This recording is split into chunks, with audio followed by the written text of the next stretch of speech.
The first time it came quiet through a teenage mother's pain. No crown but skin and blood, no throne but dirt and hay. He let the world touch him with filthy shaking hands. Let sinners spit upon him, let Rome call him a man.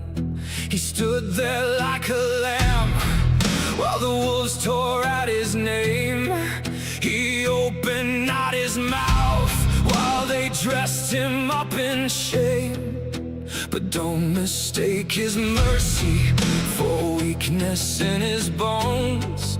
The one they nailed to timber's coming back for his throne. The sky will not whisper, the earth will not sleep. The graves will remember the king they tried to keep.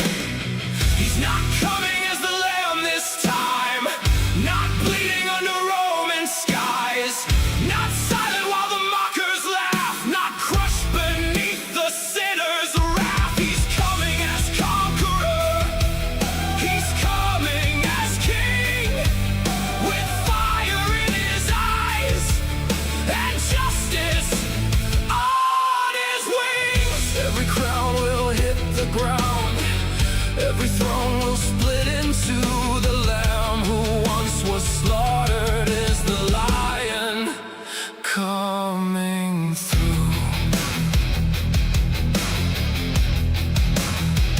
No borrowed tomb can hold him, no empire gets the last word. No demon keeps its kingdom when the rider draws his sword. The nations may be raging, the proud may laugh and feast, but heaven has a trumpet and hell has no retreat. The merchants of corruption, the shepherds drunk on power, the kings who sold their people will answer in that hour.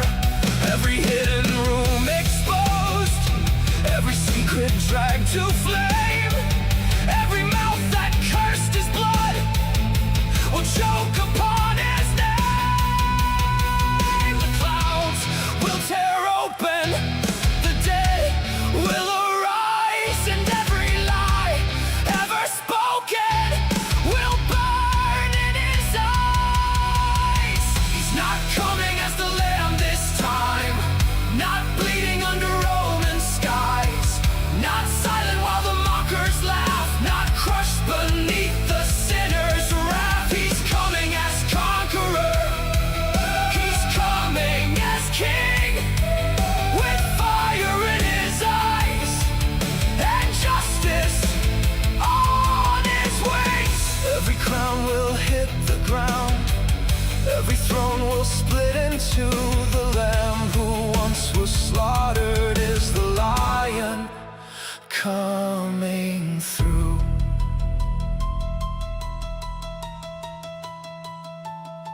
He came once with nails in his hands, he returns with judgment in them. He came once wearing our curse, he returns to bury sin. He came once and let them strike, he returns and mountains kneel. He came once to open mercy, he returns to make truth real. No more courtroom games, no more polished lies, no more hiding rock behind holy eyes, no more wolves in pulpits, no more crowns of dust, no more kings playing God, no more blood bought by lust. The book is open, the judge is near, the bride is ready, the rebels fear. Behold the rider, behold the flame, behold the word of God with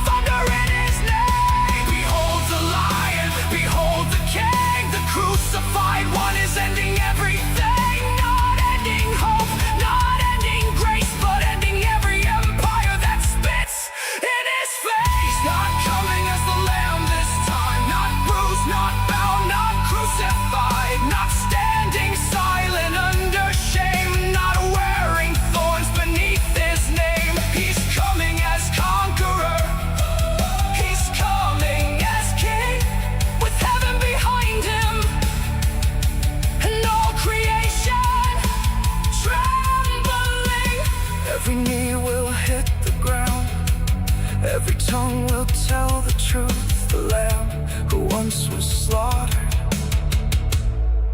is the lion coming through. So trim the lamp and kill the pride. Wash the road while mercy's alive. The cross was warning, the grave was proof. The king is coming, and he's coming soon.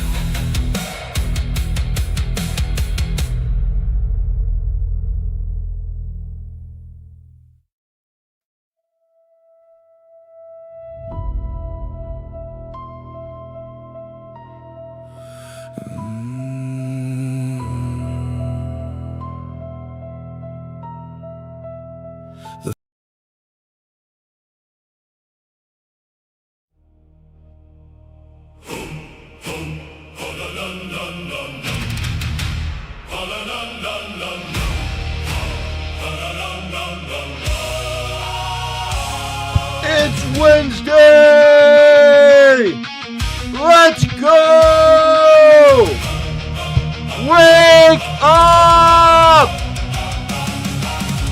That's right, it's Wednesday! It's hump day! That means it's only downhill for the rest of the week! Are you there? Hello, hello, hello. Brothers, welcome back to the show. I just wanted to make sure all of you were awake and raring to go, ready to go. Boy, oh boy, do we have a special show for you today. Guys, listen. Hasan Piker can't read. He is illiterate. He's an idiot. He can't comprehend. His reading comprehension is negative. That's right. We got a clip that shows that Hasan Piker can't read. He's got no reading comprehension skills. We're going to be taking a look at the news around Grand Theft Auto 6, the news around the Steam Machine. We're going to be doing a whole heck of a lot today. And then we're going to wrap things up with me playing Breath of the Wild. Now, what I say is this. Gaming is not how I started my channel. I didn't start my channel, playing games. But I like it, and it's fun. So I'm going to keep doing it at the end of the show. After we've covered the important topics of the day, I am going to transition into playing games. I don't think it's going to be an every stream thing, but I've been having fun playing Breath of the Wild, and it has been a blast. We've been playing it on Master Mode, and it's tough. I'm not going to lie. Some moments it's pretty hard. So, guys, welcome back. I'm so glad to see you guys. And, by the way, we're going to start off with a story that I want to let you know that it's tough. It's so, it's going to get your blood pumping. Okay? It's going to make you mad. I just want you to know. Now, I'm sure most of you understand the way that the channel works at this point, but I'm going to reiterate it in case there's anyone new. It says, did you take a break? A break from what? Take a break? I don't know, a break. What break? Anyway, I don't know what Mike over there is talking about. But no, we haven't taken a break. So, if you've been here before, you know how this is going to work. I'm going to do the pre-flight. Basically, guys, the way it works is if you donate to the channel financially on YouTube, super chat, the number, the bar over there will go up. You are not required to donate ever. It's never a requirement, but it is appreciated. So I just want that to be clear. If you send a super chat on YouTube, it's $5 and up, it will read on screen text to speech. Meaning if you have something you just really need to contribute to the conversation, well, you can do it. So that is, the basics. If you want to join my Discord, we do have a Discord server where if you want to talk to me, if you want to talk about the show, you can go and join in the voice chat called The Waiting Room. And at a certain point on stream, I may pull you up and we can have a conversation about the show. Things you like, things you don't like, topics you want to see covered, all that. It's my way of staying connected with the audience. And so far, it's been great. So, I just wanted to let you guys know. I'm sure most of you do, but that's the way it works. As far as donations on my channel, I said it before, I'll say it again. They are never required. You should never feel obligated to. I'm not DSP. I'm not the quartering. I think that you should only financially give to a channel because you like their content and you want to support them, not because you've been guilted or browbeaten into it. I know my philosophy is different than a lot of other content creators, where people like Jeremy Hambley of the Quartering will try to berate people that he had to stream on a Sunday. He chose to stream on a Sunday, and yet he wanted to berate people because he was streaming on a Sunday, and said, well, I'm streaming on the Sunday over 3 hours, so I should be able to hawk my garbage tier coffee products. I should be able to scam you with my ads. I disagree. So, just want that to be perfectly clear. Now, let's get into the first story. Guys. We are going to be talking about this situation, and it's pretty wild.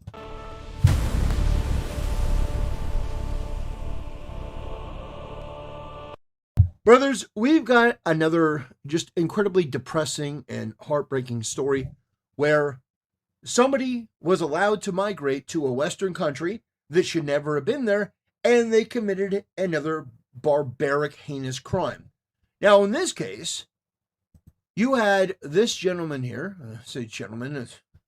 you have this monster, this Ghanaian migrant and British Airways pilot, Kwame Yabowo, whatever, has been jailed for 8 years for the rape of a 12-year-old girl. How do you only get 8 years after grooming her on Instagram?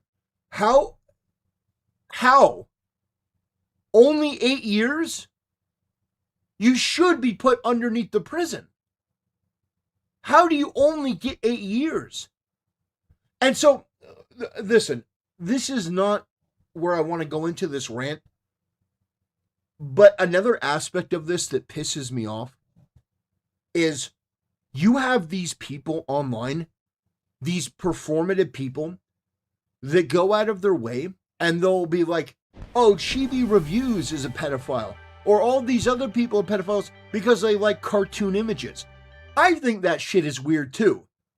But meanwhile, you put your energy into going after some dude jerking off to cartoons. Well, animals like this exist out there. I would rather go after people like this. But for some fucking reason, this shit is ignored and people hyper-focus on the cartoon shit. After reading the inquiry report, my position on this topic has changed. Because it's so absurd to me that we're spending so much time on fucking fictional characters. Is Evie from Stellar Blade 2, does she look like a kid? Fuck you. How can we possibly be serious about this topic when you have animals like this that are being imported to these countries and they're doing unspeakable things and only 8 years in prison? And then Hasan and Mehdi Hasan and all these other people will pretend this doesn't exist. I'm in a place now where you need to go scorched earth on these people. It is disgusting that in the West, we can live in a civilization where you import people that have no business being here. And then on top of that, they commit these barbarous crimes, and then they only get 8 years. Meanwhile, this girl is traumatized forever. He met his victim on video chat Omegle before exchanging a series of explicit images and calls with her via Instagram. She's a 12-year-old. What the hell are you doing? He will tell them he is from Nigeria. Whenever a Ghanaian, Cameroonian, Liberian, and others commit a crime, they automatically become a Nigerian. Death penalty for child rape goes into effect based. It says, was a former fatigue manager.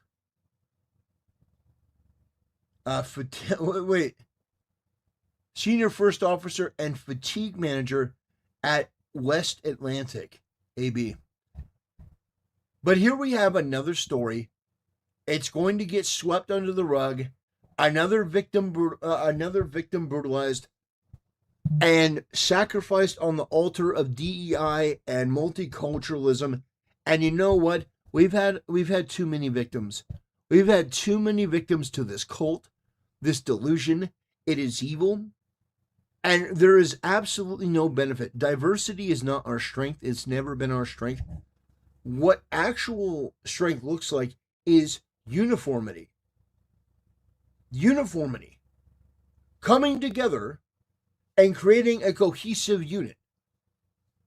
You know, I don't know if any of you watch Game of Thrones, but Robert Baratheon, he asked a question, what is the bigger number, 5 or 1? And of course, Cersei Lannister responds, well, 5. 5 is the bigger number. And he puts his hand up and shows 5 fingers, 5. And then he balls his hand into a fist and he says 1. I think that uniformity is more powerful, and that's what these people also believe, because these migrants come into these countries like Canada, America, you've got Britain, you've got Australia, and they come as a collective unit. And they will downplay any barbarism or any crime or criminality against the native people there. And they say, well, he's one of us. And there's no calling it out. And the local government is too afraid and they want the votes. So they try to downplay. It's absolutely disgusting. Only 8 years for that. How? That's it? No castration, no, gallows. What happened? What happened to the UK? It's disgusting. Let's see. What does this thing have growing on its face? Looks like a damn mushroom farm. Yeah, if you won the World Cup, we wouldn't know it's from Ghana. Foolish people. Life paying financial compensation on release, followed by permanent tagging. When he has paid 10 years of flying salary, deport him. It used to be a privilege to be a pilot for British Airways. What has happened to their vetting process? Yeah, it's a continuing series of, let me put it this way. Let me reframe what I was about to say. They have, and by they, I mean the far left governments have imported migrants for the past, say, probably 50, 60 years. And they've imported them and imported them and imported them. These people have not integrated. They have not tried to become part of the United States. What they believe and how they believe it is antithetical to Western values. You take a look at New York, and it was a horror show. You had this Muslim woman who won in New York, and she was somebody that was actively saying that America deserved 9/11, Basically the Hasan Piker greatest hits, this woman singing. How is this woman not arrested and deported and sent out of the country? She doesn't belong here. She doesn't deserve to be here. But nobody does anything. They do nothing. They go, oh, well, we can't do anything, as the enemies have invaded. And are now getting positions of power. No, we can't do anything. Trump is the president. Can't do anything. JD is the vice president. Can't do anything. It's insane. It really is. It's baffling. I hope they do something. I hope they do look at this, pass the SAVE Act. I hope they do come down hard on immigration even more. I do hope they eventually have the balls to say, hey, this ideology is incompatible. Hey, why don't we pass a law that if you were not born in this country, you can't run for any public office or serve as a judge? If you were not born in America, you can't serve as a judge. You can't be a politician, whether local or federal. Pass a law. You could do it tomorrow. Say, if you were not born in the United States, you don't get to be an elected representative. They do that for president, do it for every elected position. If you were not born in the United States, you can't run. Just my thought. But guys, we have another situation, another incident. It's going to get swept under the rug because it doesn't fit the narrative. And people like Hasan and so many others, they will downplay this. They'll try to distract from it, obfuscate, because this, at the end of the day, gets in the way of their master design. So, I just wanted to make that clear. I wanted to talk about it. Guys, I want to thank you for watching. I want to thank you for supporting the channel, and I'll see you next time. Jenny says, hey, Templar, just popping in. Say hi and hope you're having a good day. Going back to next stream. Well, thank you. I appreciate you popping in. I appreciate you thinking of me. And Jenny A, thank you for the membership. I appreciate it. Thank you for the gifted sub. That's very, very considerate. It's very nice. You didn't have to do that. Thank you. Jim DA got a free gifted sub. Unbelievably generous people. It's unreal. Absolutely unreal.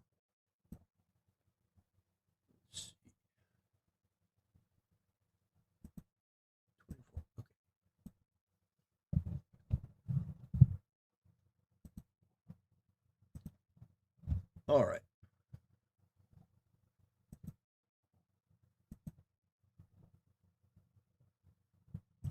I don't even want to watch cops who are not naturally born. Yeah, well, I get what you're saying. Have you seen MT messages? MT? I don't know what that is.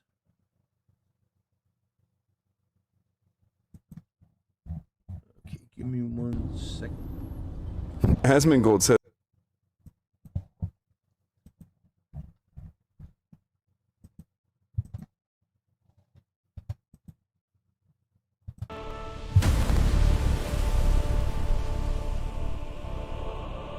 brothers, everyone has known that Hasan Piker is illiterate. He doesn't really read books. He just photographs himself reading books to post online to pretend that he's smart. In the same way, and for the same reason that Hasan Piker wears glasses in order to appear more intelligent. Now, the problem is that superficially, some people may say, well, yeah, it makes him look more sophisticated. But then Hasan will open his mouth and he will demonstrate in real time that he is an absolute fucking imbecile. We have such an example of that today, where Asmongold had his statement on stream transcripted and put online on X, and Hasan Piker is reading it, and as he's reading it, I kid you not, Hasan Piker literally doesn't understand what he's reading. He doesn't get it. He is genuinely too stupid to comprehend the words that are coming out of his own mouth. Because Hasan is reading Asmongold give an accounting of Hasan's persona and saying that Hasan will sacrifice almost anything, LGBTQ, working with the wealthy, this class warfare stuff. He'll sacrifice all of it in the name of Islamic terrorism, which is objectively true. You can take a look at Hasan and his body of work and realize Hasan will destroy a podcast, a friendship with Ethan Klein, because Ethan Klein agrees on 99% of the same things as Hasan, but that 1%, which is that Ethan Klein doesn't want to kill Israelis, that is a step too far. Ethan Klein doesn't think that Israeli babies are valid military targets and doesn't support terrorists, and that is like, whoa, what are you, an alt-right person? Hasan Piker broke up a friendship and broke up a podcast and sicked his disgusting mentally ill audience on Ethan Klein over a 1% difference. And that happened to be Islamic terrorism. But as Hasan is reading, he doesn't get it. He doesn't understand when he reads, when Asmongold is saying he will sacrifice anything, including these things. And Hasan goes, oh, what do these things have to do with Islamic terrorism? I kid you not. This is the I hate to break it to you guys, but regular people are getting tired of liberal.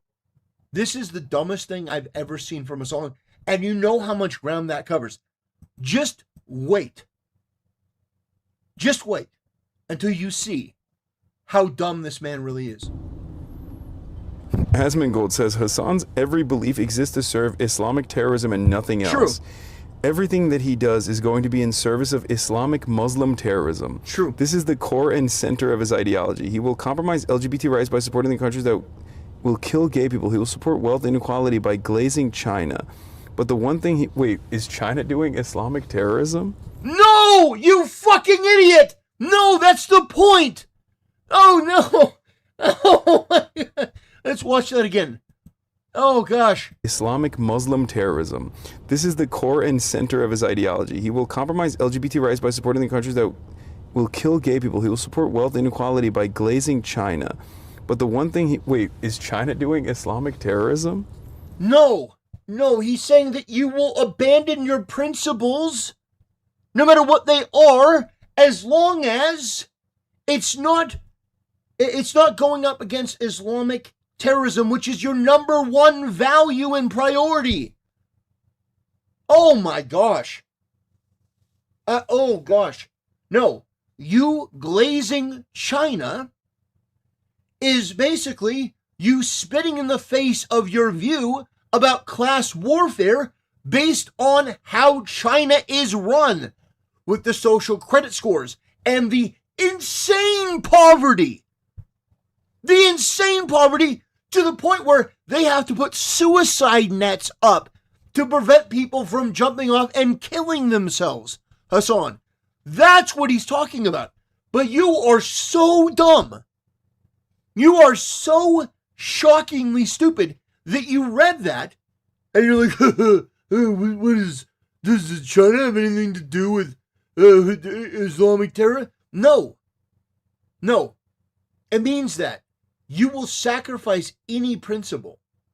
You will sacrifice anything in the name of Muslim terrorism.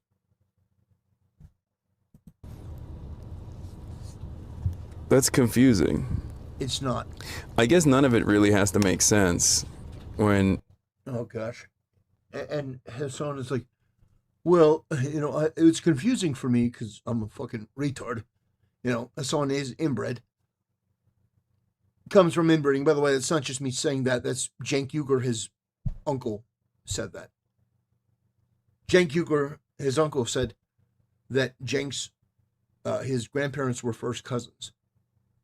So it's not just me throwing shit. It's something that's been known. You're just satiating the appetite of hogs, right? of hogs. Yeah, Hasan, you have a vicious, nasty, terrorist-supporting audience. Hasan, you genuinely did not understand what he was saying. You didn't get it. And the truth is that you don't really want to engage in good faith because it's easy for you to act smug or superior rather than actually having to be superior. Actually having to use your brain and come up with a better, more cogent argument. You don't have an argument. You either make an argument ad populum, you either make an argument from irrelevancy, you make an argument from, well, this guy has a rat as an alarm clock. You try to diminish people based on their physical appearance because you know that when it comes to substance, you lose every time.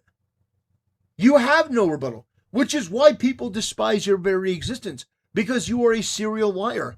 And your lies are not good. They're low IQ. They're atrocious.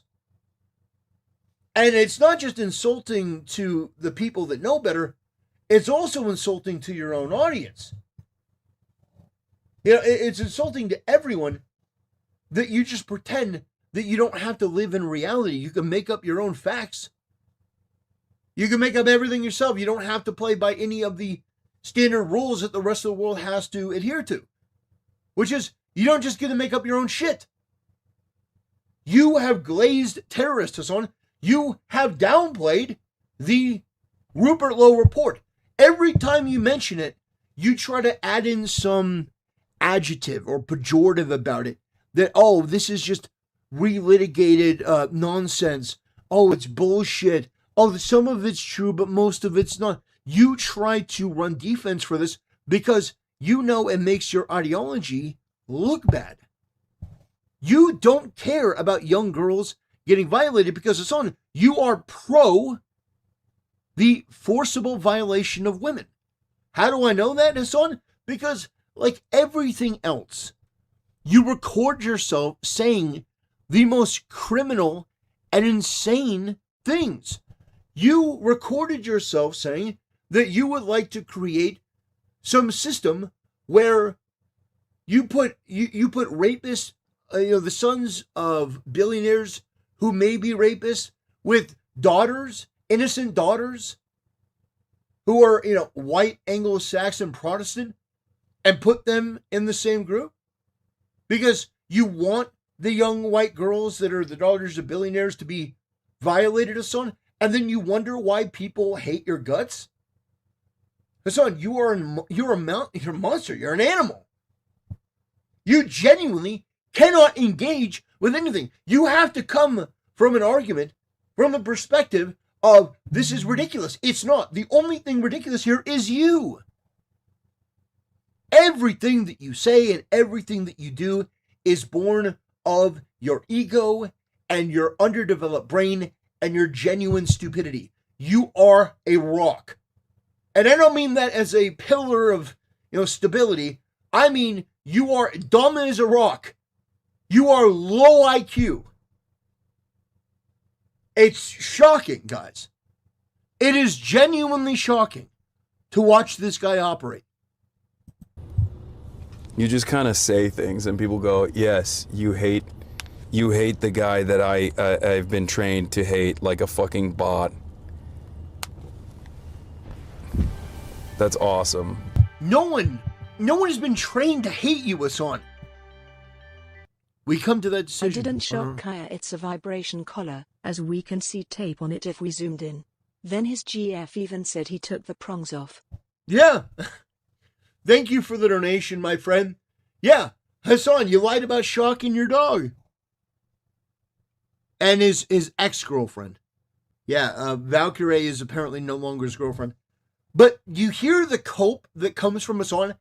Oh, they've been trained to hate me. No, Hasan, every person with a functioning fucking brain and a soul hates your guts because you are genuinely fucking evil.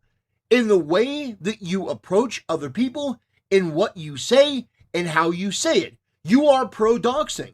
You are pro-violence. You are pro-terrorism. You are pro-grape. As long as the person who's committing that is beneficial to you, or, if it's Epstein, you love to cover Epstein. You love to cover Epstein because you can lie and distort and use that to your political ends. You can make propaganda out of that. But the story that's a million times worse of these migrants that were imported in, by the way, 87% was the conservative estimate. It's 87% to 95%. Do you know how I know that, Hasan? Because I actually watched and read the entire document on my stream. You haven't. You haven't gone over it. You haven't explained why it's wrong because you can't. You wouldn't fucking dare ever go through the entire document of the Rupert Lowe report. You wouldn't do what Asmongold would do. You wouldn't do what I would do. You're a coward. But you want to pretend, no, I'm the real champion of women. By the way, somebody called you out on stream, Hasan, and you know what you did? You did what the guy from Bricks and Minifigs did. You basically accused them of the thing that you yourself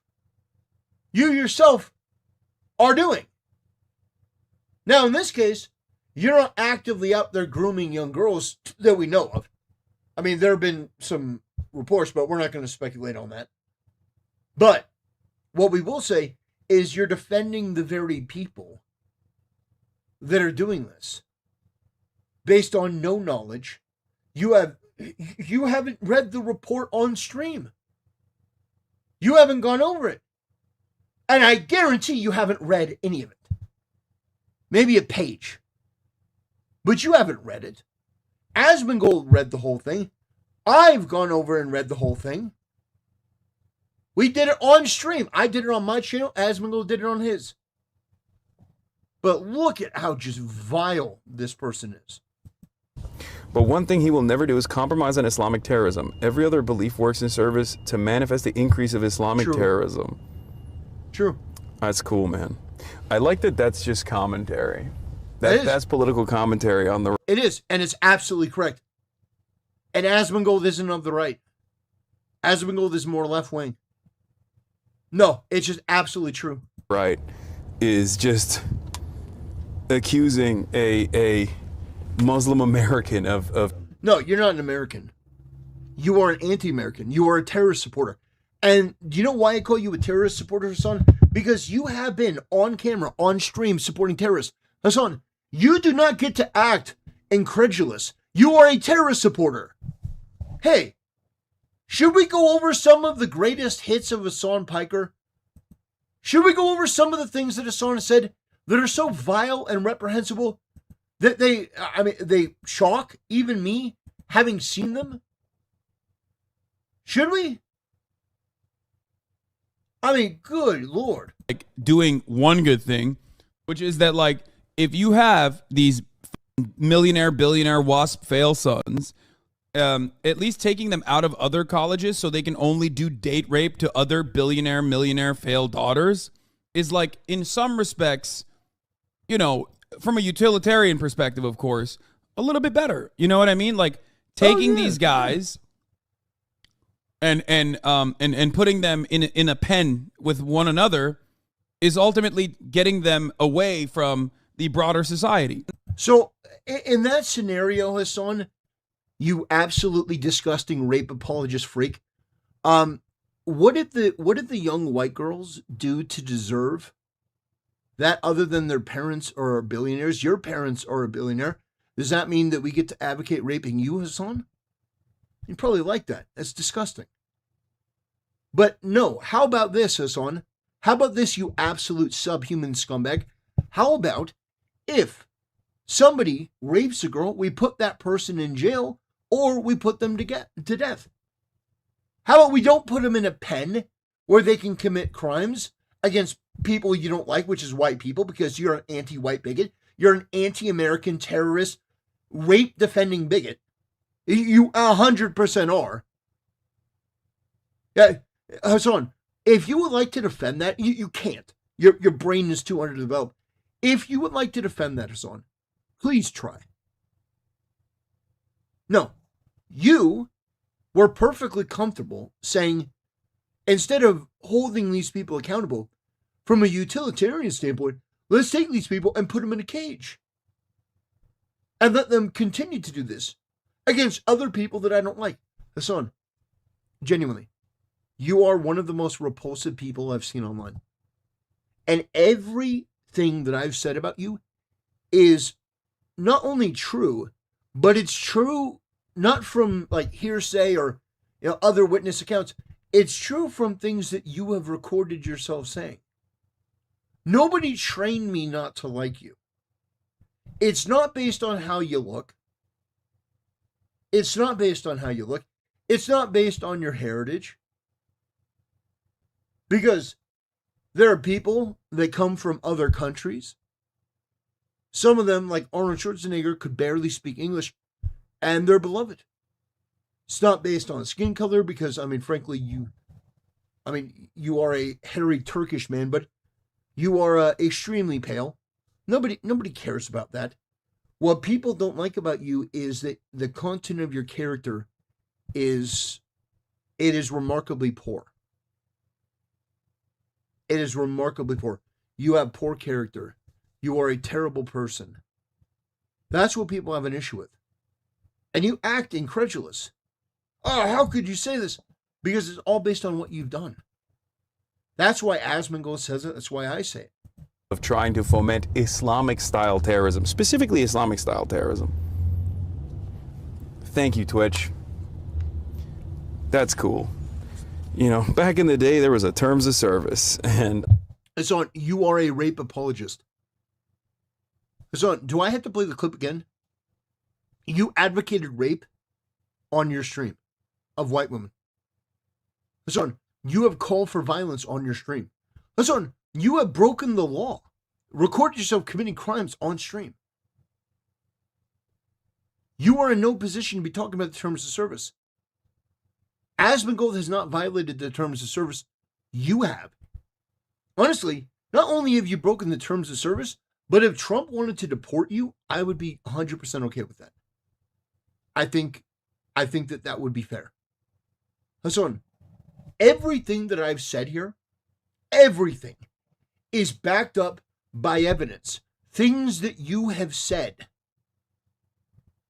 I'm not just throwing this out there.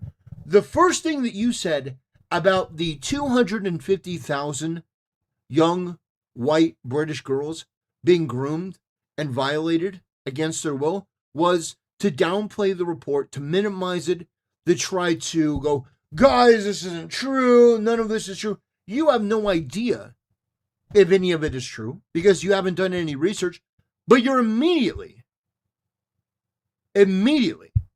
trying to downplay this. It's unbelievable.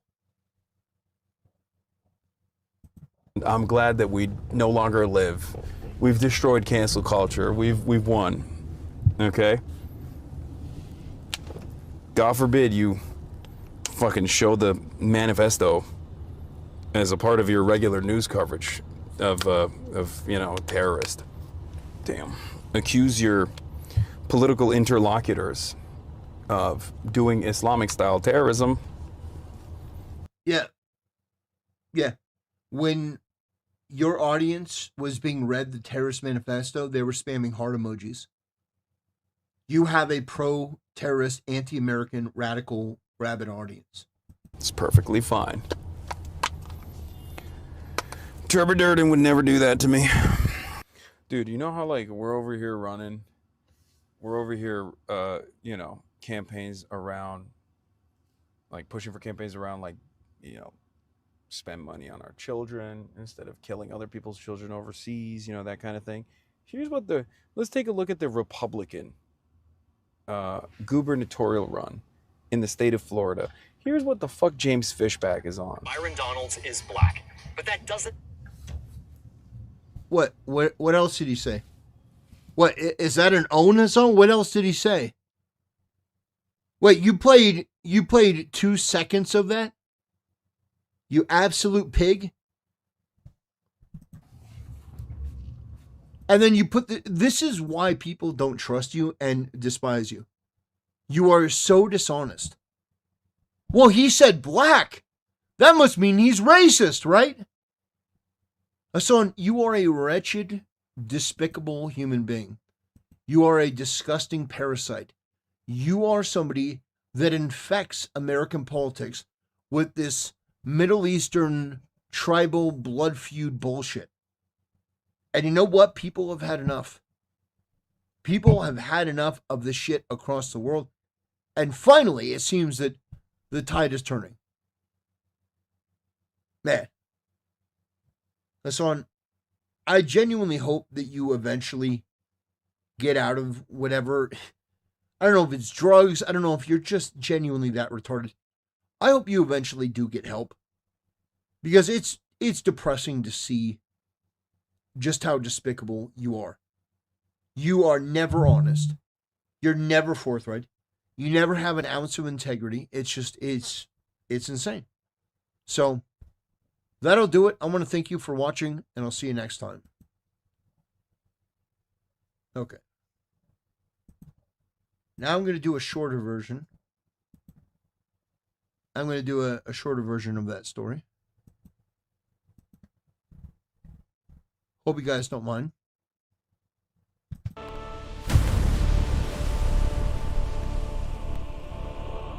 Brothers, we are going to take a look at a story surrounding Hasan Piker and his inability to read. You see, Hasan Piker is somebody that can never really get to the truth because the truth is inconvenient. Better to malign somebody, better to, make an appearance about their physical looks, or Asmongold wakes up to a rat alarm clock, or some such other nonsense that is meant to distract and basically invalidate their entire argument, not from your superior moral and intellectual position, but just to discredit the person. Now, in Hasan's case, it never works because there is nobody lower than Hasan. When we look at the commentary space, Hasan is the lowest level because Hasan is a scumbag that is incapable of telling the truth. Hasan lies, and then lies on top of the lies, and then defames somebody on top of the lies, and then if that doesn't work, he'll just try to dox somebody. Which he did on stream. He was waving his gun around trying to dox somebody, doxed the wrong person, by the way, then didn't apologize, didn't really do much of anything other than try to dox somebody else and got the wrong person again. Hasan is a menace. He shocked his dog. He is a sex pest, according to the New York Post. And every time that Hasan tries to engage in a topic, he cannot be honest. Because his highest value is propaganda. Specifically, Islamic propaganda. And Islamic propaganda does not give you the opportunity to be direct and honest on many topics. Asmongold says Hasan's every belief exists to serve Islamic terrorism and nothing else. Everything that he does is going to be in service of Islamic Muslim terrorism. This is the core and center of his ideology. He will compromise LGBT rights by supporting the countries that will kill gay people. He will support wealth inequality by glazing China. But the one thing wait, is China doing Islamic terrorism? So, there Hasan fundamentally misunderstands, or I don't know if it's intentional or not. I know he's an idiot, but he misunderstands what Asmongold is saying there. And I do think part of it is deliberate, but I also do think he has a reading comprehension problem. Asmongold is rightfully pointing out that Hasan's highest value is Islamic terrorism. Do you know how I know that? Because Hasan was willing to destroy a friendship with Ethan Klein where they agree on 99% of things. But the one thing that Ethan Klein didn't agree with Hasan on was supporting Muslim terrorism. Ethan Klein didn't believe that Israeli babies were settlers and thus valid military targets. Ethan Klein thought that October 7th was terrible. But for Hasan and his ilk, well, that's a problem. Because Hasan supports Hamas. Now again, everything that I say about Hasan, everything, is backed up by video evidence of him saying, I support Hezbollah, I support the Houthis, 10 toes down. He supports these violent groups and then wonders why he gets called a terrorist supporter. It's because everything that we say about Hasan has something to back it up. That's confusing. I guess none of it really has to make sense when you're just satiating the appetite of hogs, right? You just kind of say things and people go, yes, you hate the guy that I've been trained to hate like a Trained to hate. Now, if I ran a poll, and I may do that after this video, if I ran a poll, how many of you were trained to hate Hasan Piker versus how many of you just naturally began to dislike this guy based on what he did and based on what he said? For me, it was based on what he did and based on what he said, because I am one of the original, the OG Hasan Piker haters. The first video that I ever saw about Hasan was not even something to do with Twitch. Many years ago, I saw a video of Hasan Piker, and he was reacting to a situation, I think it was in New Orleans, but there was an incident where some media people were filming themselves in the middle of, a disaster. And in the background, there were some black people that were looting. They were looting this place. And the media just sort of turns the camera and looks at them. And Hasan was furious. How could you do that? How could you show these people looting? Don't you know that that's racist? That's going to add to right-wing talking. Like, the first time I heard this guy, it was one of the stupidest things I've ever heard. And ever since then, Hasan has been on a quest to continuously find the new bottom of the barrel and just excavate the dumbest opinions. Oh, you thought that was the dumbest? Well, no, I'm just going to dig down deeper and find something even worse. But that is why I don't like Hasan, because my first impression of him was him saying something morally and intellectually indefensible. And he has not corrected that initial impression. In fact, he's double, quadruple, all of the ooples. All of the oople. He has gone down to the power of 1 million and just establishing himself as an absolute parasite, as a dishonest bad actor acting in bad faith. fucking bot. That's awesome. But one thing he will never do is compromise on Islamic terrorism. Every other belief works in service to manifest the increase of Islamic terrorism. That's cool, man. I like that that's just commentary. That's political commentary on the right. Is just... Well, Asmongold is not of the right, but yeah. Because we call it like we see it. And it's on. Nothing that Asmongold has said there is untrue. Just accusing a Muslim American of trying to... You're not an American. You are a foreign, anti-American agitator that wants to infest our politics with your foreign blood feud. You are not an American. You are not. Which is why so many Americans are repulsed by you. Because you do not represent America. You represent foreign interests. Islamic foreign interests. To foment Islamic-style terrorism. Specifically Islamic-style terrorism. Thank you, Twitch. That's cool. You know, back in the day... So Asmongold just casually trying to get Asmongold banned. By saying, oh, well, he violated the terms of service. Hasan, you have actively advocated on stream for the rape of young girls. Young white girls. Like, doing one good thing, which is that, like, if you have these millionaire, billionaire, WASP fail sons...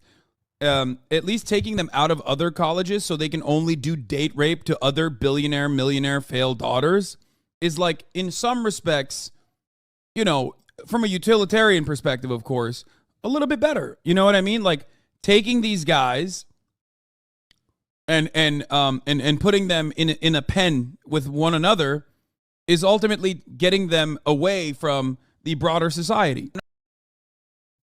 Oh, yeah. Hasan, how are you not banned?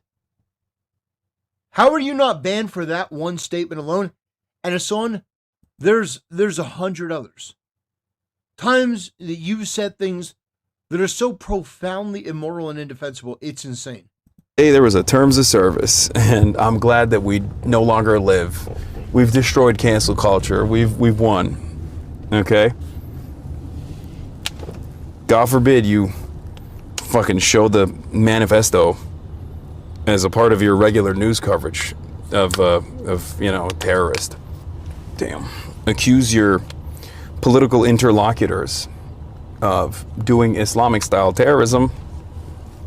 It's perfectly fine. Trevor Durden would never do that to me. Dude, you know how like we're over here running, campaigns around, like pushing for campaigns around, like, spend money on our children instead of killing other people's children overseas, that kind of thing. Let's take a look at the Republican gubernatorial run in the state of Florida. Here's what the fuck James Fishback is on. Byron Donalds is black, but that doesn't... Is that it? Oh, okay, you're just going to play a second out of context. Got it. And then make a smug face like, oh, he's so racist. Hasan, you are one of the most racist, low IQ, and despicable people. You cannot ever engage with an idea. Everything to you is a propagandist game. And that's why people have had enough of you, because people don't want to be fed propaganda. People want the truth. People want an honest, genuine dialogue, and you can never deliver that, because every time you open your mouth, Hasan, it's some convoluted misinterpretation. You intentionally misunderstand, misrepresent, create straw mans, and all of the feedback and pushback and criticism you get is 1,000% valid, and in a lot of cases, it's done in a very charitable way to you. Because you are a terrorist supporter. Hasan, you have said things that are monstrous. But you don't think you should be held to account because you're a narcissist. You think that you should have free speech, but everyone else shouldn't. You made an appeal in that video to get Asmongold taken down. You made an appeal to Twitch to take down Asmongold. Now, hopefully they're not going to do that, but that would be your outcome because, Hasan, you don't believe in free speech. Anyway, that's going to do it for this video. I just wanted to bring this to your attention. Hasan, you are a monstrous, terrible person, and I hope that Asmongold continues to call you out. Anyway, that'll do it. Thanks for watching. See you next time. Okay, fantastic. Thank you guys for letting me get the shorter version in. It's important. It's the shorter version.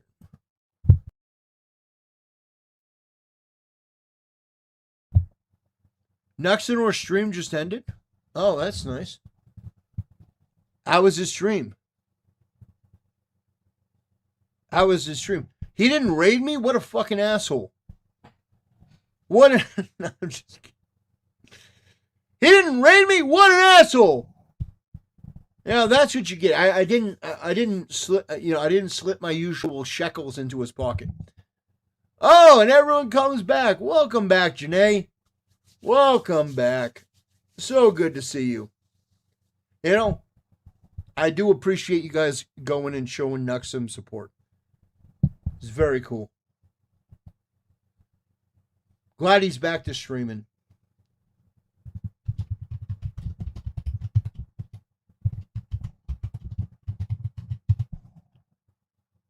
The Jew is hoarding money. Yeah, well, it happens. That's the one thing that you have to get used to as a content creator. It's something that people do struggle with this, but no one, sort of like my philosophy on fans. My philosophy on fans is different than a lot of other content creators. I don't think you guys owe me money. So I stream and there's no expectation that you guys are going to donate at all. If somebody donates to me, it's an act of It's an act I genuinely appreciate, but it's not something that I'm owed. And, so I think that's a different thing. The other thing is nobody owes me or anyone else a collab or anything like that. I just want to make that clear. I was just joking. Because nobody owes anyone anything. They just don't. Everyone's going to do what's in their own best interest for them. And that's the way it is. That's the content creator world. Now, I don't necessarily operate that way, but I understand that I'm coming into a space that already has established and defined rules, and I'm just a small channel. I'm not going to be able to change that. So, it is what it is, which is why I appreciate your guys' support all that much more. Anyway, let me... Hasan...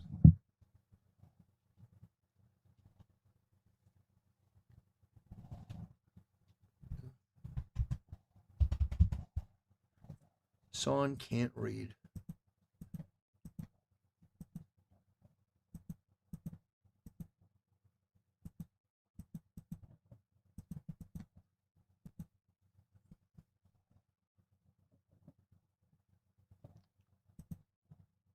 Okay. Let me take a look real quick. Okay. I got another video to cover. Okay, what's this?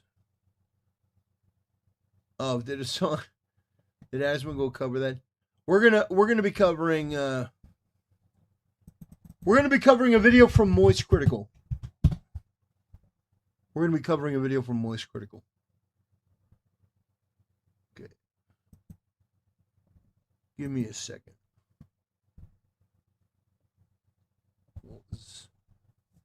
What did I want to cover about Moist? I think Steam Machine.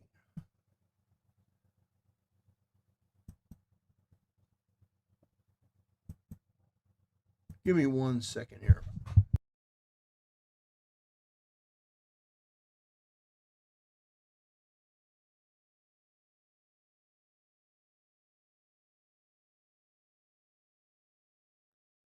Yeah, I knew I wanted to cover the situation with Grand Theft Auto 6. I want to talk about that because, they're doing some shenanigans. I also wanted to talk about the Steam Machine. Yeah, that's what I wanted to do. I wanted to do a video reacting to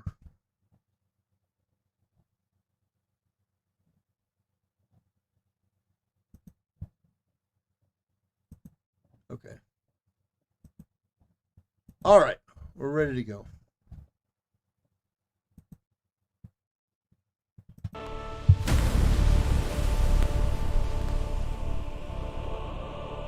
Brothers, when it comes to talking about the Steam Machine, I've noticed some content creators are fundamentally flawed in the way that they approach this topic. Because it's very bizarre to me to see them running defense and trying to treat Valve as a business, as a company, being basically forced to do something. So you may have heard from Moist Critical, and we're going to look at his video today, but you may have heard something like this, that Valve was forced to increase the price of the Steam Deck and the Steam Machine. They were forced. Now, listen, I'm going to say something that is controversial apparently in this content creator space and in the gaming space. The company is not forced into doing anything. If you as a business cannot create a product that is competitive on the market and does not have an audience base and does not have a niche, then you are not fit for purpose. Nobody forced Valve to make the Steam Machine. They decided they wanted to make it. At any point, they could have scrapped this whole design. They could have gone, you know what? We're not going to do it. They chose to put out this inferior product at an eye-watering, astronomical price of over $1,000, with no controller. And everyone is treating them like they're just some kid that was bullied. And Asmongold has talked about this. Everyone's talked about this in the gaming space. But Charlie, his video talking about this is, well, guys, it's AI's fault. Hey, guys, Moist Critical here. Man, can you believe that AI did this? No, Charlie, it's not AI. AI may be partially to blame in some regards, but the reality is that the increased price in the gaming space has been due to a variety of factors. And by the way, Charlie gets called out by his own audience, and he admits that that is correct. There are more factors at play. There is greed to take into account. You also have a shortage. But the reality is that if you can't deliver a product at a reasonable price, and your product becomes immediately bad for business, do you know that even the hardest Valve glazers are doing videos that are negative towards Valve and the Steam machine? Like, not only is this thing going to make you look bad, but it's already damaging the reputations that you've built for years. I know. You're looking at one of Valve's big-time glazers, always got plenty of juice in the sack for them when I'm singing their praises. I just always appreciate that. Okay, listen, I know it's his style, but why do you have to be so disgusting? Charlie, why do you have to be so disgusting? Like, there is no call for you talking about ball sweat or masturbation or grease or like any of the shit. Why do you do that? Why can't you just be normal and have a normal conversation that isn't just degenerate coded? I don't get it. He's always a fucking degenerate. It's always disgusting. On a channel that, I don't know what his target demographic is, but it's got to veer younger. I mean, unless there are some like 40-year-old stoners that like SpongeBob references. I don't understand. I don't know why he has to make everything gross. Everything. It doesn't matter what the topic is. He could be talking about Epstein and he'll be like, yeah, and then, hey guys, you know, this is not going to make you cum in your pants. Like there's so many examples of this. I just don't understand why he's got to be so fucking gross. It's obnoxious. In an industry that's become so overwhelmingly corrupt and filled to the brim out the wazoo with horrible ideas and business practices, Valve kind of just stays the course of being like a really solid, consumer-friendly company for the most part when it comes to the Steam platform. That being said, I'm not just going to mindlessly, fondle everything they do if I don't think it's a great deal. And well, that's good because you would be a liar. It's a terrible deal. Fortunately, that's how I feel about the Steam machine with their big price reveal, which isn't overly surprising with the price being where it is. It is overly surprising. It is absolutely disgusting. It is shocking. Like, we raised the price on the Steam Deck. Granted, the Steam Deck has an additional value of being a portable console. You would imagine with this box, not really having to deal with the screen, not having any of the, the inputs, basically just a box, you would think that this would be less expensive. Because essentially, you are abandoning the things that you would imagine would increase the price on a thing like this, which is the screen, the joysticks, all that other stuff. But somehow, they think that $1,300. $1,300 and what was it, 28 or 50? Around $1,350 for a 2 terabyte Steam machine with no controller. No controller.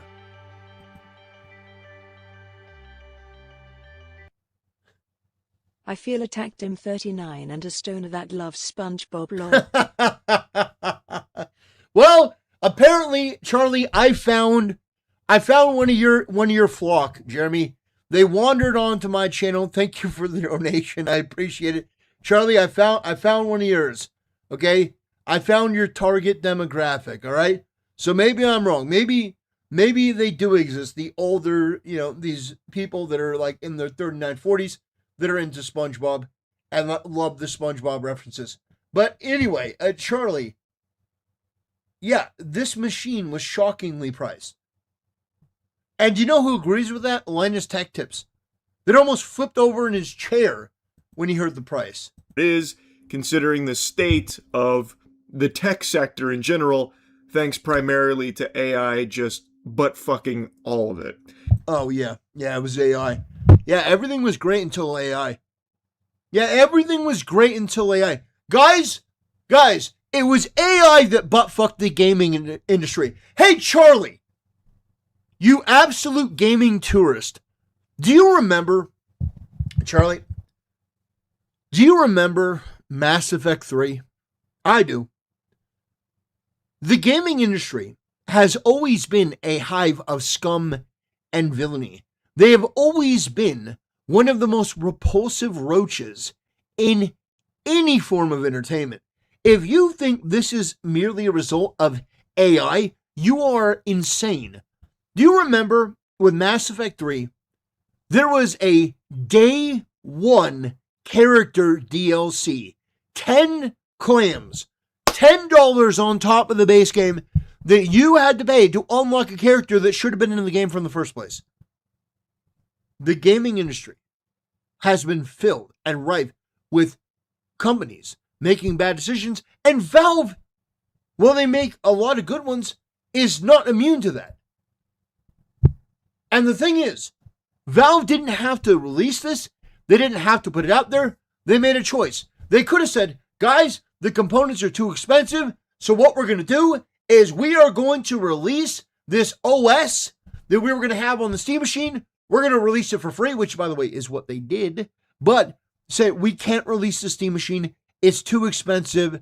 We cannot, in good conscience, release this. That would have been the moral and ethical thing to do. Instead, they want to charge an arm and a leg for substandard, inferior products. The Steam machine is a joke. Linus Tech Tips, by the way, has already built a better Steam machine variant for slightly more money. I think his came out to $1,090, and it was vastly superior. So this thing has no place being on the market. It is a flop. It is an embarrassment. It is a disgrace. You cannot defend this. But yeah, with the cheapest available model for the Steam machine, the most bare bones birthday suit Steam machine, 512 gigabytes, no controller, still costing over $1,000, it just, to me, doesn't seem like a great deal that's worth taking the plunge. Yep, the Steam machine price has been revealed here. 1,050 clams for the 512 gigabyte no controller variant. If you want the controller, it's $1,128. I'm very surprised they're even selling a controllerless version. That's a little odd to me, but I'm assuming it's because every controller can work with it, but still. Then if you want the 2 terabyte, $1,350, and then 2 terabyte with controller, $1,428. It's a pretty penny, bro. That's clams on clams. And as I said, 3-4 months ago, I wouldn't be surprised if it went over 1,000, but I had my fingers crossed, fucking 4-leaf clover in my ass, whatever, trying my best to remain optimistic that it wouldn't. But because of the AI shitting of everything, the enshittification of everything, thanks to AI, the price was always going to be crazy. It's tragic. Actually diabolical. So I also looked at performance benchmarks, and I gotta tell you, man, it's just not worth this. So Charlie on stream was a lot more direct and straightforward. Recap Charlie is a lot more subdued, and oh guys, I just don't know if it's worth it. But Stream Charlie's like, this is a fucking scam. Yeah, and you know what? Stream Charlie is correct. This is insane. It's crazy that they would have the audacity to release this at this price with no controller. I was never super sold on me being like the target demographic for a Steam machine because it existed in that limbo of being like an entry-level PC that's also not like an amazing console. And according to like what I was reading here and showing some of it, the PS5 beats it in quite a few places, marginally. And the PS5 is a few $100s cheaper. So if you're gonna go with console gaming, you probably would just go with a PS5 unless you really want access to Steam, which in that case, you'd be better off just doing a PC DIY. Because I saw from Games Nexus, I think it was, they put together like an equally, if not better, powerful DIY PC for a bit less than the Steam machine. So it's in this gray area where I think it was slightly more.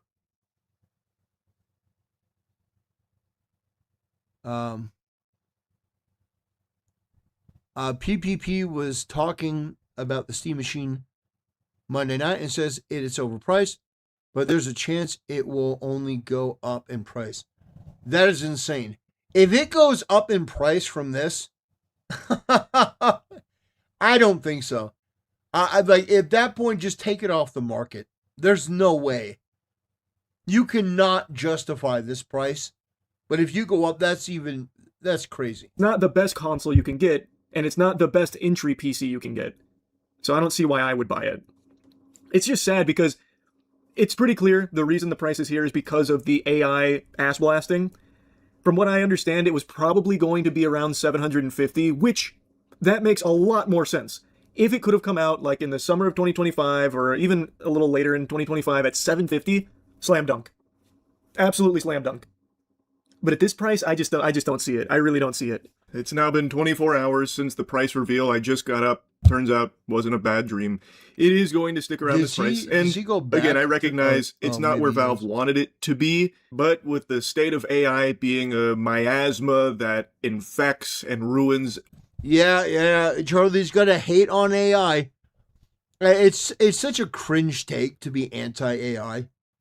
Being anti-AI is such an embarrassing position. But Charlie takes it because the people that surround him are all left-wing progressive artist types that all shit on AI. And he gets his opinion from like Blue Sky and Reddit and Discord. So I'm like, he gets his garbage tier opinions from what he thinks is the most popular. And shitting on AI in his group is popular. It's so fucking embarrassing. It is so embarrassing to hate on AI. It really is. To blame it for everything. Yeah, this entire thing is a result of AI. It's not their poor decision making in releasing this thing and then not releasing it in a timely manner. No. The entire problem comes down to AI. It's all AI's fault. Yeah, Valve is the innocent bystander. They're a company. They made a bad choice. A series of them. Indefensible choices. Now, does that mean that everything that Valve does from this point on is terrible? No, I'm just saying that in this one way, it's a mistake. Everything it touches rots everything and drives the price up on everything. This is where it's gotta be. So it's just a shame because it is, I think, just too expensive for the product you get. But if it did come out around the $750 mark, this is a great entry-level PC. Like, this would be a hard-to-beat entry-level PC to get your dick a little wet there in the Steam ecosystem and have a very respectable console PC hybrid at that price point. But since it's now in this purgatory here where it's much more expensive than every other console while being not even as powerful as those consoles, doesn't really, justify being a console investment, and it also is a bit more expensive than some of the DIY builds I've seen people putting together for PCs while being less powerful than those DIY builds. It's just in a rough spot because of this price point that they've had to land at. And again, I know it's not entirely their fault, but it is what it is. So at this price point, I just don't really... entirely their fault. Charlie, it is entirely their fault. They're a business. And as a business, you make decisions. Do we release this product? Do we actually take it to market?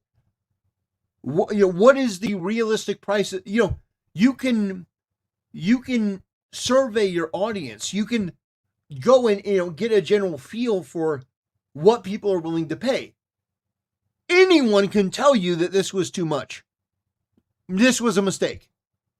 But they did it anyway because they didn't care.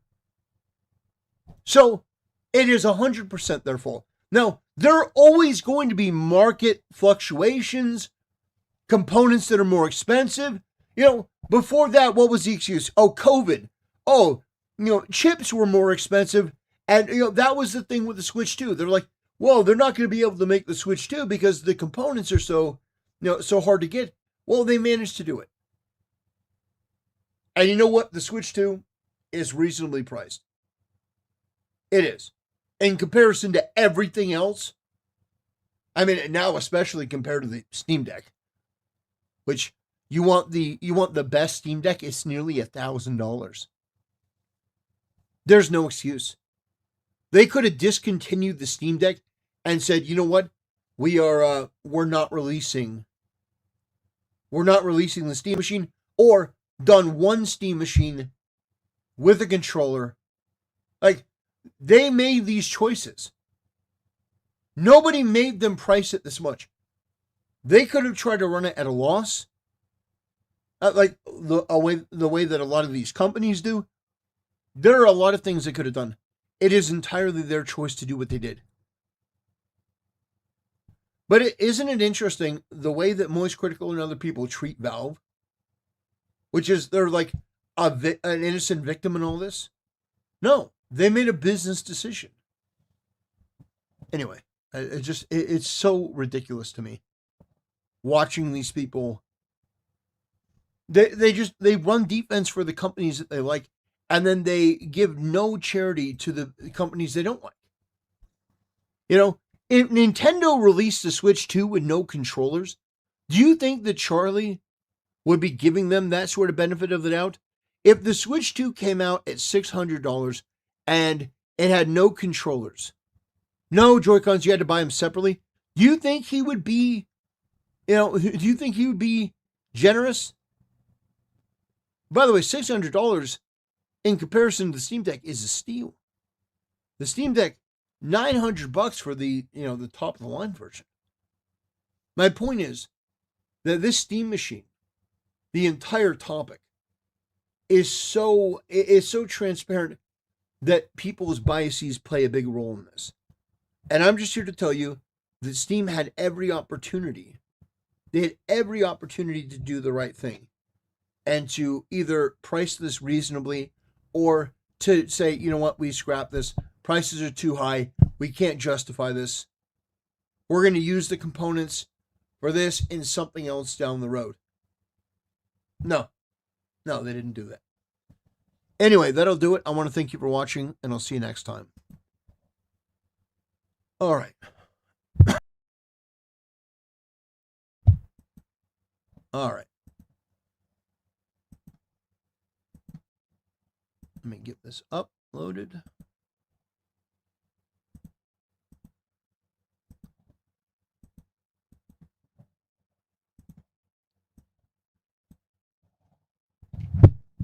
Give me 1 second. Let's see.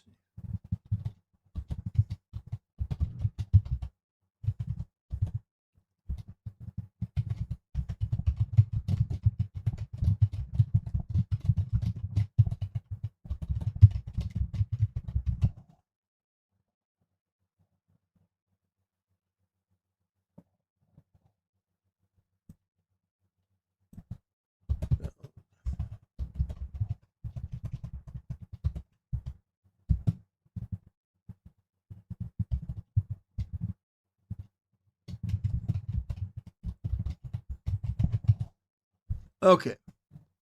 The other point that PPB made about the Steam is why buy the 512 when the 2 terabyte is what you will need, okay, but who has 2,000 Canadians? Yeah, you need the 2,000 one, but you're not going to spend $1,500. No one's going to spend $1,500 on a bit of hardware like that. There's just not. Unless it's going to be able to do something amazing, which it can't. You know?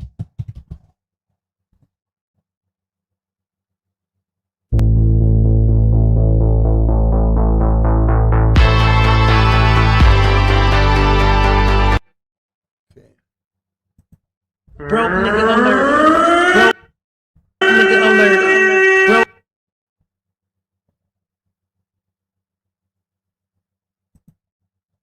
Ugh.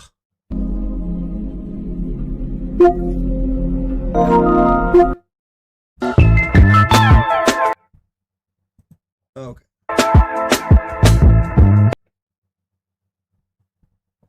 All right. Let's get into it.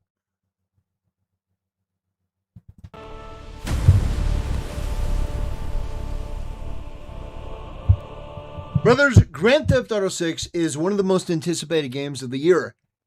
Unfortunately, though, the things that people are talking about are the price and one of the bigger controversies that nobody saw coming, that this game is not really going to have a physical release. That's right. If you're just hearing this for the first time, Grand Theft Auto 6 is going to basically be digital only. You will be able to buy a box that says Grand Theft Auto, but inside is going to be a code. It's going to basically be a permission slip that you can download the game. So they are not going to have an actual disc-based version, and that is absolutely terrible. One of the things that I despise is when companies, number one, take content that is already in the game and then wall it off to make you pay more money, which this is an ongoing thing from, all the way to 2013. You guys remember Mass Effect 3? Mass Effect 3, when they released the game, there was a $10 DLC character on day one. That's right. They took a character out of the game and they charged you $10 on day one instead of putting it in the game. And by the way, it was the Prothean character, I think his name was Javik. So the Prothean character that was, I think, pretty integral to the story, they took out to charge you $10 more, which was absolutely egregious. I am tired of companies doing this, which for Grand Theft Auto is what they've done in this way as well. So if you want the base game is $80. The ultimate version is $100. Unfortunately, people have become too accustomed to this. It says the standard edition is $80 on PS5 and Xbox Series X. The ultimate edition is $99 and $99.99, and Threads exclusive content across every chapter. So you get exclusive content for $20 more. That is insane. $80 is a premium price for a game. $80 is a premium price. And yet, not only do you only get the base game, but there's content that you are going to be missing out of. I hate every bit of this. I hate every bit of this. Oh, by the way, there is no disc. The physical version is just a download code in a box. A download code in a box. No physical media, no disc. Disgusting. Oh, there's no collector's edition, which is fine. You don't have to do one. But you're going to be paying $100 if you want the full experience of Grand Theft Auto. That is disgusting. And you know what's even more disgusting? That despite all this, it's still going to sell better than any game. Any game. This year. In the past 10 years.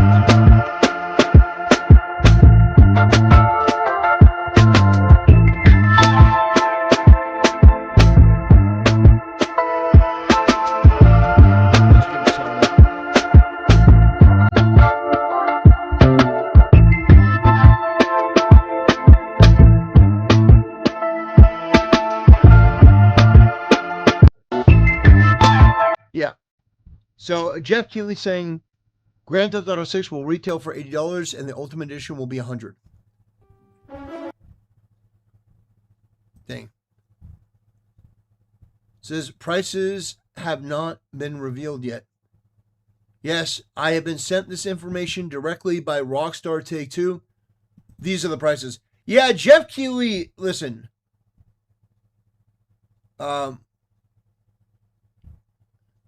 Jeff Keighley is not going to post something like this unless he's sure. Jeff Keighley is not going to post something like this unless he's sure. I do trust the Dorito Pope to get this right. But guys, it goes to another problem within the gaming space. Not only are the games that you are getting more and more and more expensive, but you're being treated like garbage. You are not even allowed to own your own games anymore. You know, if you bought a game before, you would at least be able to take it home, have the disc, have the cartridge. It was yours. Nowadays, you don't have that. You are licensed the game, and they can do whatever they want with that license. If they decide in a year or two, okay, well, we want to change this, we want to alter this, we want to remove this, there's nothing you can do about it. That's terrible.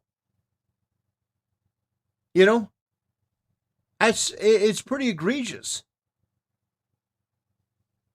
And somebody in chat says, don't worry, somebody will upload it quickly and everyone can have it for free. Yeah, I don't know if they're going to have like DRM or something like that, but it's too expensive. Like, gaming needs to go back to being a hobby for people on a reasonable income. And having $1,000 for a console and $100 per game is not reasonable. It's not sustainable. We need to get real. We need to be honest about the problems. And you want to know why these games are more expensive? In a lot of cases, bulk. Well, what do you mean bulk? Bulk like bulk buying? They can't bulk buy? No. The mass of humanity that work at these companies.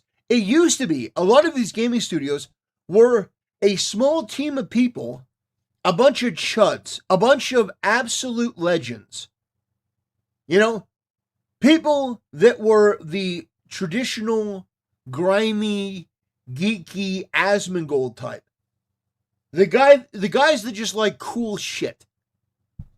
And over time, it has been infiltrated by women, fat women, trannies, LGBTQ deviants, degenerates, these disgusting people that have gotten in there in HR and all these different positions. Now it's no longer a dictatorship about what's going to happen. Now it's a committee. All right, guys, it's time for the committee. Everyone's going to have their say. All right, diversity. It has been feminized and it has been made worse. That's why things cost so much money, is because there's so much dead weight. It is being treated like this just monolith, this huge monstrosity. When really, video games should be created by a crack team of people, of maybe 30 or so people, not really burdened by HR, not chosen based on their skin color, not based on their gender, although maybe picking some grimy guys might be the better choice. But getting people that will be focused on the art and the game and the mission rather than their own politics and their own feelings. That would be my advice going forward about what to do in the gaming space. That's what I'm saying. Okay? But this game, GTA 6, is too expensive. Too damn expensive. And you know what? I don't like the fact that it doesn't come with a disc version. There's no collector's edition. Okay, fine.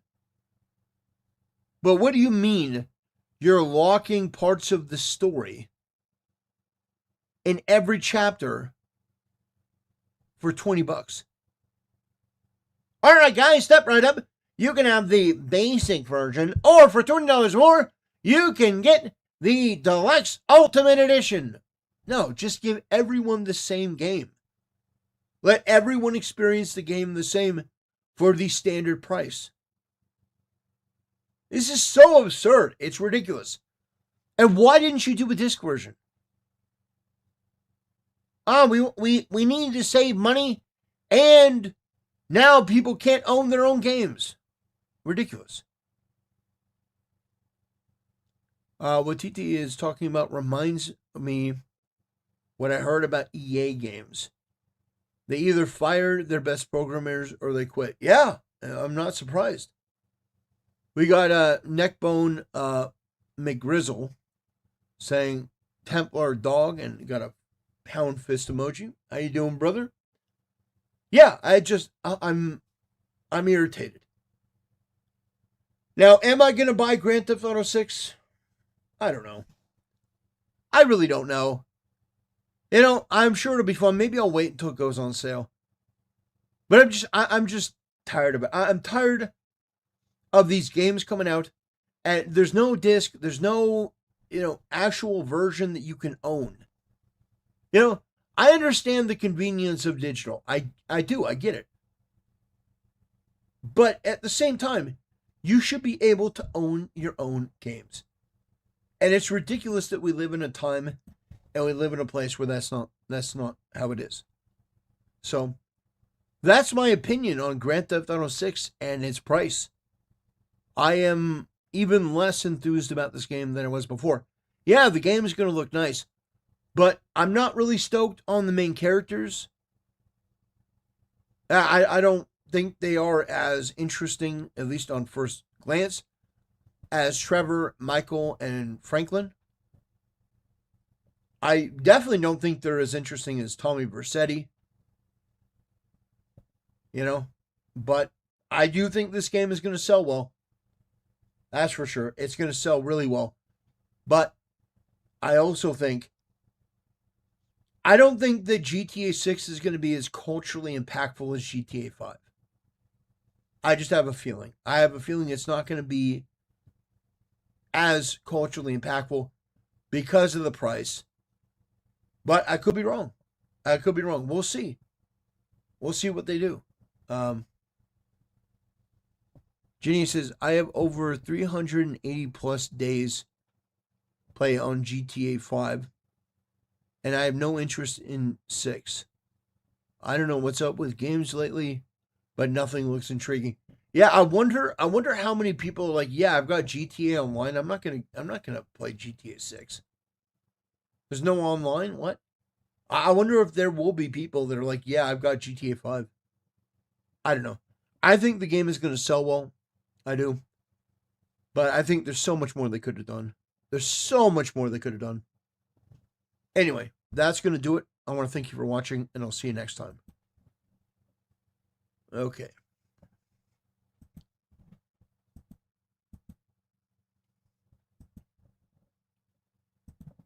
Let's see.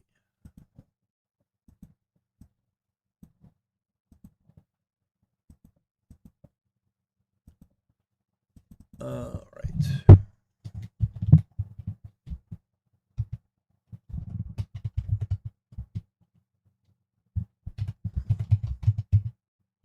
Reveal.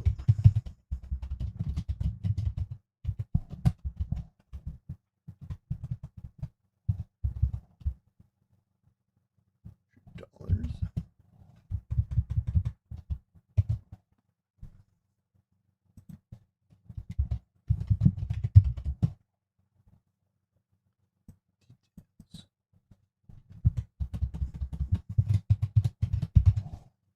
Okay, got it. Only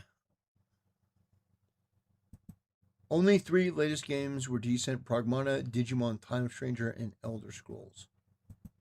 Interesting choice. All right, now let me...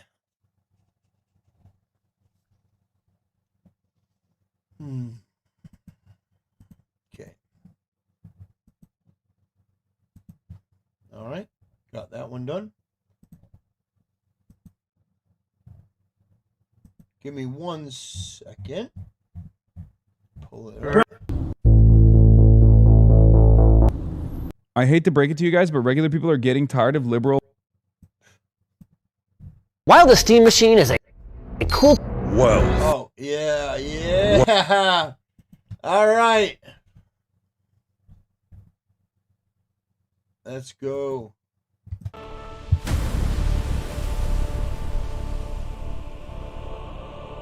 All right, brothers, we're going to be watching the One Piece trailer. It's really more of a teaser, but it shows some of the shots from the upcoming One Piece remake. It's not a reboot. It's a readaptation of a lot of the initial episodes because the art style and the flow and the form is so different than it was then that they wanted to redo it. And yeah, we're going to take a look. We're going to see what One Piece is going to look like in the future going forward. That's right, guys. I am a huge fan of One Piece. I am. I think that it's probably one of the most impressive animes. You know? Oh, gosh. Yeah. So, without further ado, this was posted by One Piece Netflix. A new era of the One Piece is coming.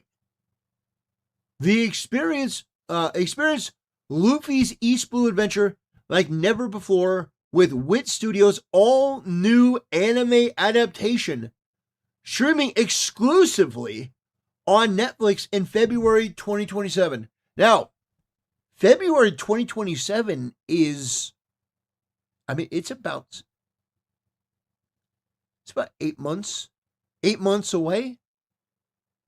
We're getting to the back half of 2026, guys. The year is almost it's almost over. You know, halfway. We're almost halfway. Isn't that crazy? Anyway, let's take a look. Let's take a look at One Piece. Reimagined for the new age. Wealth, fame, power. The man who attained everything the world had to offer. Oh, Gold Roger, good. king of the pirates. It looks really good. With his dying words, he drove countless souls into the vast sea.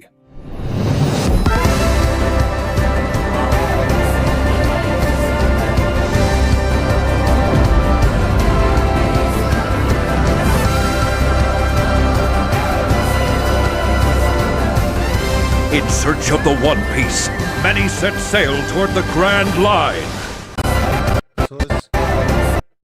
Line. Plunging this world into the Great Pirate Era. All right. Well, let's go through. Let's take a look. Okay. You got people standing around. Yeah, it looks epic. Wait, didn't they make a live action version? Yes, they did make a live action version.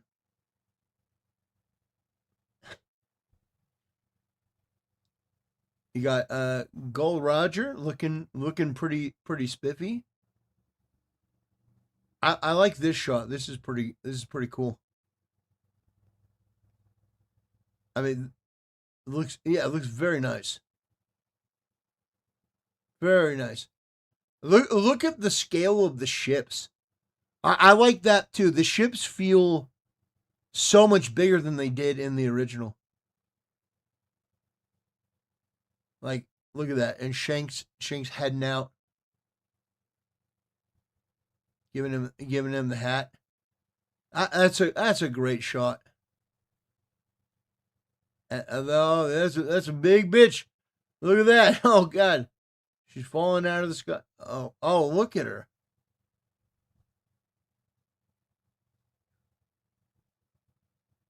Interesting. The character designs look largely similar, which is good. I mean, I think this guy looks a little bit taller, more normal than in the original. Oh, Axe Hand Morgan. I like how much bigger he feels. That's pretty cool. There's Buggy.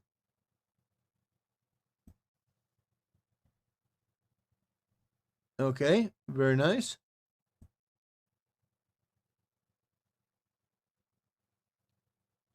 Okay, you got Zoro with the that is a cool shot. Yeah, that is a cool shot. Now it is interesting. Okay, I am noticing. So they are going with the original Nami design. I do think that is an interesting choice. That is interesting.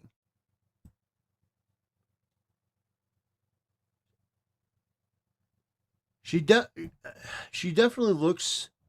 Yeah, her design looks great. Usopp looks great. Sanji looks great. They all look great.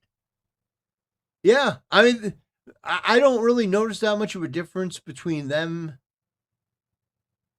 But here's the thing. They look very different from the original, how they looked originally, but they don't look that different from, the show today, which I think is the point of all this. And then he gives him the Shoryuken. What a shot right there. That is quite a shot. Look at that. You could put that on a t-shirt. Anyway, yeah, that looks great. Let's see what some of the comments are. We OP fans keep winning. Another day of thanking God for making me a One Piece fan. One Piece is my oxygen. One Piece is my everything. Love this anime forever. Absolute cinema. Yeah. Okay. The One Piece. Okay, you got some shots. Looks like the old one. And that's definitely the new one. That looks pretty cool. What was the point of remaking the anime when the original is still airing? Well, it's actually very simple. Okay. All right. All right. It's not that type of pirate. Yeah, Luffy, I am the captain now. Yeah, no, I don't think so. Yeah.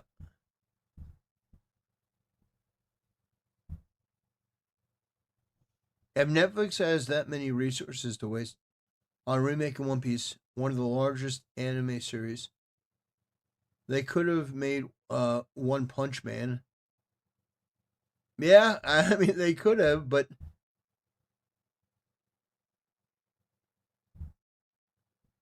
I believe in Wit Studio supremacy.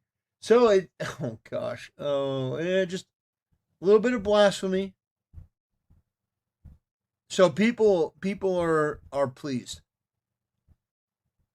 People are pleased. People seem to be very, very, very, very happy with this, which is great because I do think it looks very, very good. One Piece is a very special series to a lot of people. And so I'm glad that they're doing it justice. I'm glad that it doesn't appear that it's getting the One Punch Man treatment, because what they did to One Punch Man should be a crime. That was some sort of like extortion ring where they're like money laundering, because that show looked absolutely ass. But this one, it actually looks pretty dang good. So we're excited. We're excited to see what they do. If they take some liberties here and there, or if it's just a 1-for-1 of the anime, or I'm sorry, the manga, and in a more concise form, because I think that is what they're going to end up doing. I think they're going to retell the story of One Piece one chapter thing at a time. Basically, they're going to do this, and if this does well, then I think they're going to redo other ones. That's my conclusion. I think they're going to do other ones as well. So, buoy. That's pretty cool. Guys, let me know what you think of One Piece. Did you guys like the trailer? I know I certainly did. It's not very often that I do trailer reactions, but One Piece is a special exception. It's so big. It's so cool. Yeah, I just decided that I wanted to do it. But one thing that I hope they don't do is, the whole thing with like localization. We've had this problem before. I hope they don't make any really big changes to the dialogue, because the initial dialogue is like 20 plus years old. I do hope that they are limited in how much they can change. So, and Jenny says, unpopular opinion, pull out the pitchforks, boys. I think One Piece is a 2 out of 10 anime. Well, that's perfectly fine. Everyone can have their own opinions. Everyone can be wrong. But I think that maybe this would help somebody like you that doesn't like it, because it takes the story, which is good, and then it basically condenses it in a more digestible format, so you're not watching like 100 episodes. This is going to be, is it 12 or 24, I think. I don't quote me on that. I think it's going to be 24 episodes. But it could be less. But it's going to be much more digestible. It's going to be much more linear to like traditional anime. And this may be the one thing that gets you on board with the One Piece. Maybe not, but anyway, I want to thank you for watching. I want to thank you for supporting the channel. And I'll see you next time. Okay. Let's see. Okay.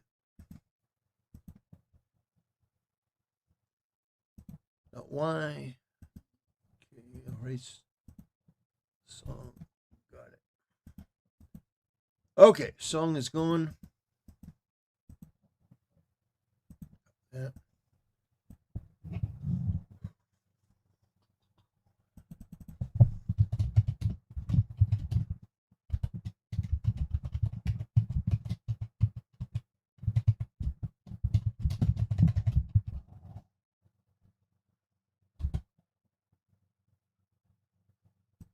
Okay, got that.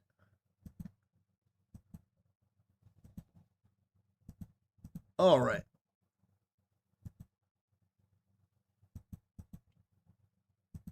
You know what?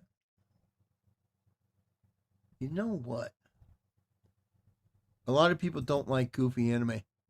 Well, I think they may actually make it more serious, but who knows?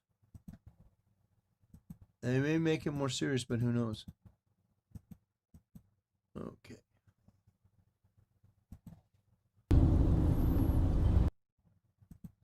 All right. I am looking forward to it, and I hope.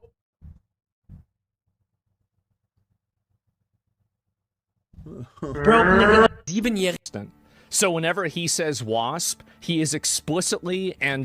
Oh, yeah.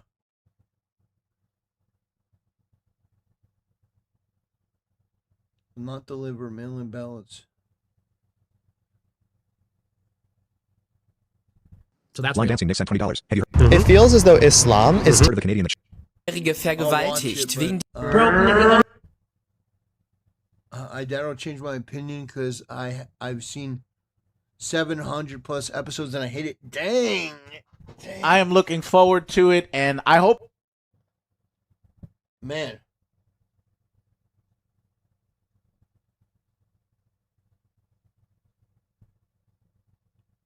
Oh gosh. You've seen 700 episodes, huh?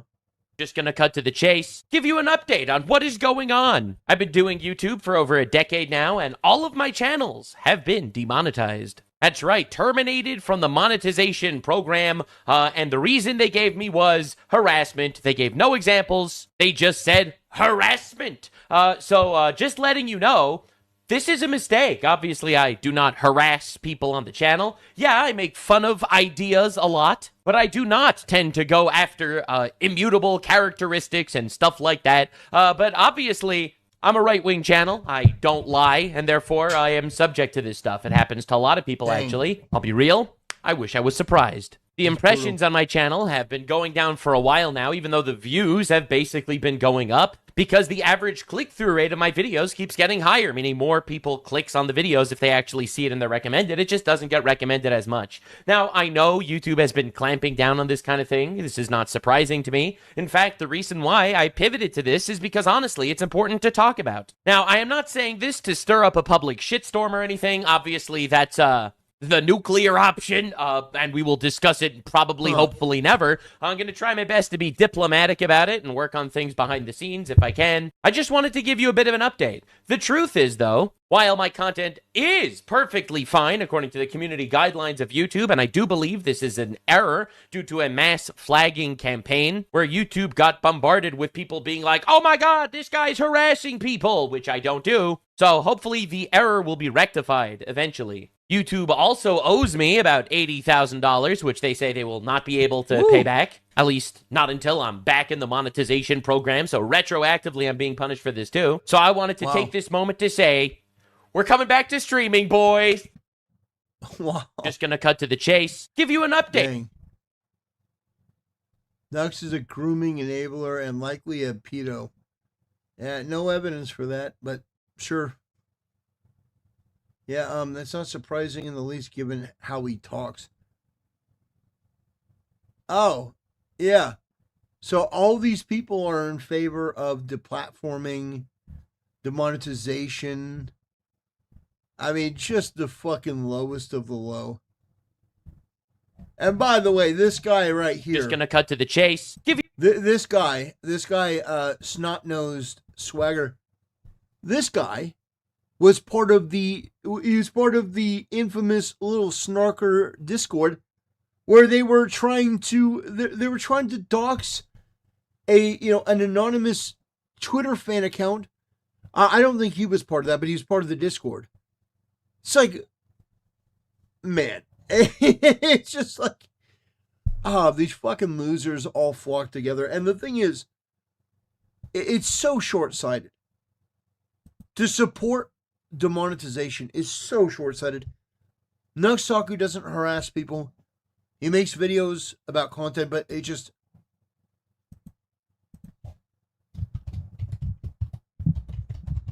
Of course.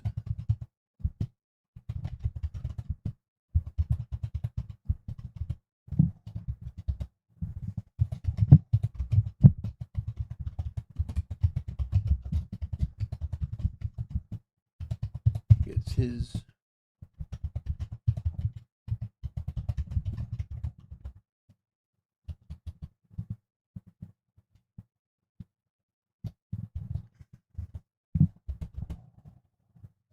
Just gonna cut to the chase. Give you an update on what is going on. I've been doing YouTube for over a decade now, and all of my channels have been demonetized. Damn, that's right. brutal.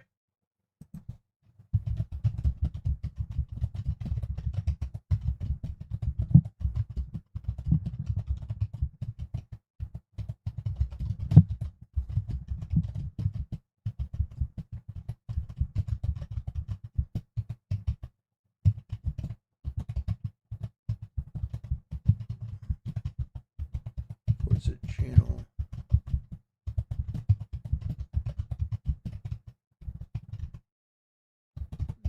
Demonetize.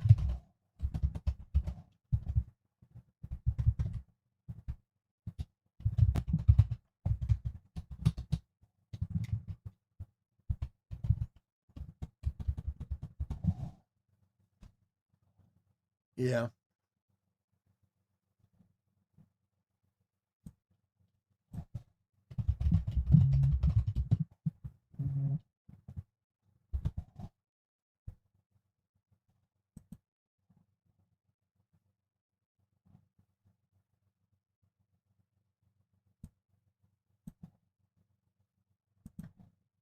All right. Okay. You know, I'm gonna make a decision about what I want to do. Maybe we'll do a reaction.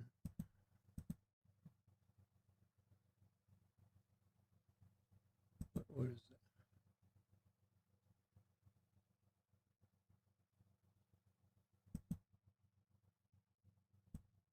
that? Okay.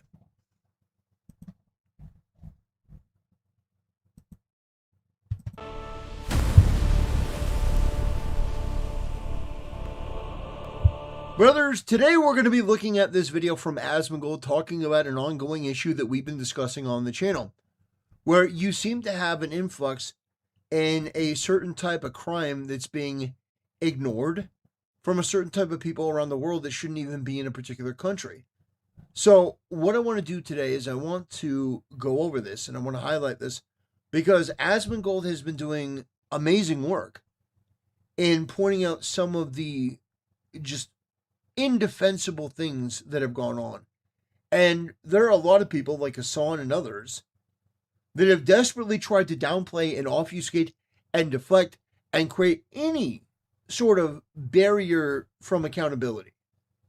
But people like myself, people like Asmongold, and others, they've been calling this stuff out and bringing attention to the truth. And you have all these people. This is their big, actually, this is from Zoran. That's a different one. I was looking at another one.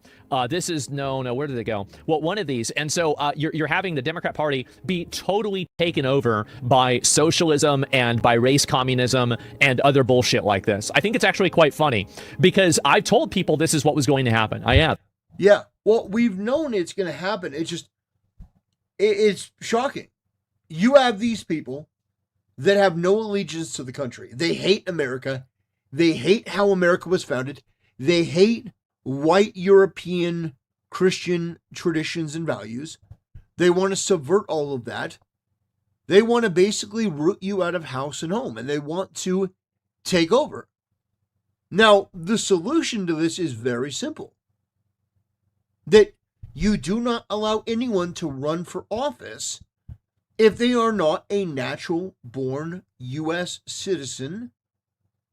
And if you want to go a step further, say from, 3 generations back. So if somebody's grandfather came here and their parents and then you, well then okay, maybe you can run for office. But if somebody just comes here and you're the child of those immigrants, maybe you shouldn't be allowed to run for office. I don't know.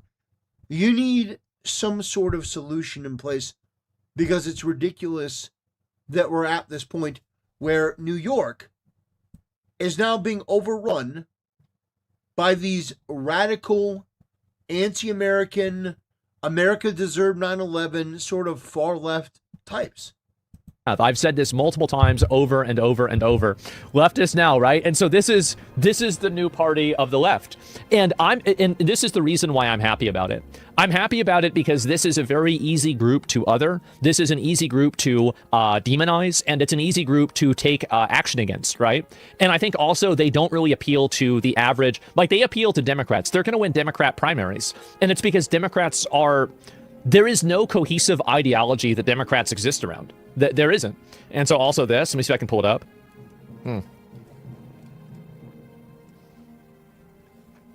Free Palestine, let Gaza live. Congressman Dan Goldman. It's not Dan Goldstein. Is he a Jew? Like, is this the... I'm curious about, like, what is the... Is Goldman a Jewish name? Like, I don't mean to be improper about this. I'm not trying to be racist. I literally am asking this. Okay, yeah. Okay, so this is another let Gaza live, blood on your hands. Okay, right. So this is another Jew that's having Free Palestine and Roman salutes shown right here. Okay. These Free Palestine people are pissing me off. Well, that's because, I mean, none of these people should be in the country, by the way. Like, they should not be in the country. We've allowed them into the country. Yeah, and he's I think absolutely right, by the way. I know I'm going to say something that may be deemed a little bit controversial, but it's not. You don't have to live this way. I know. Crazy, right? Despite what the media says, despite what you're told constantly, you don't have to live this way. You can, collectively, make a determination that you are not going to put up with this anymore, and you can collectivize as a voting bloc and say, we are going to vote for the candidate that will deport these people and get them out. You can do that. You have that ability. You are an American. You have that power. You can say, you know what? I will vote for any candidate that will take Zoran Mamdani and these race communist Muslims and they will deport them. They'll just say, you're out. We'll send you on a one-way ticket back to wherever you want to go. We're that generous. We're that nice. We're that benevolent. We will send you anywhere you want to go, but it can't be here. And also, we're going to create a law that people like you can't run for office because you're a danger to this country. McCarthy didn't go far enough. The Democrats, I think the Democrats deserve this. They do. They deserve this because they have played footsie with these freaks for 15 years. Ever since Occupy Wall Street, they have completely shifted away from, class warfare and from class issues to identity issues. And this is what the Democrats deserve because you brought these people into the country. You used all of these race politics issues. You pushed this over and over and over. And now, finally, Dr. Frankenstein's monster is attacking you. That's it. And they have created a Frankenstein's monster out of disaffected college kids, terrorist supporters, illegal aliens, basically non-Westerners who hate the West, political Islam. And you've taken all of these, and communism, obviously, right? And socialism and Marxism and all this. You've taken all of these pieces and you've put them together into one conglomerate. And the reality is that conglomerate is smaller but stronger than the Democrat Party. They're a lot strong because the Democrat Party doesn't have any real ideals anymore. They don't. There's nothing that the Democrat Party really stands for. The only thing the Democrat Party stands for is whatever Trump isn't, right? So, like, Trump wants to clean the pool. The Democrat Party are for algae, okay? Like, that is the state of the Democrat. He's not kidding, by the way. I know some people who don't know anything about this. Maybe you're from a different country. You may say, no, he's being hyperbolic. He's not. They literally became for algae, and they wanted to destroy the reflective pool because they thought it would make Trump look bad. They did. They thought it would make Trump look bad.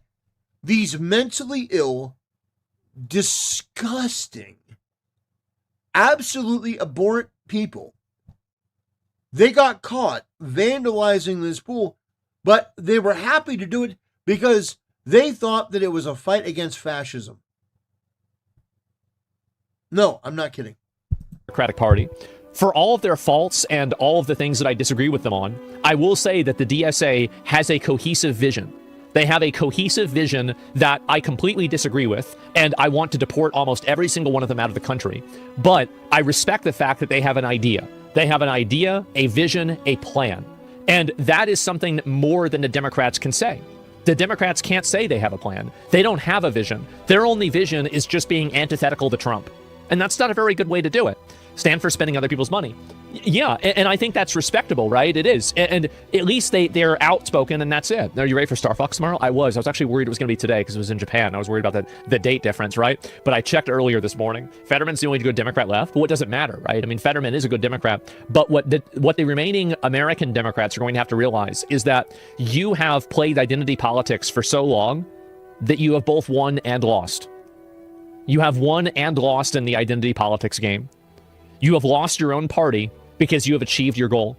You have effectively created a minority majority of people that prioritize foreign interests, tribal conflicts, ethnic superiority, and other forms of, tribalism over the American rule of law, over the Constitution, and over Western civilization. Yeah. Yeah, he's absolutely right. It is a Frankenstein's monster. It is, let's take this disease rotting corpse here and let's just add different things. Add these different, disgusting, despicable ideologies. And you know what? Here's the thing. There's no need for it. You can just deport it. You can deal with the problem by getting rid of it because these people are enemies of the United States and America. They're abusing the system. So it is moral and it is good when you use the system against them. You should be oppressing these people. You should be persecuting these people, sending them home. Like, this is an extremely basic perspective. This should be the norm. Hey, you're not really compatible here. You're not welcome here. You got to go. If somebody came into your house and they were causing problems, they were eating all your food and breaking things, and they were threatening you, it'd be very simple. You wouldn't elect them to be leader of the house. You're like, we're going to get you out. I'm going to call the cops and you're going home. They've succeeded. They've totally succeeded in that, and it has been their complete undoing. And I think that they deserve every single little bit about it. They have successfully failed. It's going to ruin them. It is. And I think that also the moment that you play some jihadi, right? Or like, I mean, these people, like, this is a good example, right? So this is a person that won a Democratic primary. Let's listen to what they're saying. And so, like, and finding that, like, you know, the system of capitalism and racism and white supremacy, etc., have all, and Islamophobia have all been used, you know, to colonize lands, right, to take resources from other people. And so this is like a long trajectory, and we're just seeing what you have to understand is that the reason why they say this is it creates it's basically a permission structure for them to enable themselves to do the same thing, basically. And you've heard a lot. Libertarians like Hasan are part of the problem. They allow this to fester for freedom. When it starts to affect them, they pretend to be based. Well, I do think there is some truth to what you're saying. But in Asmongold's case, I think he's doing a great job in highlighting this. Now, it is true that a lot of people have been afraid to talk about this for years. They've been afraid. But you notice how things have changed where people feel free to talk about it now. So I encourage him to talk about it. I hope he talks about it more. That's great. I will never turn somebody away that is saying what I believe on, on a platform that's much larger than mine. If that makes sense. I'm not going to act like Hasan and treat this like it's a zero-sum game. And if you're not 100% with me, then you're against me and we got to destroy you. No. I will take what I can get because I've seen how bad it gets. So I appreciate the donation. I do. I agree with you in part, but I think that Asman is doing a great job. I do. I think he's doing a great job in highlighting these problems. And this is going to be seen by an audience that may not otherwise have noticed this issue. A lot of people like this say that, where it's basically like, well, you guys colonized and now you're being colonized. It's like a permission structure to say this. I mean, she knows this isn't actually true. Manifestations of that continuation, right, with 9/11, and so listen a to lot that, of times 9/11. we're to take resources from other people, and so this is like a long trajectory, and we're just seeing the manifestations of that continuation, right, with 9/11, and so a lot of times when people are asking us to respond about, you know, attack, right, when if you look back like historically, right, you know, a lot of us come from lands that were colonized, lands where wars are being waged, right, and a lot of times because of U.S. policy or the policies in Europe, and so. However, we'll say better late than never. We need to push the libertarians when they get comfortable again. Yes, I agree with you. And you know what? We disagree with Asmongold when he says something stupid. We agree with Asmongold 100% when he says something smart. And usually that falls along the lines of, does he say something that I disagree with or I agree with? Because that pretty much determines whether he's right or wrong. You know? My morality and my judgment is the one that we use to determine whether Asmongold is correct or he's not. And if he's not, we try to pull him back towards the right side. And when he's completely right, we let him off the chain because he's got it. He's got it dialed in. And he's correct here. He's absolutely correct. And he's spot on. And you know what? He's pretty much untouchable in a lot of these spaces. Whereas, in the past, a lot of content creators, they just go after them and they, Steven Crowder, they snap him out of existence. Well, Asmongold is a little bit untouchable at this point. I think that's great. I think that's amazing. I find that we can connect over that, but then also that the idea that we have to apologize for like a terror attack that like a couple of people did, and then there is no apologies or reparations for genocides and for slavery, etc., is something that I kind of find like reprehensible. That's just so this is the way that they look at things. And the point that I'm showing you here, a couple people did, yes, exactly. And so my point is with this is what the Democrat Party have brought into the country. Yeah, and it's absolutely indefensible. It's atrocious. This has been the ideology that they have nurtured, manifested, and now it's turning on them. Correct. That's really about it. They're turning on it. And by the way, like, I don't care. Like, it doesn't matter. Like, this is a person that's trying to rationalize 9/11. I'm not interested in disproving this or arguing with this person. And the reason why is my position. Yeah, because they're mentally ill and evil. The only way that you deal with this person is with force. You take this person and you remove them from the country, and you say, if you ever come back, well, you're not ever going to be leaving a cell. Like, that's the way that you deal with people like this. No, you don't need to argue with them. You don't need to, explain yourself to them, because these people do not have a logical and functional foundation for the world. This is pure vile rhetoric. Position is very simple. I will vote for whoever will militarize the entire military, the police, and the National Guard to forcefully remove every single person like this from my country. Every single person who is running defense for terrorism, every single person who is promoting terrorism, who sides with foreign enemies against America, I want to send them back to, if it's not where they came from, it's where their parents came from. If it's not where their parents came from, it's where their grandparents came from. If there's no other way to go, you're going to the Congo in Africa, but you're not staying here. That's the way I see it, and I will vote for whoever will do that. And I don't care what methods they use. I don't care how the sausage is made. All I want is to eat it. I do. That's all I care about. True. And I want it. And so that's really the way I see it. That's where I'm at.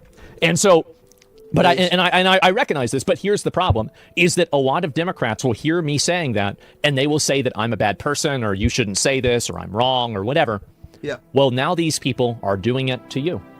They're doing it to you. And the reality is that I think this is a sabotage for the Democratic Party. And the reason why it's a sabotage is that you have to look at Mamdani whenever he won. I think that he's a great politician, and he has a lot of positive qualities. But I think that you also have to contextualize it around the fact that he was running against somebody who literally put people in nursing homes that had COVID and killed a good... Like, I know somebody whose elderly grandmother was killed indirectly by Governor Cuomo's, basically stupidity, right? And so, yeah, what? No, like, that was it. And this is person's valid. Yeah, exactly. Silwa is a cuck Republican. Well, I don't like Curtis Silwa. There are things about him I like, things I don't like, right? And so my point is that when Cuomo killed all the old people, well, he didn't kill all of the old people, but he put old people in danger because of his mismanaging of COVID. And on top of that, there were sexual assault allegations. And I think nobody really liked him in New York. Like, what happened with Anthony Cuomo is a lot what happened with, like, Stephen Harper in Canada, where this dude was like the biggest, dumbest, stupidest piece of shit and everybody hated him. And so Justin Trudeau got elected because he wasn't Stephen Harper. And I think that Mamdani also got elected because he wasn't Governor Cuomo. And I think that's a big reason, right? Anthony Cuomo? Did I say the wrong one? No, Anthony Cuomo's the right one, right? Yeah, Chris Cuomo's that's his brother, is a news anchor. And so what happened to the elderly in New York? I completely missed that. Basically, there were people that had COVID and they were sent into the nursing homes without proper vetting. Like, I don't know all the details. All I know is that people with COVID went into the nursing homes, and I don't know if really the word is allowed, but his lack of oversight or care or, organizational structure allowed it to happen. I don't want to get specific into it because I'm not sure. And so both idiots. Yeah. And so how do you miss that? I mean, who cares? But it was a long time ago. I'm not going to think about it. But people that lost their family did. And so they're not going to vote for this guy. But what I do think is that this ideology is unpopular amongst, I think, a lot of Americans. And I think also this is another component of this that I think is like kind of interesting. Let me see if I can show this real quick and pull it up. This is really it. Sorry about all the volumes. It's very, very annoying to see that. And do you think that we'll get the Diddy files? I don't think we're getting Diddy files or anything like that. I don't know why it's autoplaying. Can I turn off autoplay? The 250,000. Can I turn off autoplay on Twitter? Is there a way for me to do that? This is just like super annoying to me. Just mute one of them? Oh, okay. Okay, that's easy. Oh, thank you. Thank you. I wish I'd even known that. All right. Well, anyway, I get instructions in 2 seconds. It's all right. We've got it fixed, at least for now. So if you look at, for example, the voting records of the people that were voting for Mamdani versus voting for Cuomo, overwhelmingly foreign-born people voted for Mamdani, and overwhelmingly, native New Yorkers voted for Anthony Cuomo. This is just what's happening. And so the Democrats have effectively engineered their own demise. They have. They've engineered their own demise through allowing the party to be taken over by radicals. They have. And so we'll look at a few more of these. Well, New York City matters because the two most... And I think they deserve it. I think they absolutely deserve it. Exciting left-wing candidates are here, ALC and Mamdani, but also this is the stronghold for the establishment, Schumer and Hakeem Jeffries. This is a battle between the establishment and this insurgency, and the roof is collapsing on the Democratic Party establishment tonight. If Mamdani gets a hat trick, 3 out of 3, this is a new era for the Democratic Party, and you can't write off New York City because this is the place where both, it's a power center for the establishment. Even if you don't view it as a victory strategically, because, maybe they were running against people that were like bad candidates, etc., it's certainly a symbolic victory, and it should be seen as that. It absolutely is. And the insurgency, and they're going head-to-head tonight, and right now, this is no longer it's a lefty civil war. It's a movement and a machine at the same time. There's just no way to sugarcoat this. If Mamdani pulls off a hat trick, it is a new era in Democratic Party politics. Well, and if you're a moderate Democrat who's on the election, who's on the ballot this November... If you're a moderate Democrat, then you're not a Democrat anymore. That's really it. And they will also wear your party as their skin. They're not going to build up the Democratic Socialist Party. What they're really going to do is they're going to continue co-opting Democrat Party positions and then using those positions to run in larger elections. That's what they're going to do. They're going to wear your skin and then say that they're Democrats and then openly say negative things about Democrats. That's what's going to happen. Van, I mean, they're all going to get asked about the positions Trump that we're hearing. and also this isn't the first time, it's the second time. I think this is one of the reasons why Trump respects Mamdani is because Trump did this to the Republican Party. The Republican Party was profoundly different, and then Trump came into play, and he totally changed all of the Republican Party talking points. Yeah, he did. Remember Jeb Bush? Please clap. Remember, please clap.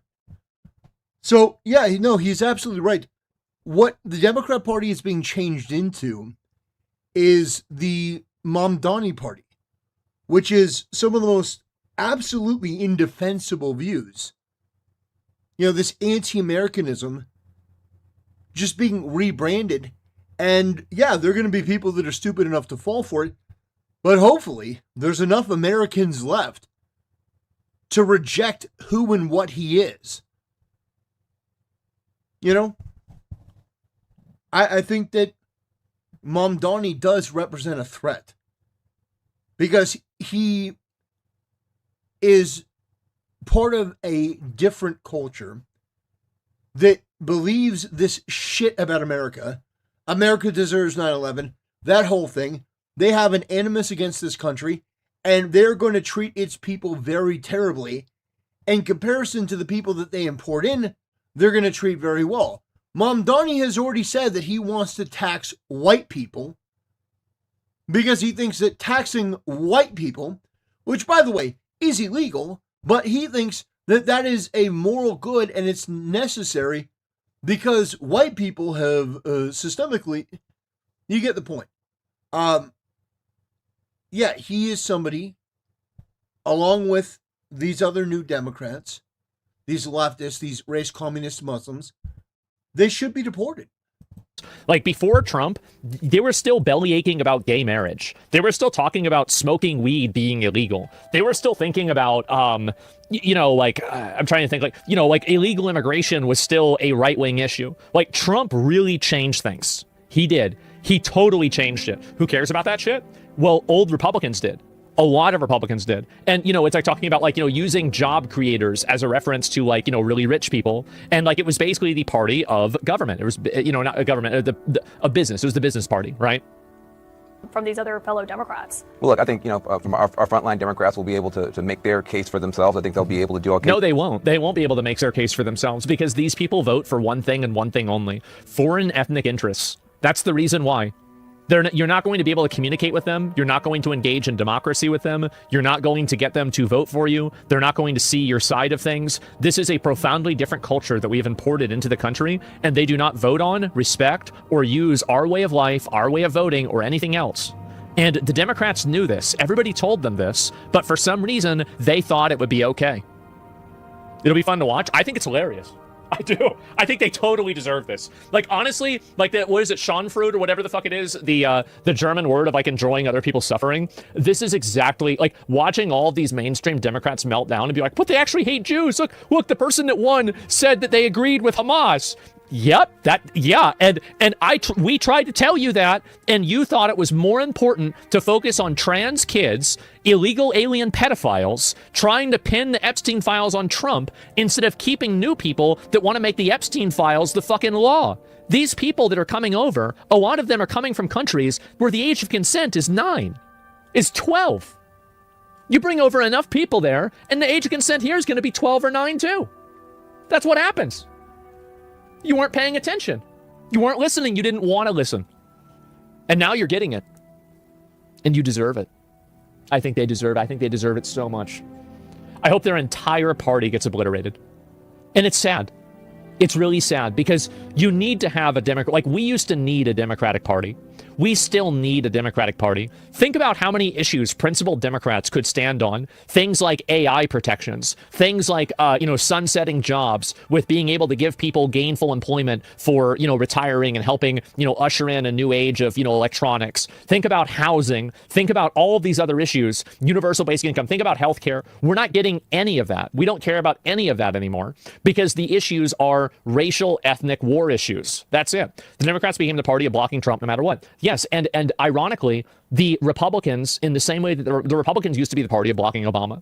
You might not remember this, but the Republicans, that was the only thing that they ran on, is that what is Obama? Obama likes water? I hate water. Obama likes breathing? I hate breathing. Obama's wearing a tan suit? Well, guess what else is tan? Sand in the Middle East. Oh my God, Barack Hussein Obama. I knew it, right? I mean, there's a connection there. This is what they did. They did this all the time, the tan vest. And so the Republican Party was defined around opposing Obama. And, again, why? I think that a lot of it is, I'm going to be honest, and people might not want to hear this. I think some of it was because he was black. Well, no, it's because he was one of the worst presidents in our lifetime, and he would constantly do things to undermine America. Now, Asman says that Republicans didn't like Obama because he was black. No, that had nothing to do with it. Because a lot of people that ended up voting for Obama voted for Trump. So you're just absolutely wrong. No, the reason they didn't like Obama is because Obama was, when I say he's one of the worst presidents, he was genuinely one of the worst presidents we've ever had. They called him Obama, but Obama would constantly lie to the American people.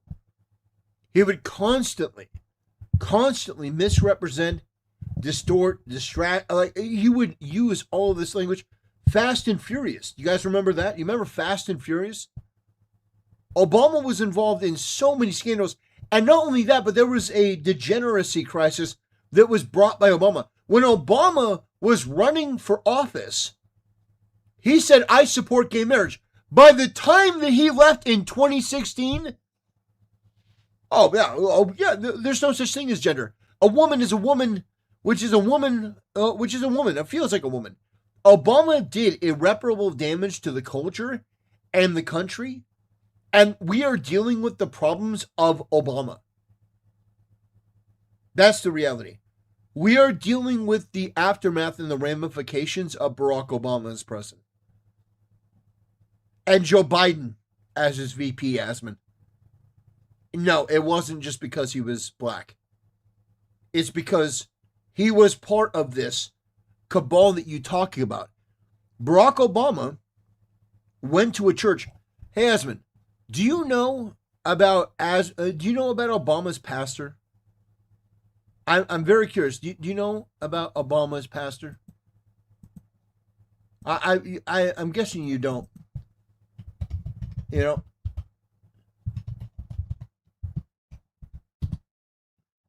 His here you go. Where governments lie, God does not lie. Where governments change, God does not change. And I'm through now. But let me leave you with one more thing. Governments fail. The government in this text, comprised of Caesar, Quirinius, Pontius Pilate, Pontius Pilate. The Roman government failed. The British government used to rule from east to west. The British government had a Union Jack. She colonized Kenya, Ghana, Nigeria, Jamaica, Barbados, Trinidad, and Hong Kong. Her navies ruled the 7 seas all the way down to the tip of Argentina in the Falklands. But the British government failed. The Russian government failed. The Japanese government failed. The German government failed. And the United States of America government, when it came to treating her citizens of Indian descent fairly, she failed. She put them on reservations. When it came to treating her citizens of Japanese descent fairly, she failed. She put them in internment prison camps. When it came to treating the citizens of African descent fairly, America failed. She put them in chains. The government put them on slave quarters, put them on auction blocks, put them in cotton fields, put them in inferior schools, put them in substandard housing, put them in scientific experiments, put them in the lowest paying jobs, put them outside the equal protection of the law, kept them out of their racist bastions of higher education, and locked them into positions of hopelessness and helplessness. The government gives them the drugs, builds bigger prisons, passes a 3-strike law,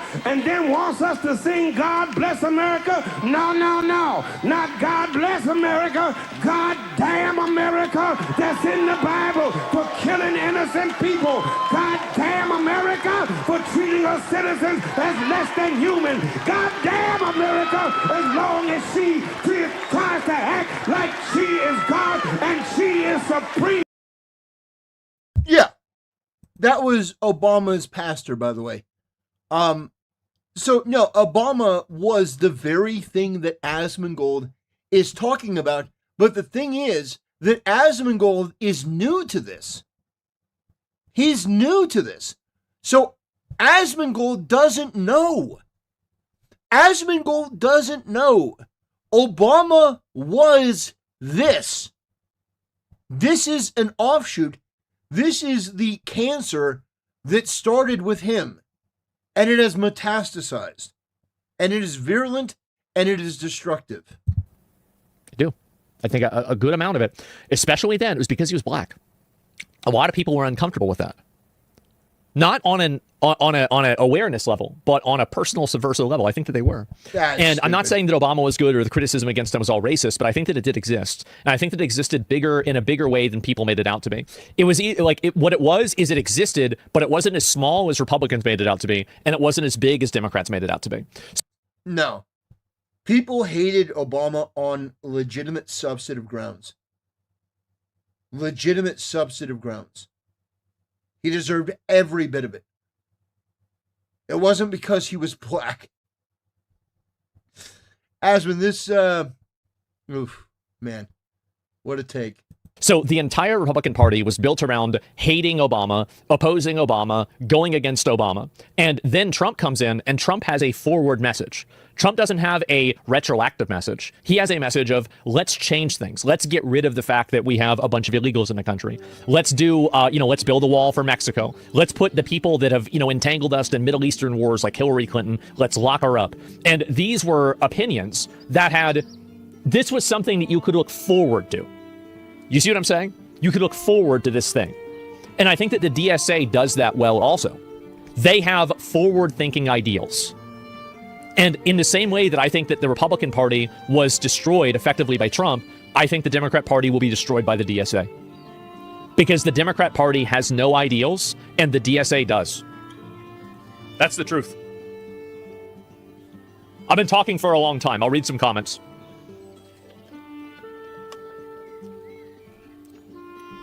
Basic politics, not going to go around with it by the other issues. No ideals. What's DSA? Democratic Socialists of America. Yeah. And, ethnic values, etc. Who do you think will lead DSA? AOC or Mamdani? I don't know. I think that they're probably not going to have, one singular leader, if you want me to be honest. I think that people will look at Mamdani as the de facto leader, but I think that he'll probably not claim that position entirely because it will make them weaker if you have one figurehead. in case that person has a problem or something happens to them, then you lose your figurehead and, you know, your organization's weakened. I don't think they're going to do that. Is the DSA cheating? I have no idea if they're cheating or not. I mean, like, who knows? Maybe they are, maybe they're not. We need a bull moose party. Well, that split the vote back then too, right? It did. Whichever party presents and takes steps on UBI in order to AI to answer for AI job loss will do well. No, they won't. The biggest problem that we have right now are demographics. That is the biggest problem that I think a lot of people are beginning to realize, is that when you import a bunch of people who vote on an ethnic basis and they vote on a race basis, like what percentage of, for example, Muslims do you think voted for Mamdani? A huge amount. So really, if you want to be able to vote for any sort of actual position, you need to make sure that you stop importing people and you reverse the migration of people that have come here from countries that base things off of ethnic disputes. That's the main issue. And every other issue, inflation, all of those other issues, they will all be ignored by that other party. They will be. They don't care about any of those issues. They don't care about inflation. They don't care about housing. They don't care about any of this shit. It's a reverse situation. I welcome all of you new conservatives to the fight. It's going to be tough going forward. We need the next generation. DSA alone won't destroy liberals. You're right. You're right. But it is definitely... Ginny says, I'm out. Have a good night. Have a good night to you as well. Thank you for your generosity, my friend. Yeah. We welcome new conservatives to the fight. I think Asman, overall, I think he's got a decent message. But, I mean, there are things that he's absolutely wrong about. There's no question. Situation where Iran gained points by ignoring the Israel question. Now they do the same for Palestine. Well, let me see what this is. I haven't seen it yet. Aber wins. Palestine was on the ballot, and now a Palestinian-American Democratic Socialist is going to Albany. Aber is exactly who New Yorkers need fighting for them in the Senate, because socialists get it done. There you go.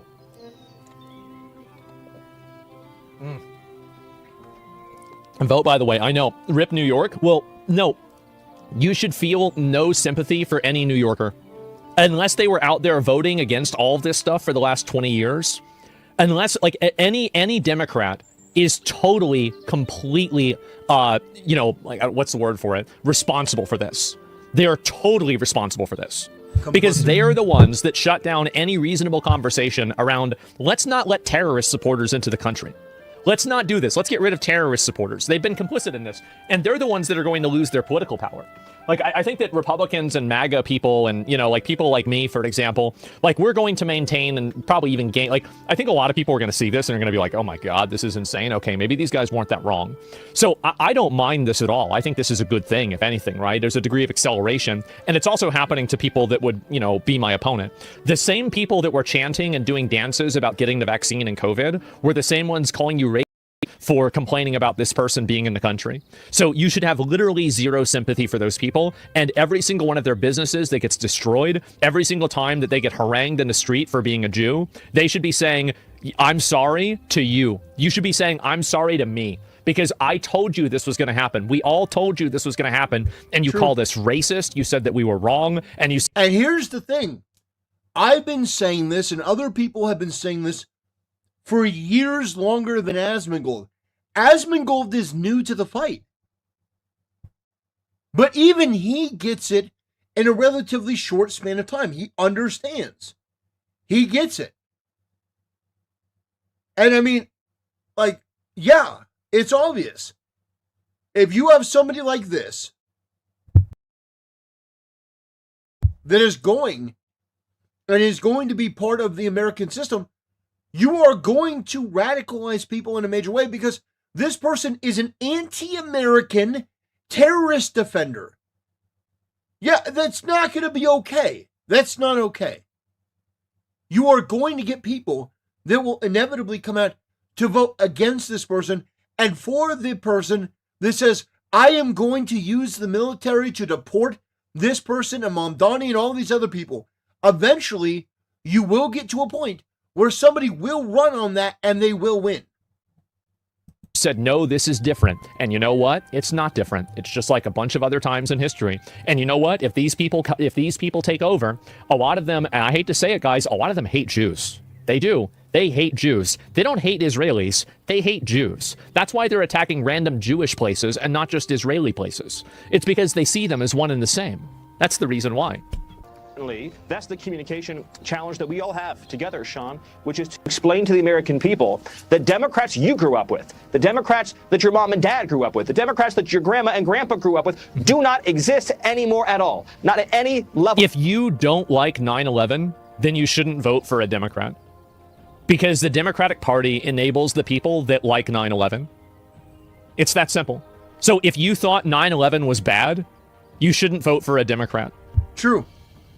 There it is. Yeah, true. Of government. A vote for any Democrat anywhere for any office is empowering a party that wants to strip this country to the bone, to take away our security, our defense, our way of life. You know, just tonight, Sean, I saw a Democrat member of Congress online defending the Antifa terrorists in Texas who were just jailed for shooting an ICE officer. They shot an ICE officer. They were charged with terrorism, and a Democrat congresswoman was defending the Antifa terrorists. That's correct. Yeah, he's totally correct, right? And that's it. Like, Zabna's done. Give me a break. Oh, I have no interest. They're planning a false flag. This will be the excuse. Well, I don't know about that. I have no idea. Like, both sides say the exact same thing. Republicans say Democrats no longer exist, and Democrats say Republicans no longer exist. Well, I think that the parties have changed dramatically, right? They have. And so, of course, just asking, why do you always treat Muslims as migrants? Like there's no Americans who convert to Islam? I'm not. I don't think that this is something that's unique to Islam or Muslims or Arabs at all. I think that there are a lot of ethnicities of people that come into America and then they seek to subvert the country. I don't think all Muslims... Yeah, like, that is such a stupid question. Of course it's not all Muslims. Like, you think that people coming from Mexico, you think that illegals coming from Mexico, you think they're Muslim? No. No, that's such an oversimplification of this issue. Muslims or all Arabs or even, you know, Islamic converts here in America seek that either. I think that, again, there's overlap. There's a Venn diagram, sure, but like it's not a one-for-one. And I think that fundamentally it's this ideology that's the problem. It's the ideology, the moment that you're like, oh, 9/11 is bad, you know, if that's upsetting to you, then you've got to go, man. That's the way I see it. You should say not. If you say 9/11 isn't bad, if you say 9/11 isn't bad, then yeah, you need to go. And I think also what you need to understand is that, like, and here's a great example of this, right? I don't know if I can show this. I'm not sure, probably if I can. But like, there was like a little thing that showed like kind of who voted for Mamdani. And a lot of, I mean, there have been Muslims in America for, you know, a long time, right? I mean, obviously there's a lot more now, but many of the people that voted for him were all foreign born, not just Muslim, but foreign born. And so that's really what it is. And there is as I said before, there is a non-white racial like coalition being built that's trying to subvert Western values, American culture, and ultimately punish white people for their existence. Like this is, or for like past crimes, like colonialism or something like that. And this is a non-white coalition that's being built by multiple groups of people, not just Arabs or Muslims or Indians. It's just it's a massive thing. Oh, here we go. How American-born New Yorkers voted. This is what I saw. Como was at 40%. Mamdani was only at 31%. So how foreign-born New Yorkers voted. So these are people that did not, you know, they were not born in New York. And they weren't born in the country. 62% were for Mamdani. This is a lot bigger than any one group. This is it. So you have people that are coming into the country that shouldn't be here, that are voting for people to bring more people here who also shouldn't be here, so they can establish a majority and co-opt democracy so they can funnel more money to themselves and continue to use America's resources. This is what they're trying to do. It's very obvious this is what they're trying to do. And I think that they're even outspoken about this. The word as far as they wanted more of Como. Well, yeah, they didn't want more of Como. They wanted less of Mamdani and Silva, right? I mean, like, they know Anthony Como, and so people vote for him. Right. And so anyway, how many Muslim organizers are buying almost every member of Congress? How many Muslim organizations are buying almost every member of Congress?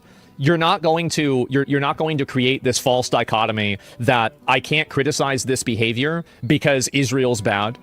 This is a false dichotomy, and I totally reject it. Oh, God. Both of these things are foreign influences, and I reject them entirely. Yeah. Just because somebody is against AIPAC doesn't mean that they're for America. You're not going to fool me with that. That's stupid. Yeah, there's plenty of people that hate Jews that also hate America, too. That is pretty dumb. Two wrongs don't make a right. Exactly. That's the way I see it.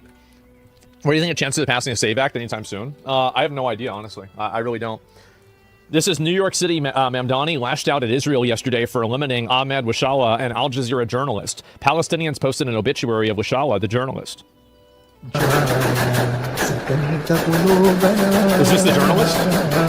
Yeah, journalist. Are those like newspapers? It could be newspapers in the gun. Yeah. Yeah, journalist. Yeah, those are the bullet points. They're not bullets, they're bullet points. Bullet points. Wow, how about that? Oh, and gosh. yeah, and Reuters Palestinian journalist right there, and man was busy. Oh my god. And yeah, he's shooting confetti, definitely, just a sniper. Yeah, what are you even shooting at? Like, it's crazy. And so he writes the news with the bullets. I guess so. A very musical people, I guess so. And these are the people that they're supporting. And so keep in mind that. And I think it really goes to show this is the reason why you should never capitulate about any sort of, oh, but what about X that did Y in your party? Because they're literally supporting terrorists in the other party. Like, they have no actual standards. I mean, like, I wonder what's worse, like some weird sexual assault scandal or being part of an organization that does sexual assault on an industrial scale and kills its own people and does terrorist attacks and kills innocent people regularly, right? It's not even remotely close. Yeah. Like, I'm not saying sexual assault's good, but like, this is clearly 1,000 times worse. And so... Yeah. These are the people that they're defending. This is the people that they're defending, and they cover it up. Exactly. Ladies and gentlemen, let me be very, very clear. If the Democratic Party becomes the likes of Zoran Mamdani, who, by the way, I like, I'm not trying to throw any shade on him or anything like that, but if the Democratic Party becomes him. And also, I think that the Republicans need to acknowledge that Zoran has some good points. He does. He has some good points, and I think that we should listen and we should take what people... He does not have good points. No, I think the problem you make is giving these people any sort of leeway. Zoran Mamdani is playing the LGBTQ game. He's playing the Muslim game. Now, he's doing the same thing that Democrats have done for the past 15, 20 years. He's doing the same thing. He's not doing anything different. You know, oh, he's got some good ideas. No, he doesn't. He's been an absolute unmitigated failure. Like, oh, you mean optically? You mean like, wow, he goes out there and he dances with people? Obama did that. No, he's a terrible mayor. He's terrible. What good ideas does Mamdani have? I've not heard one good idea that's actually reasonable, feasible, and able to be put into practice. People in the DSA are saying seriously. Because there are reasons. No, like what? Like the land, like the landlords that aren't keeping up with people's houses, like making the buses free. No, Asmund, do you know how he thought he was going to pay for the buses? He thought he was going to pay for the buses by taxing white people. Hey, I'm going to tax white people more. Asmund, he does not have good ideas. Every idea that this guy has is a bad idea. Everyone. Because while it sounds, and you're falling into the trap, Asmund. You're falling into the trap. Democrats use these words. Oh, well, I mean, there's this issue, and we have a solution. No, they never do. They never actually have a solution. Never. It's always some obfuscation or deflection or distraction or something or other. It's never honest. So, major businesses are fleeing New York, Asmund. They're fleeing. No, he is a cancer. He doesn't have good ideas. None. I think we can make the buses free. It's probably annoying to even deal with it. How much money are they making off of that versus how much money is it a problem? No, you can't understand. Making the buses free. Now, you can decrease the fare if you want, but the idea that you're going to have free transportation, everything's free, well, nothing's free. The taxpayers of New York are going to have to pay for it. And so then they're already taxed to oblivion. So where are you going to get the money from? Like, where are you going to allocate it in the budget? You're going to tax people more. Well, that's been their solution the whole time. It's a problem. I think he's got a good point there. How about childcare costs? I think no, and this isn't as though Asmon's going full lefty. No, This is what I believe. I believe in a lot of socialist policies. Well, yeah, then you're going lefty. Yes. Asman going lefty? No. Yes. No, Asman, you are, and it's fucking retarded. It is. It is extraordinarily dumb. What these people have advocated for is it's just there's no actual plan, Asman. It's sort of like, do I sound like a guy with a plan? There's no plan here. They just say things that sound good, but there's no substance. There's no actual substance to any of it. They're hoping that you're dazzled. You're razzle-dazzled by their, oh man, we are so empathetic, that you don't actually look too deeply into what they're doing. But Asman, genuinely, like it's a terrible, terrible position.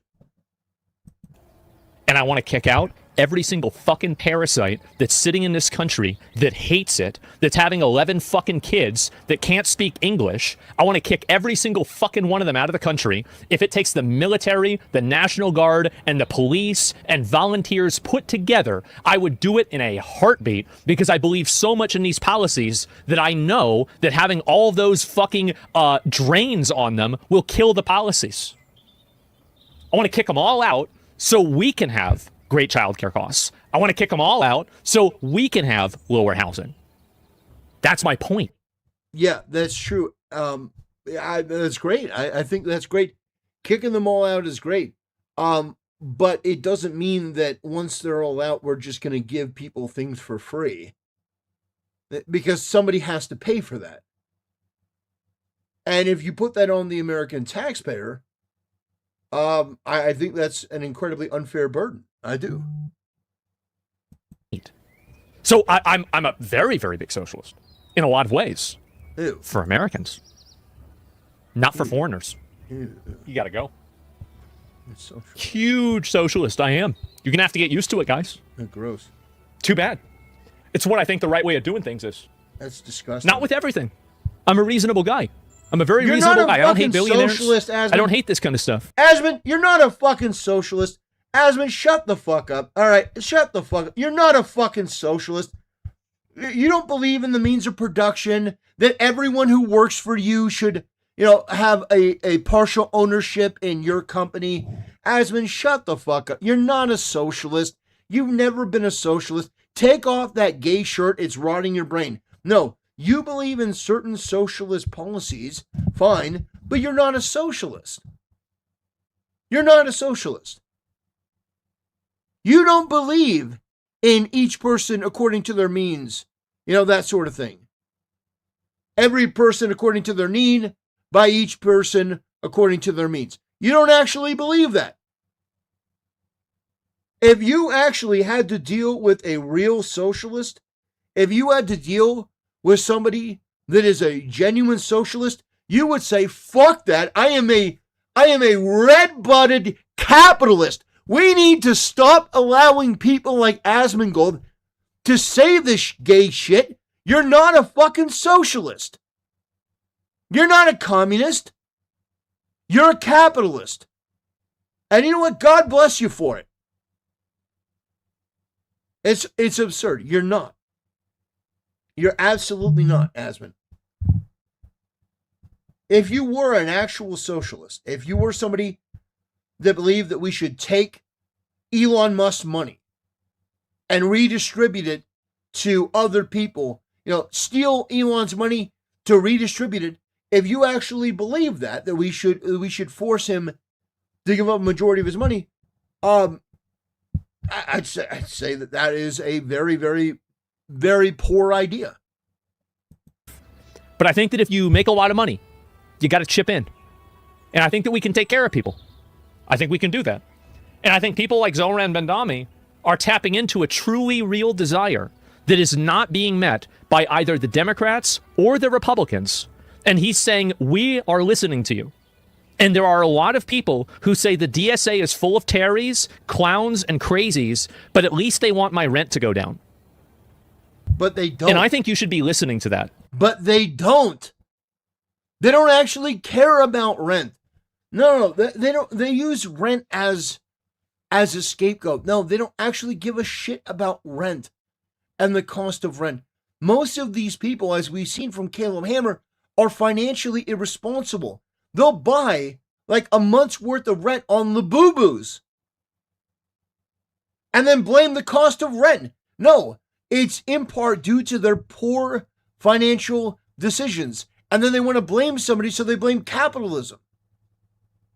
And it's capitalism. If they didn't make the Labubu's, if I had a part ownership in the Labubu's, no, it is the fault of these people. Now, to be fair, there are solutions. You know, we're talking about housing and stuff like that. I think a great thing to do would be to make it illegal for a corporation to buy a residential house in order just to rent it out. If you're a mega corporation like BlackRock, you shouldn't be buying homes. I think that creating legislation around that, I think that is a great idea. I think I am all for that. Brilliant idea. But the idea, well, we need to lower rent, but no, they don't have any solution for that because they never lower the rent. Unless it's at the disadvantage of the landlord, which in some cases like COVID, oh my gosh, like what they were doing to some of these landlords was putting them out of business.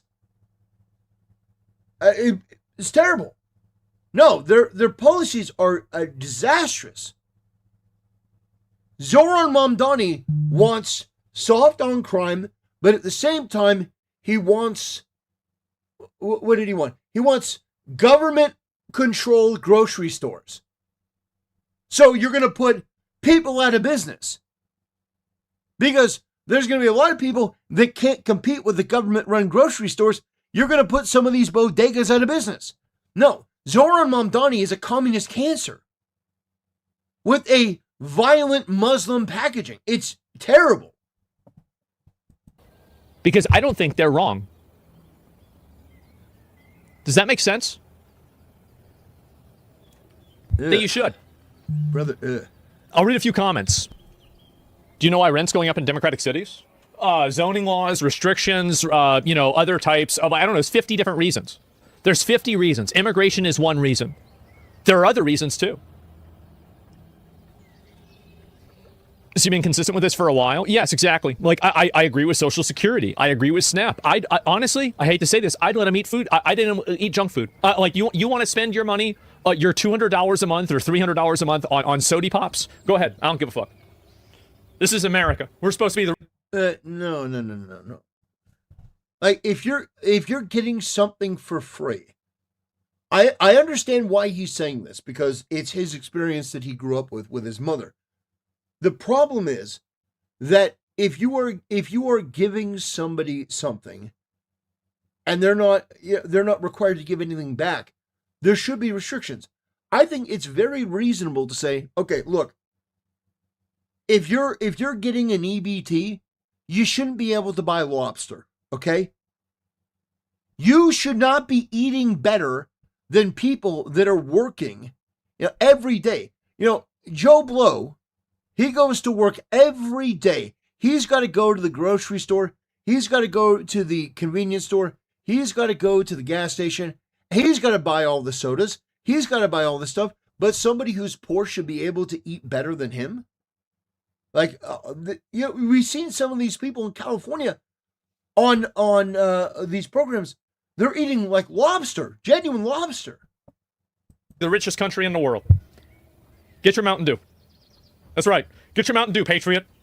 And you know why? Do you want to know why I do that? It's because that Patriot, that fat, retarded clown on a mobility scooter, it's using up your food stamp money. Yeah. To buy Sody Pops, drinking it out of the bottle, fucking going down to his car. This fat loser, his grandfather died in the Civil War. His great-grandfather. You don't know that. What if he immigrate? What if his parents immigrated here?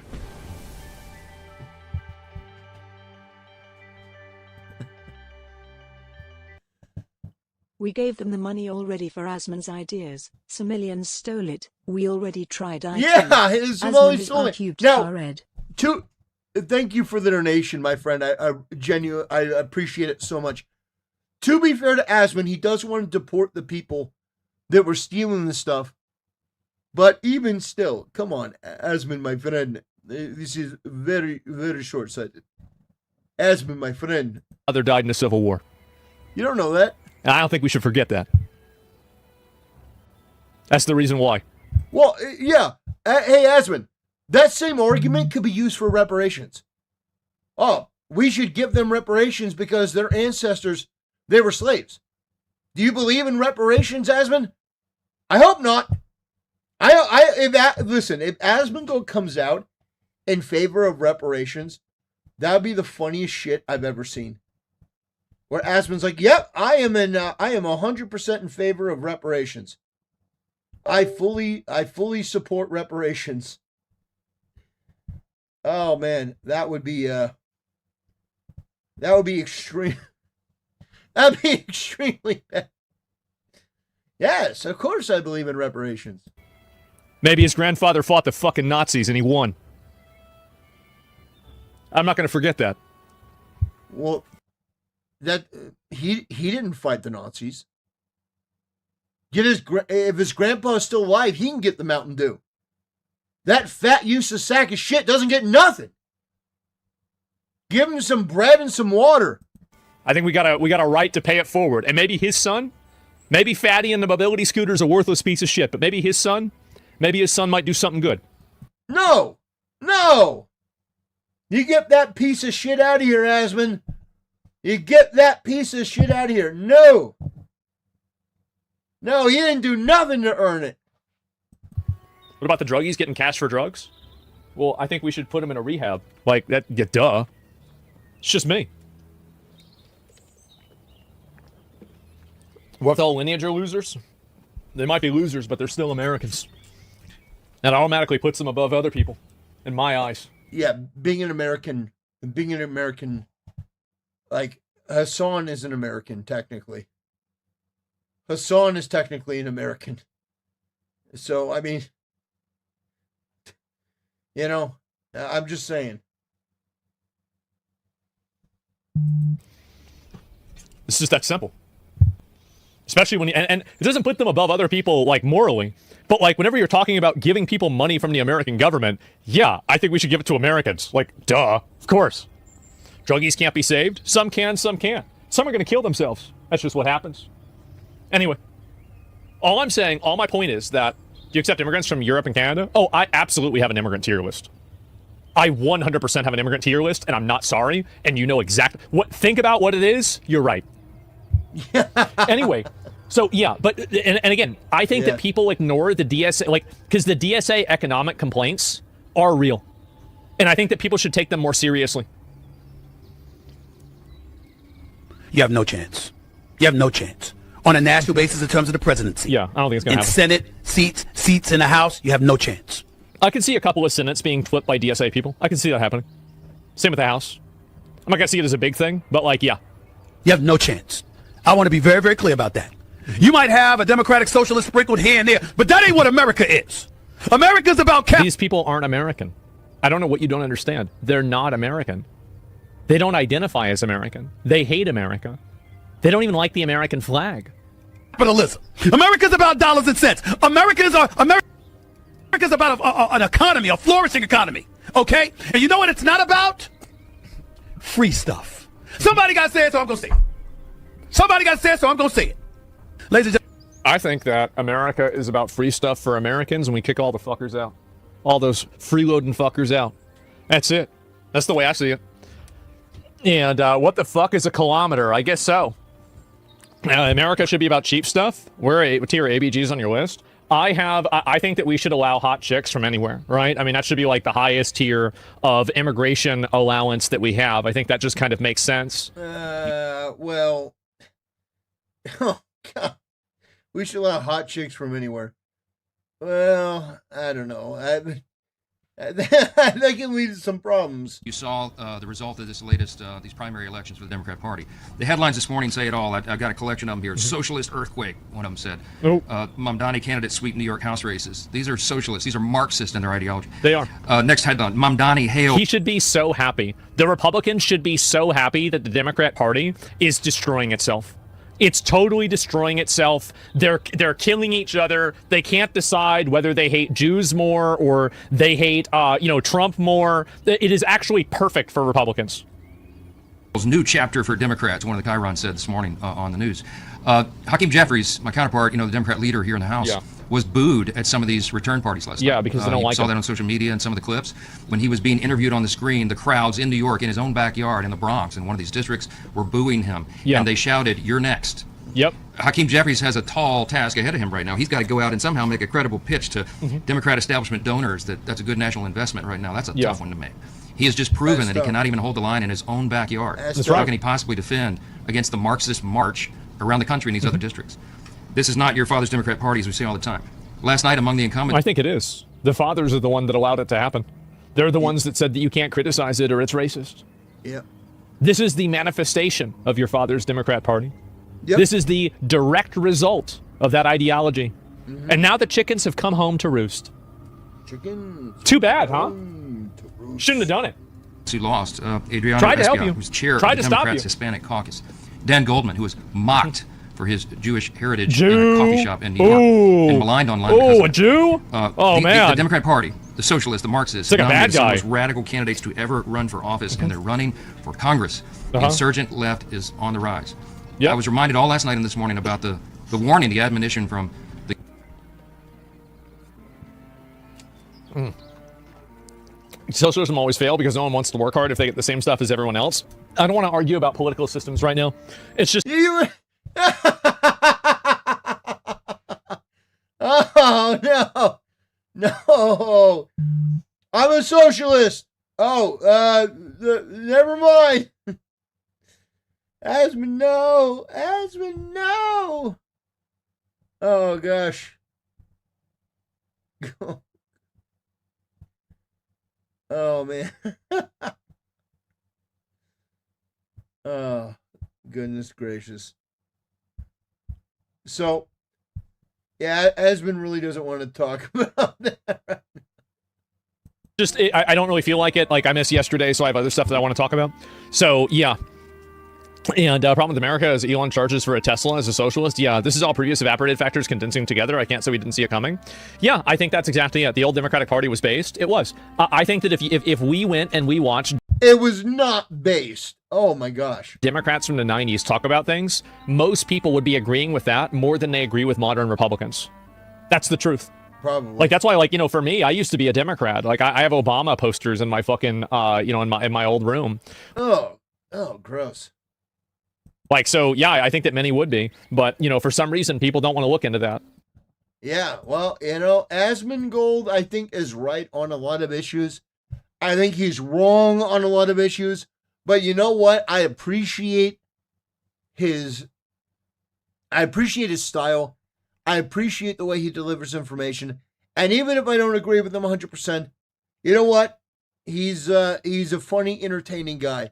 Anyway, that'll do it. I want to thank you for watching, and I'll see you next time. Okay.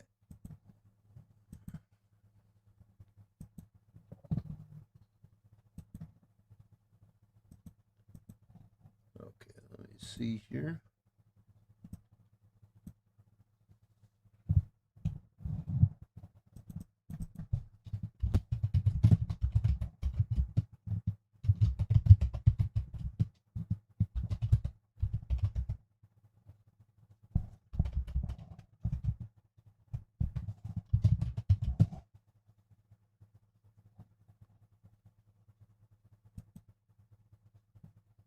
What was the title of that? What was the...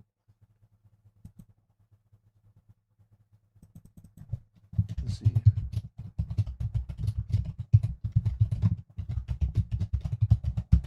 Okay. I think that I like that better. I like that better.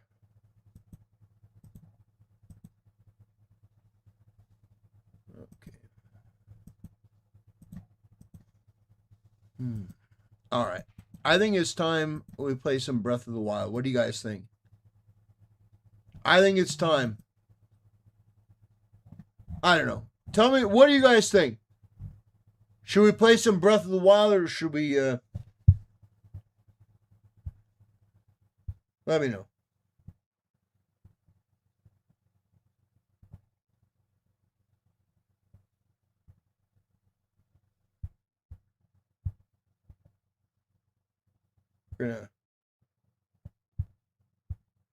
We're gonna ask people what they think.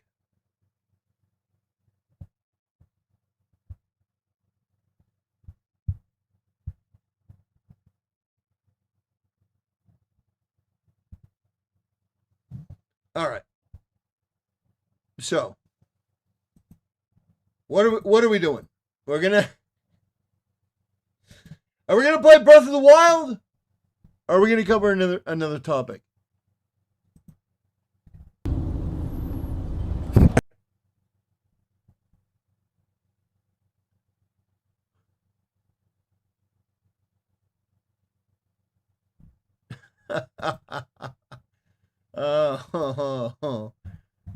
Oh man.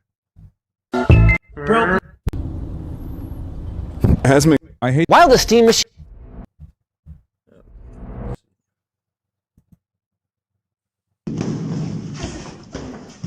Oh, look at that.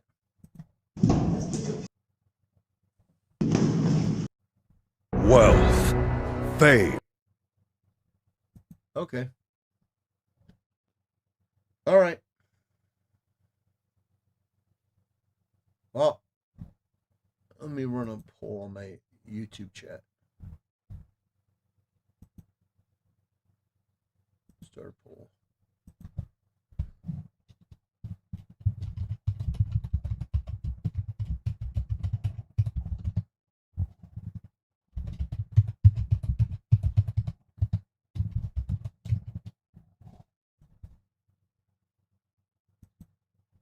Okay, I'll let YouTube decide. I'm running a poll over on YouTube.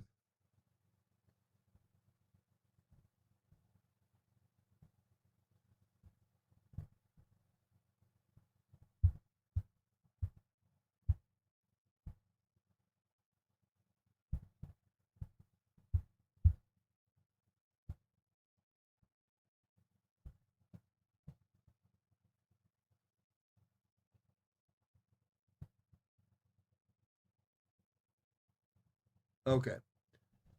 All right, it's neck and neck.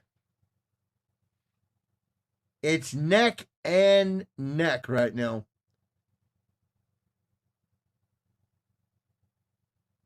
All right. So we... Oh, man. All right. Well, we're going to see. Oh, all right. Oh, all right. All right. And the migrant story is taking the lead. Oh, man.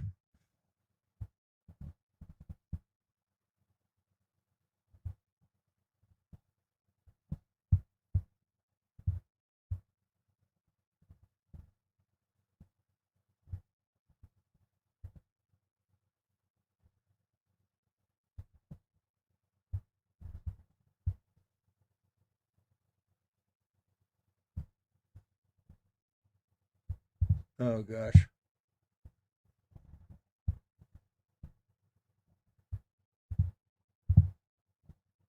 All right. All right. The migrant story is what we're doing. We're doing the migrant story.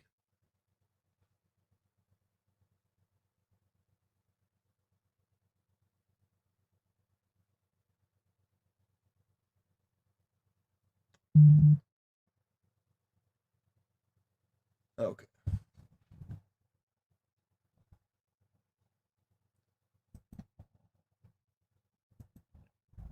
Here we go.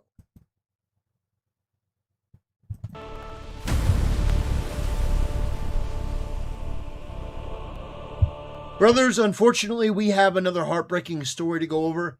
This time it is about somebody in France, this 14-year-old kid named Louise, hold on.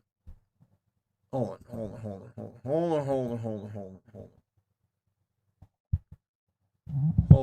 on. 1 second.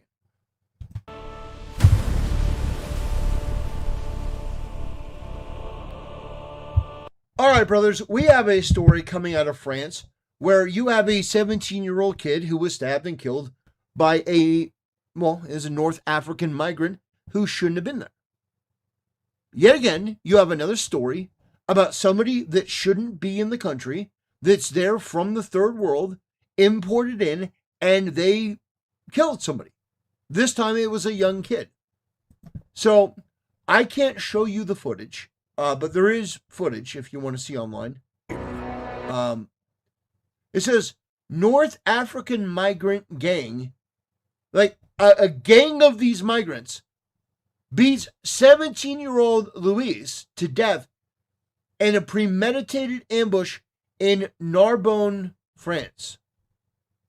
I probably butchered that, but Louise has died after 3 days in an induced coma. He was found unconscious with critical head injuries on a construction site following an ambush by a group of 5 North African migrants. The attackers filmed the cowardly assault. So these animals were allowed in and they filmed the assault. They filmed themselves taking this person's life. Now, we're going to continue reading. But the solution to this is very simple. You need to execute everyone involved in this. You need to execute them immediately. And every North African migrant, every person that you have let into your country, you need to send them back. You need to deport them, denaturalize, deport. You need to detain them and get them out of the country. That's what you have to do. You have to deport back every single person that you have allowed in. Because this is beyond just minor cultural differences. You have allowed in these low IQ animals into your country, and they commit this sort of crime, and they have no remorse. They have no humanity. I don't view these people as human. I view them as animals. And you need to treat them like animals. Either you put them down for the good of everyone, or you send them somewhere else. You send them to a kennel. You send them to jail, or get them out of the country.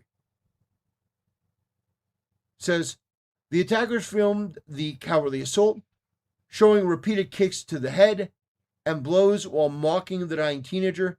They left him lying motionless on the ground. His body was found with multiple facial injuries, bruises, and bleeding from the nose and mouth. 5 suspects, including 3 minors, have been arrested. They face charges in connection with the killing, which authorities are investigating as a possible targeted ambush or act of vengeance. Louis lived in a foster home where he had been placed by child protective custody. My EBT, I just swipe my... Damn. Migrants 10 seconds after they arrive in a West... My EBT. Yeah. So justice for Louise. This is absolutely disgusting. Europe has not yet learned how to be multicultural. And I think Europe has not yet learned how to be multicultural. And I think we're going to be part of the throes of that transformation, which must take place. Europe is not going to be the monolithic societies that they once were in the last century. Jews are going to be at the center of that. It's a huge transformation for Europe to make. They are now going into a multicultural mode, and Jews will be resented because of our leading role. But without that leading role and without that transformation... It's absolutely terrible.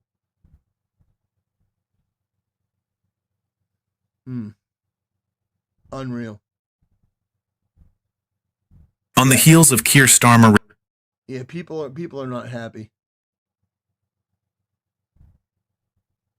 People are not happy. Resign. And I've tried to tell you. I've tried to make it abundantly clear. I am the voice of reason in this topic. I am the voice of reason in this topic. I want a solution where these people go back, they can go back home, and the people of Europe get to live in peace and harmony without dealing with this. I am the voice of reason in this topic. It's not the leftists in Silicon Valley. It's not the people at YouTube. It's not the people at Twitter. Not the people at Facebook. They're unreasonable. They're irrational. They think that the best solution is to ignore this problem. And they've done that for years. And they've demonetized and deplatformed people for doing that. And I think that's wrong. The truth is of value, especially in today's environment. And by hiding it, you are complicit with this sort of evil. I think there needs to be more accountability for this sort of stuff. And the punishments need to be more severe. Because unfortunately, what's going to happen, and I can see this happening and I don't want it to happen, is eventually you're going to get a candidate that runs off of doing something that we don't want. But they will want it. They'll want it because they have been disenfranchised and hurt for so long. They're going to elect a candidate that may deport them, but also may do worse. Like, people have this normalcy bias, meaning that, well, things have been a certain way, so they will continue to be that certain way. No. If you push people to a point where they're desperate, they can be made to vote for some people that have some pretty terrible ideas. I'm just saying, you want to take this stuff seriously. And by seriously, I don't mean going after the people talking about it. I mean actually doing something to keep the people in these countries safe. You have a gang of these North African migrants. Why were these people allowed into the country? They're of no benefit. They're a bunch of animals. They're thugs. Why were they allowed into the country? They shouldn't have been. That is a betrayal of everyone in Paris, in France. You need to get these scammers and these people that are committing these crimes, and you need to get them out of the country. You need to deport all of them. It is the reasonable, rational, and safe thing to do for everyone. If you ignore what I'm saying, if you don't heed my advice, unfortunately what's going to happen is it's going to get worse. Because these people cannot be reformed. They cannot be reformed. They will not be reformed. And so eventually they're going to keep doing this. You're going to keep letting them out in the name of social justice and progress. And then eventually there's going to be an anger. And that anger is not going to be quelled by your, oh, please remain calm. No. It's going to be a wrath. I think at first there's going to be vigilante violence, which we don't want. We don't want vigilante violence, but I think that's the first step. And when the police try to crack down on the other people, I think if this goes far enough, I think what you're going to see is you're going to see people that are fighting back with the police. And we don't want that either. We don't want any of that. So please, just do the right thing and send these people back. I don't know why you let them in the first place, but it's not working. And you got to think about your own people. You know? You got to think about your own people first. You got to think about the people of France, the people of the UK. When it comes to America, you got to be America first. But this whole topic, when you see something like this, the cruelty, the lack of humanity, where you've got this kid that's just, he's killed for nothing. It's like unbelievable. It's like you gang up on him, You beat him, you laugh, you mock him. Well, he's down. Just like it's animal behavior. It literally is. So we've had enough.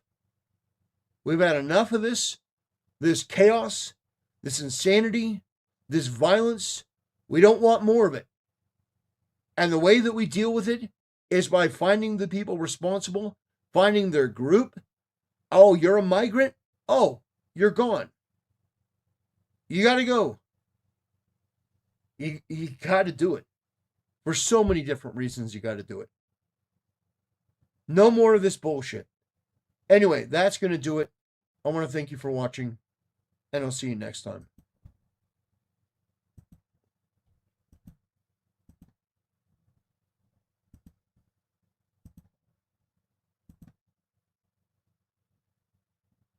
Let's see.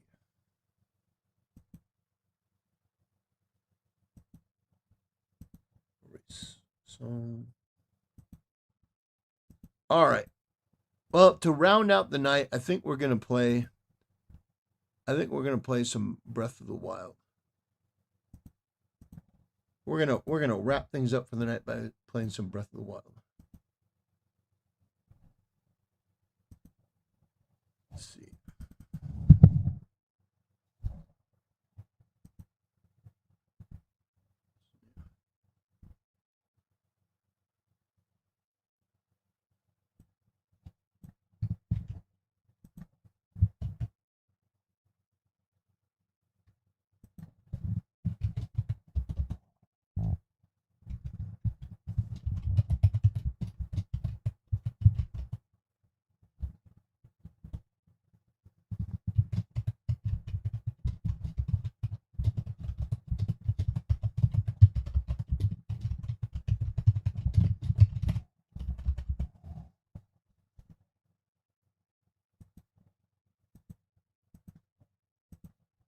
Okay.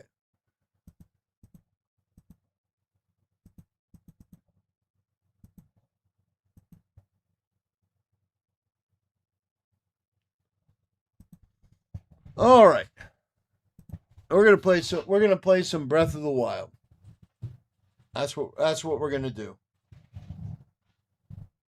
And I know. You know, for me, I just like playing it to unwind. It's a great game. I'm having so much fun with it. That's what we're gonna do. That is what we're gonna do. So if gaming's not your thing, you can tap out now, but we have fun here. Okay.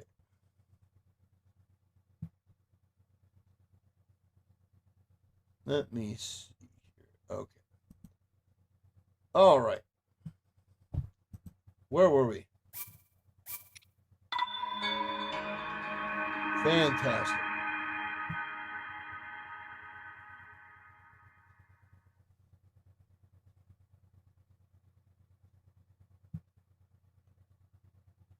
We are okay. So refresh my memory. Where was I? Oh. Okay.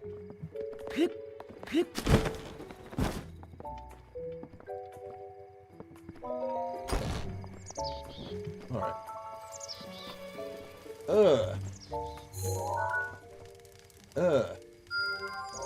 No, no.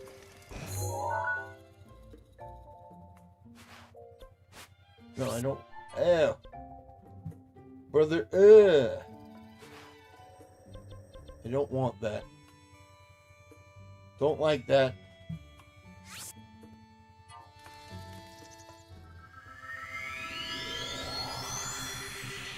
Okay. What should I do next? You know what I think I should do? I think... I don't know. Oh.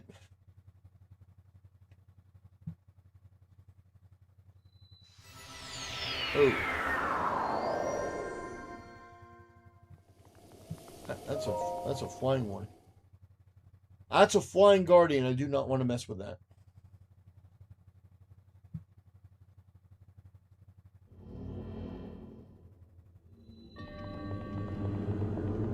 Okay.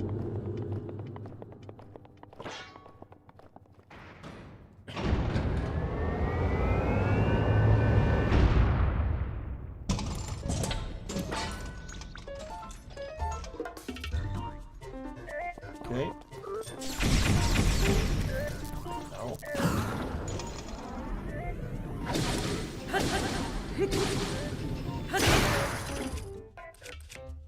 Okay, let me...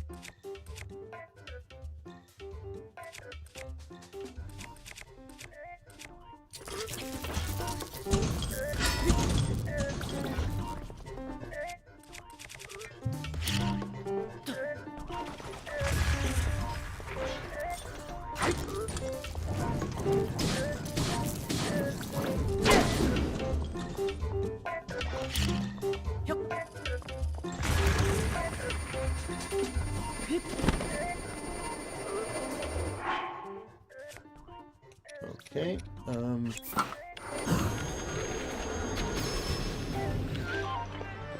all right, we got him.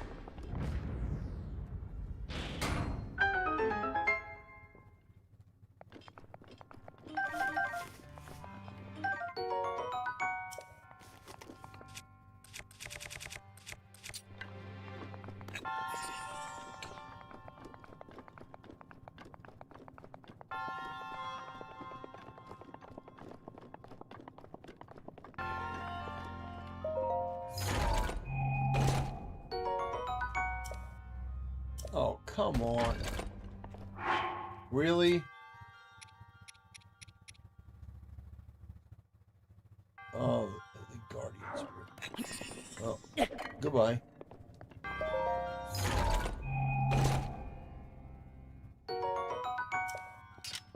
Oh, yeah, I like that way more. Very nice. Look at how cool that trident-looking spear is. I do like some of the designs in this. That looks pretty sleek.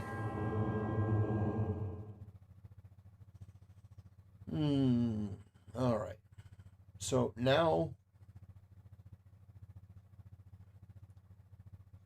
I think I want to invade Hyrule Castle.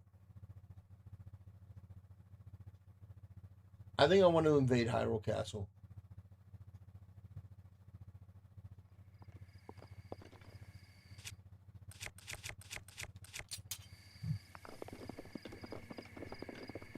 Oh, I don't like that.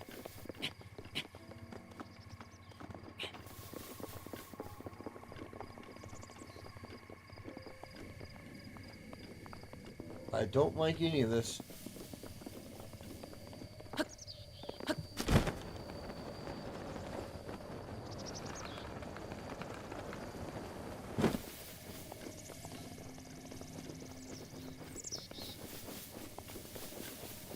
I do not like that.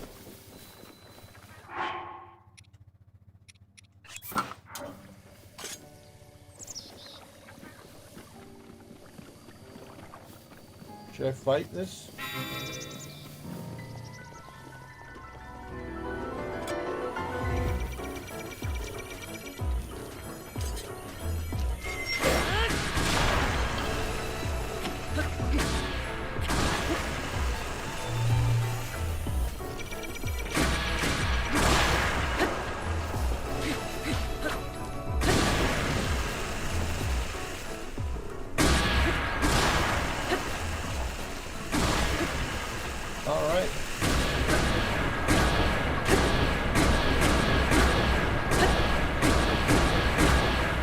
Damn! Woo! Goodness gracious. That thing went down easy. Woo!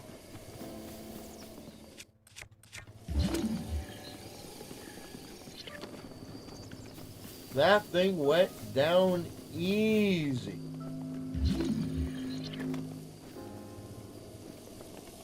Oh, look at these people who used to live here. Man, that's brutal. That is brutal. Okay. Careful, Fox. There's muck.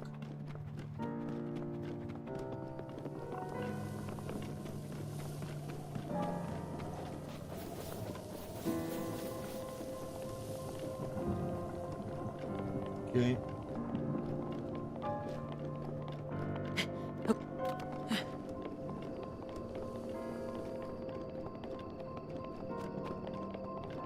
Wow, look at these. These things are huge.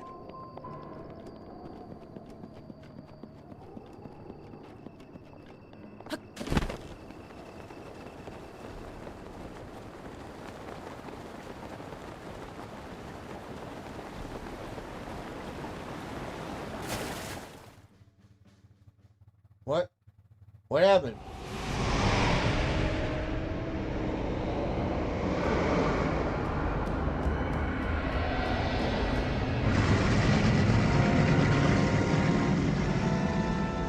Oh.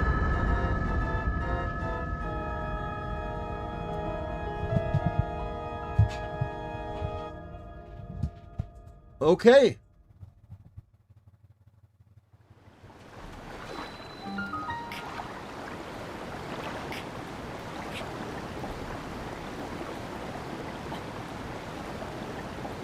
Okay, I think I can make that. We have made it to Hyrule Castle.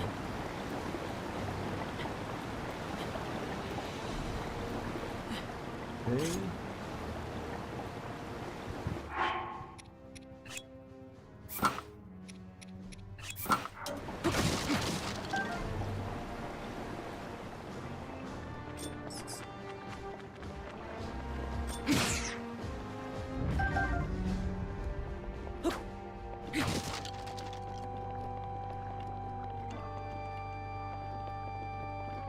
All right, we're in Hyrule Castle right now. So, yes, we are. Okay, now we're killing bats.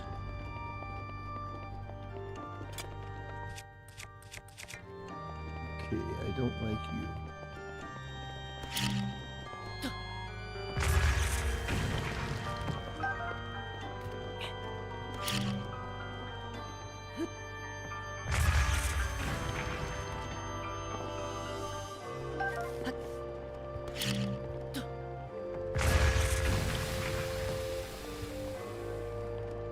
All right.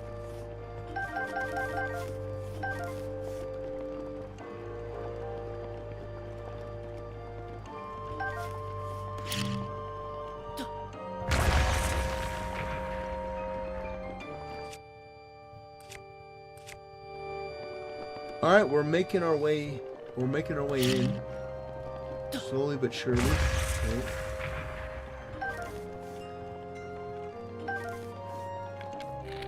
Yeah, 85 arrows. Very nice. A diamond? Well. Okay. So how we getting in?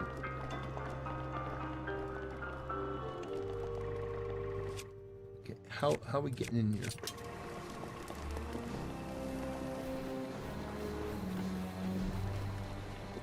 So that's from the outside. Okay.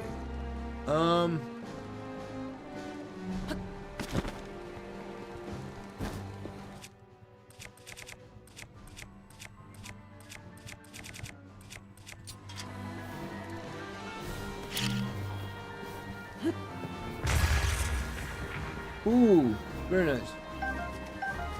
Yes.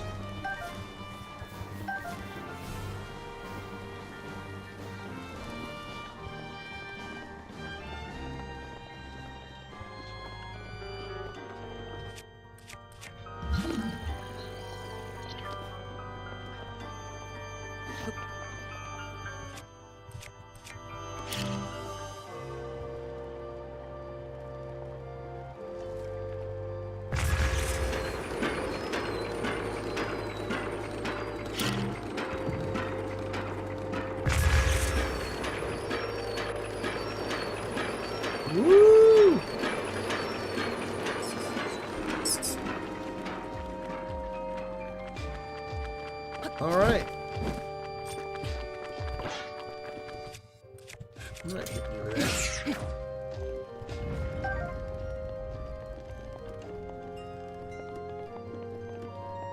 Okay.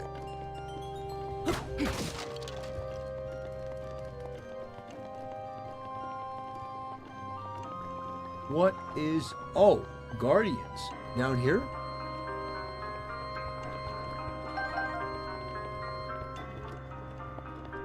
Wow, they seem to still be buried.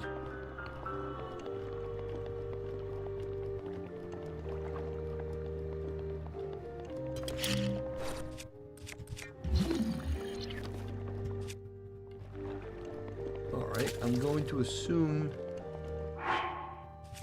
that you take the egg that I just got. I'm going to assume drop it in here.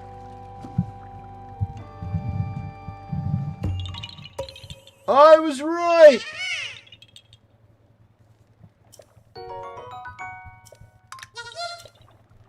Okay. Hard-boiled egg, hard-boiled egg, hard-boiled egg. Okay.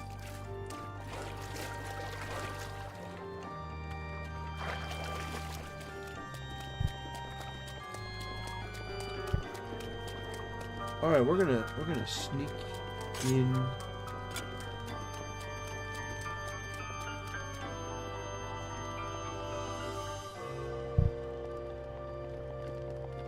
We're sneaking into Hyrule Castle. Why? Because we can.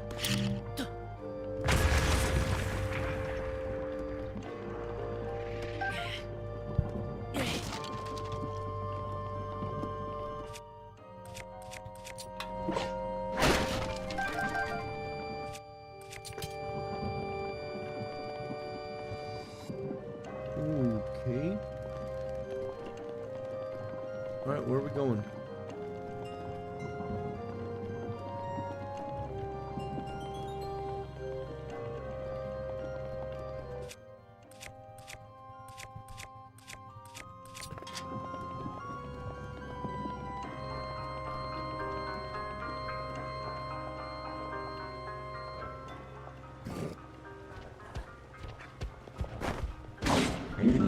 Whoa! Whoa! Whoa! Easy, big fella. Whoa! Oh my gosh!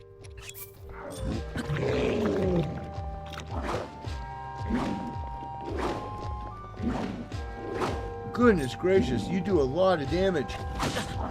Oh gosh! Stop it! Oh, God. It's not fair you do that much damage. Oh my gosh. Genuinely, he does so much damage.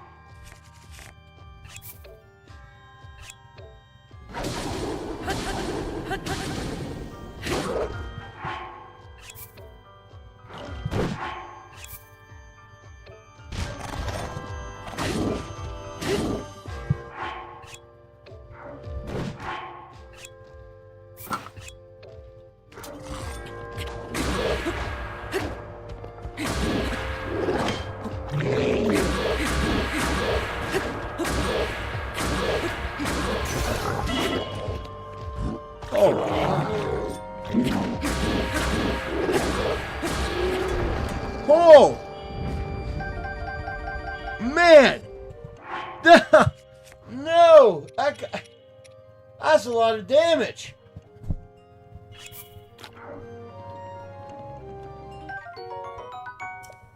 Oh, man! That is brutal. Rogar Spear. Oh, so it's got low durability. Wow. I just got absolutely clobbered. I got absolutely clobbered. I went through all of my... No.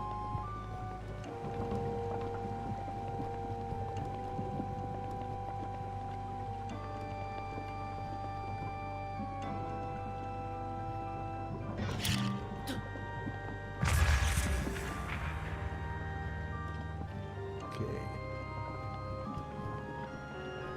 Man, that was brutal.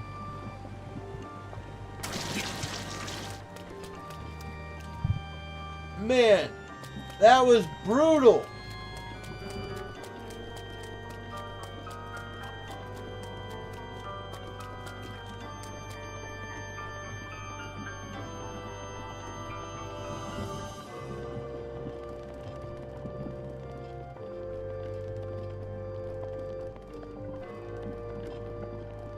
All right.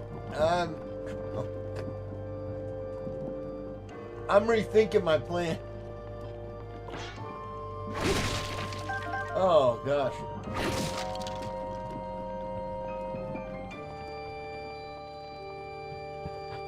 Man, if they're that strong, I'm rethinking my plan. That was.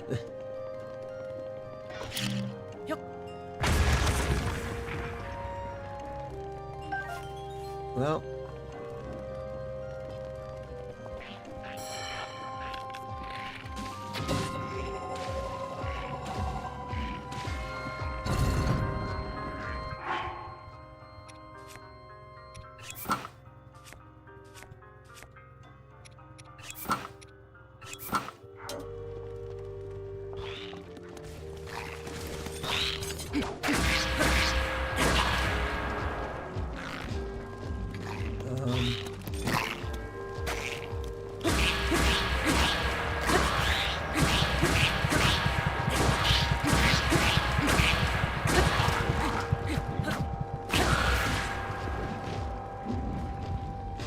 Throwing shit at me? Okay, what is this? Okay, no, you don't need that.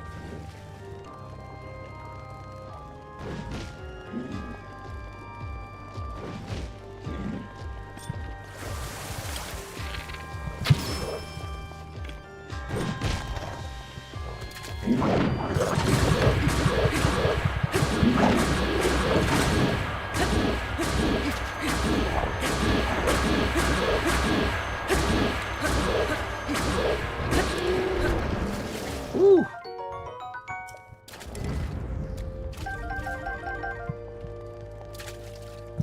Okay, well, the Master Sword is about to go kaput. We can drop this. Get this. What's that? A blizzard rod.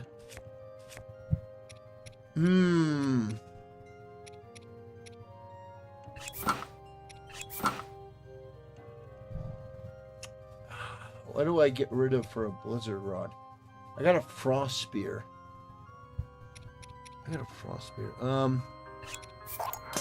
kind of want the blizzard rod. I gotta be honest. I kind of want it.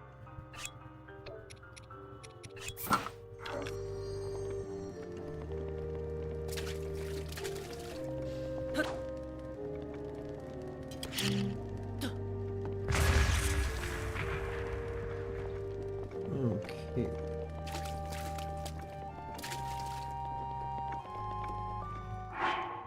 All right.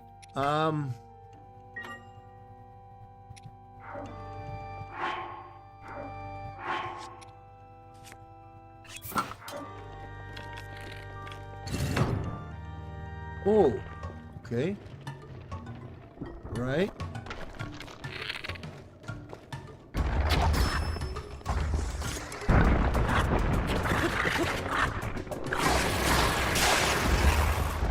Okay, next up is this.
right.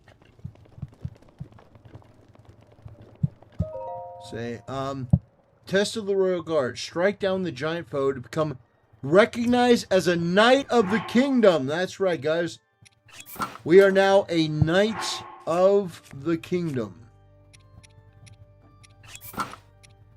We are now a Knight of the Kingdom. Let's go. Actually, maybe we should keep our pants on.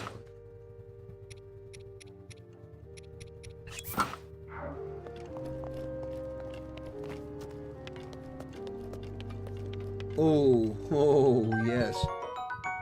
Great Thunderblade. Oh, come on. Okay, Great Thunderblade. I'm gonna drop this. Take that. Ooh, sword.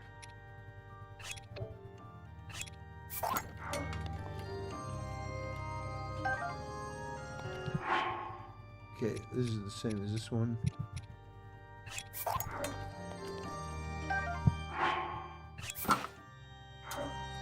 Okay.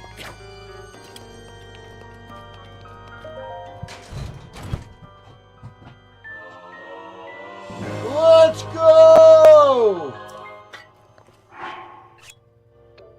Yeah! Ah, we got it, boys. We got it. That is awesome. That is genuinely awesome. Woo! Yeah, we got the traditional shield. Look at that. That's nice.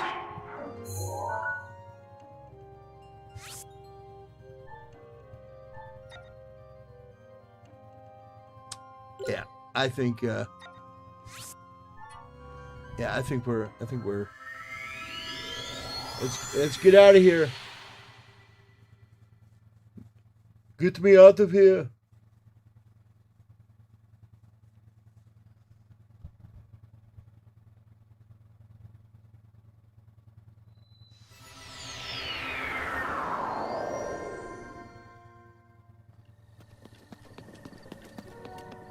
Dang.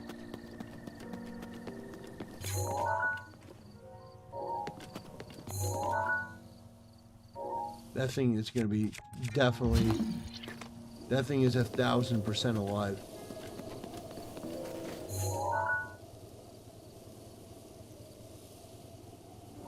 Yeah.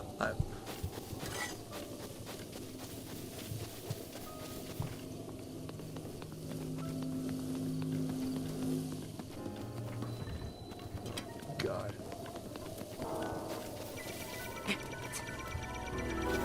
No.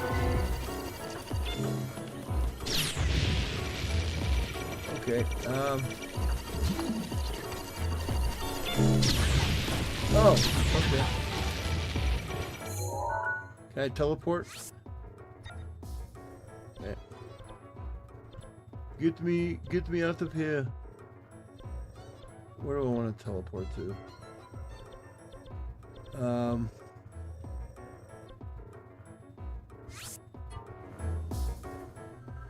Oh, teleport out last minute. Yes.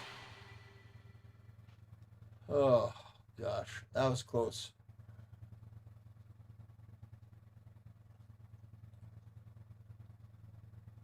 That was close.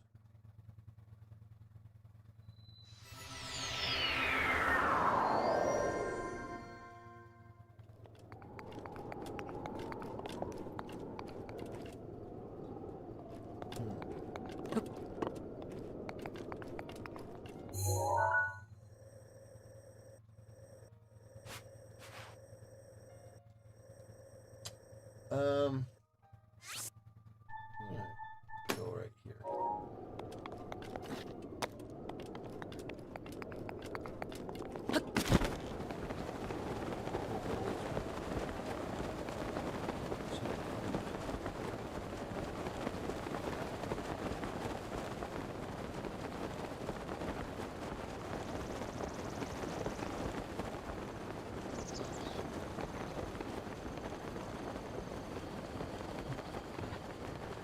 Alright. Where are we going now? Now that we have the shield.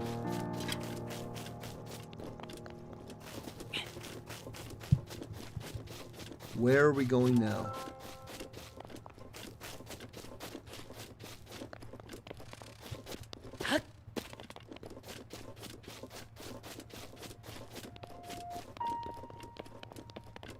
Seems like we're going up the mountain.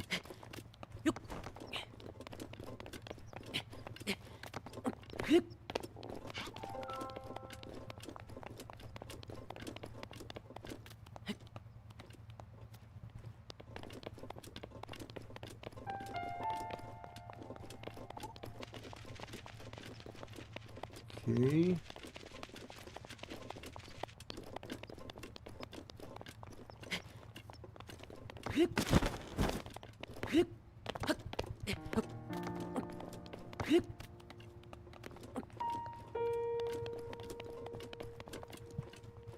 I think we're going to Death Mountain.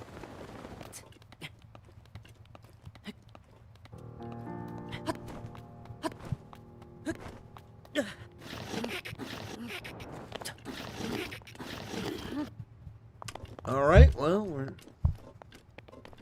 we're going down the mountain. I don't know. Swift Violet.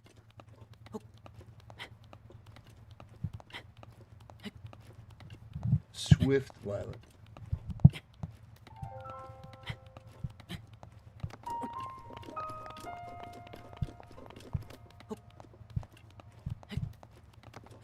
Okay.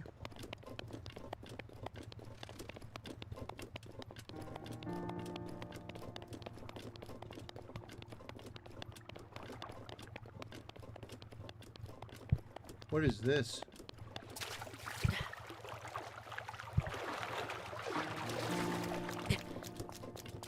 Just a pool of something? Nope, just a thing of water. Okay.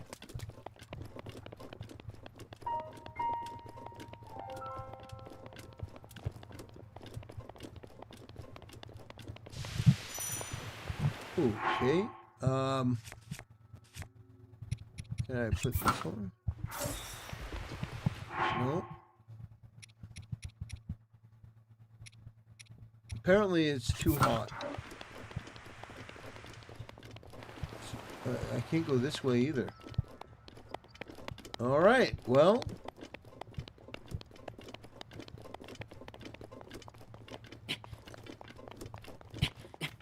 I don't know which way to go.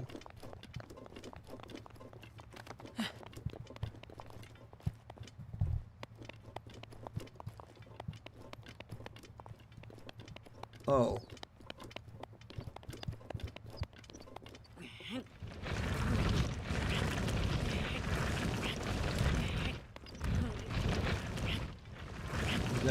Is that what this is for?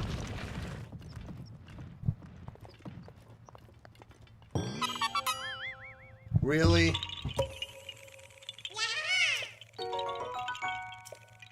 That's the stupidest thing I've ever seen. KOTOR. No KOTOR. No KOTOR. Not yet, anyway.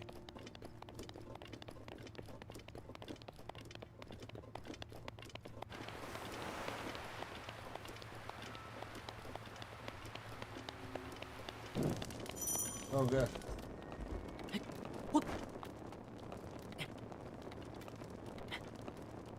That's not good.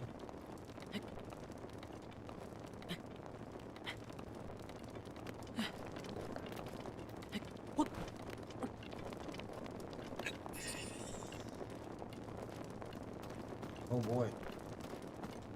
Hello.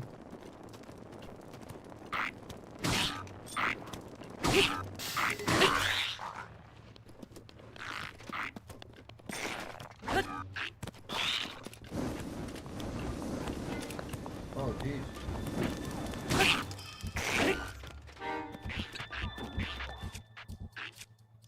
How did my bow break?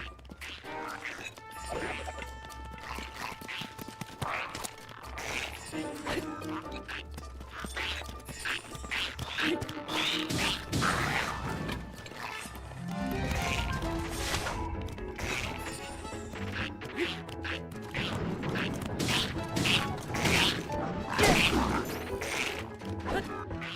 on.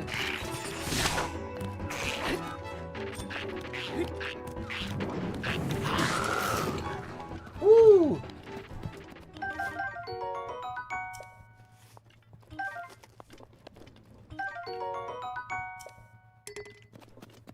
All right, well we got him.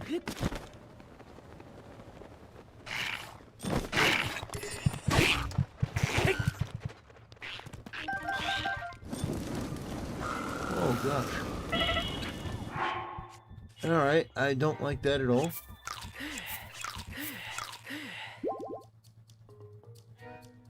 Okay.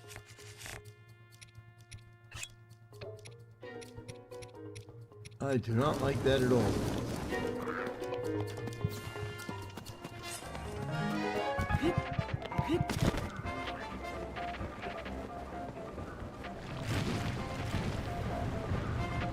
Okay, I have a feeling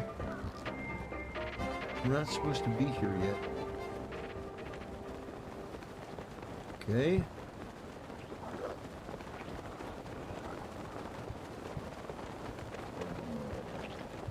Yeah, just a feeling I'm not supposed to be here yet.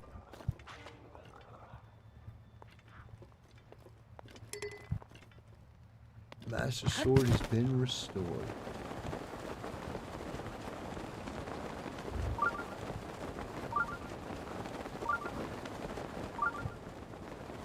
What is it?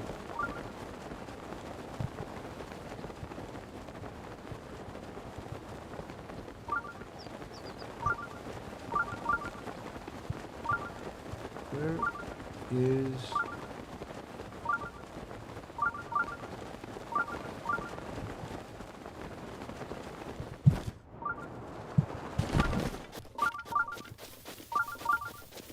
Where's the shrine?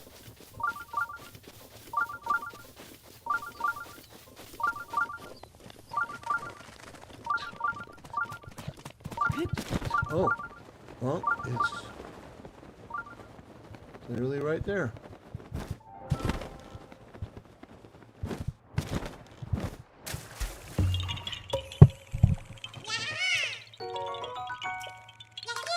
Okay.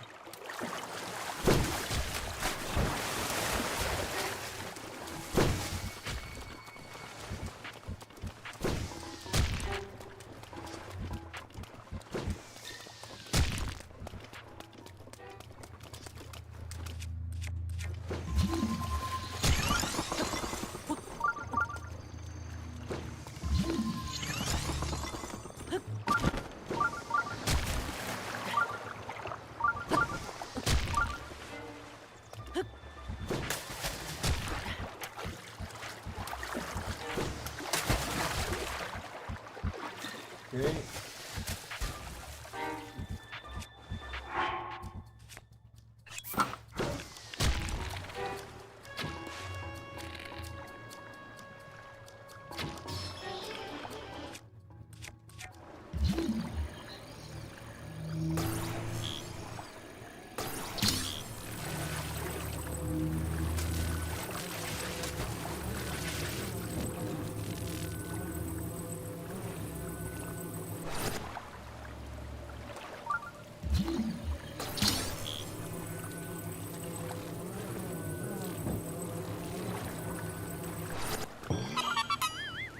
All right.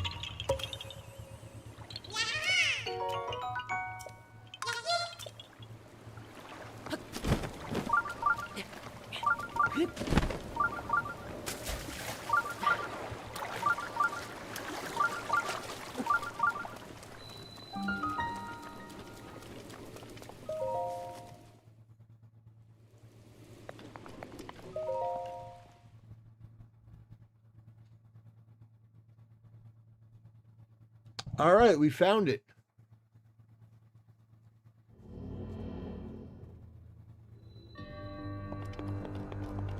Tempered power.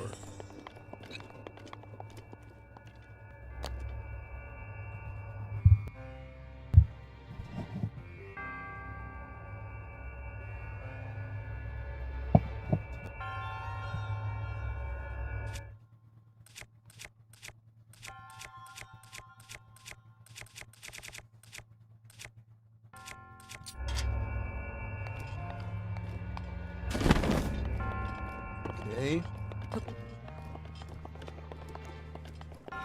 What is this gonna be? Sledgehammer. Okay.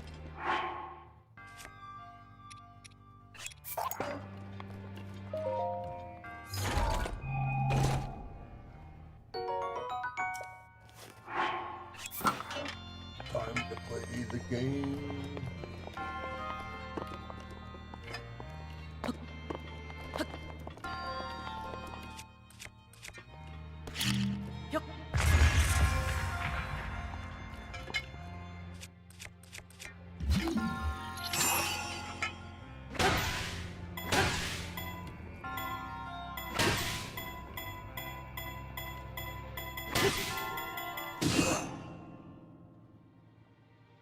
Okay, I didn't even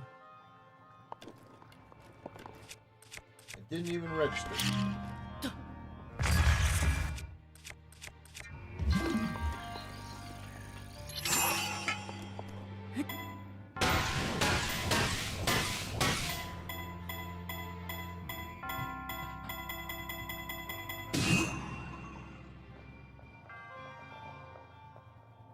Oh! Oh! Got it!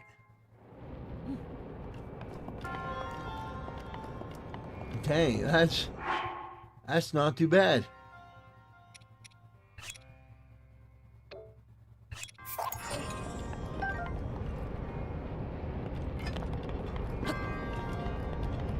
Okay,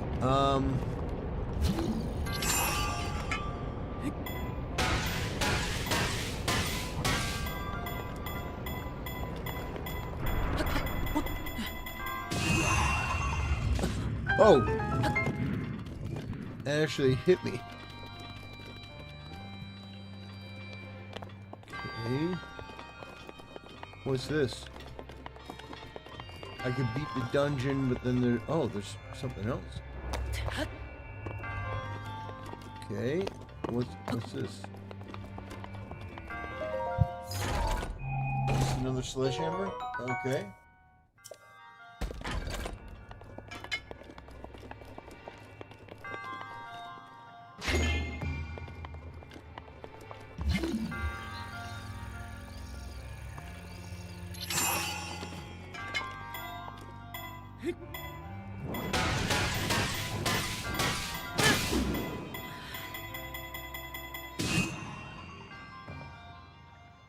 Alright, too strong.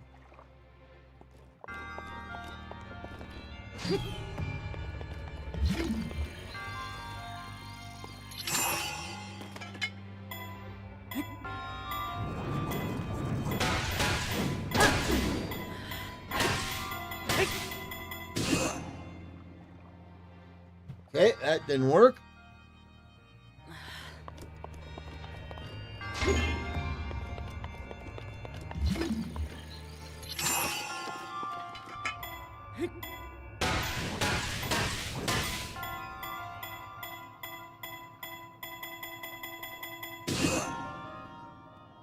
So you have to do it 5 times minimum. Okay.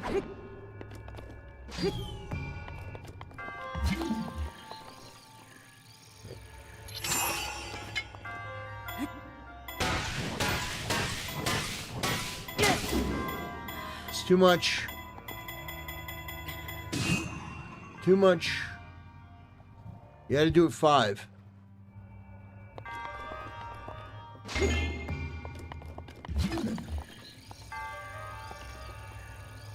Got to do it 5 times.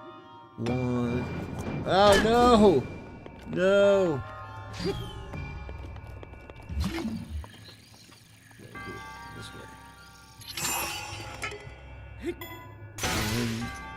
Oh no!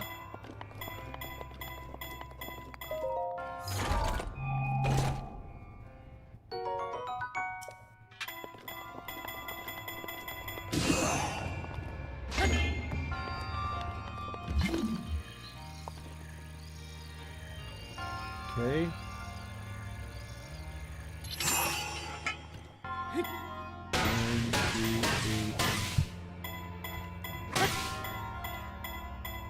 Come on. I did 4. Oh, okay. I gotta hit it twice. I gotta do 4 and then 2.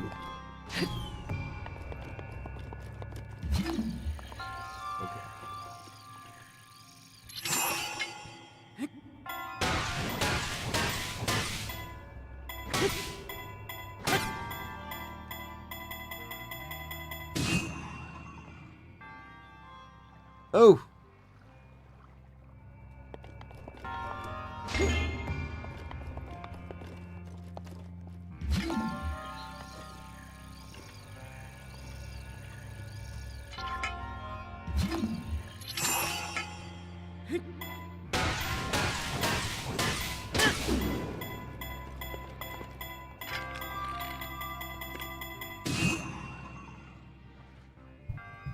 I hit it that many times and it still didn't go?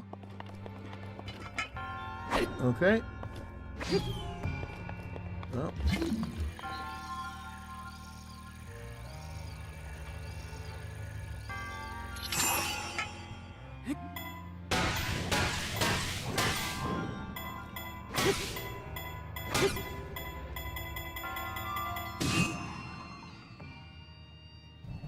Dang.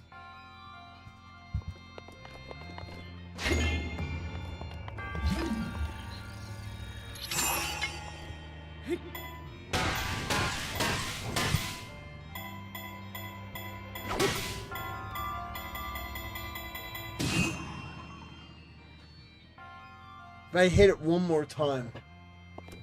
So, give it one more shot.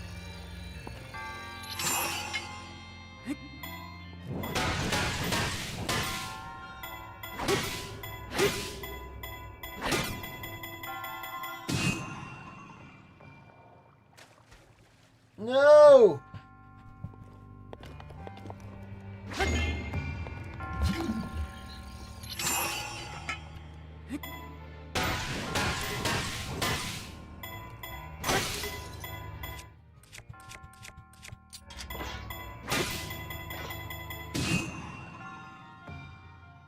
All right, screw this. Screw this. It's probably not that good anyway. Probably not that good anyway.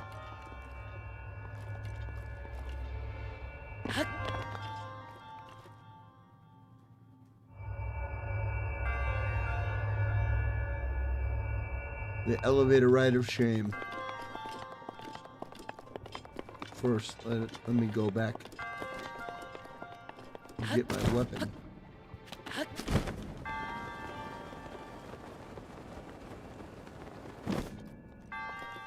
Where's my weapon? Oh, thank goodness. Okay.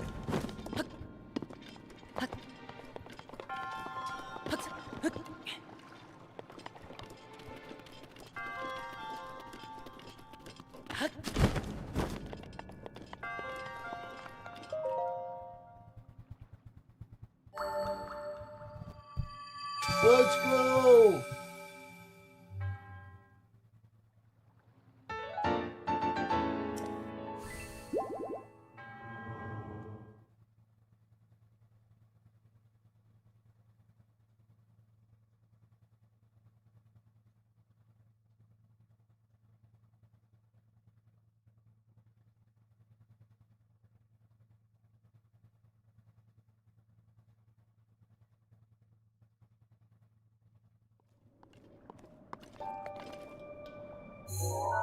All right.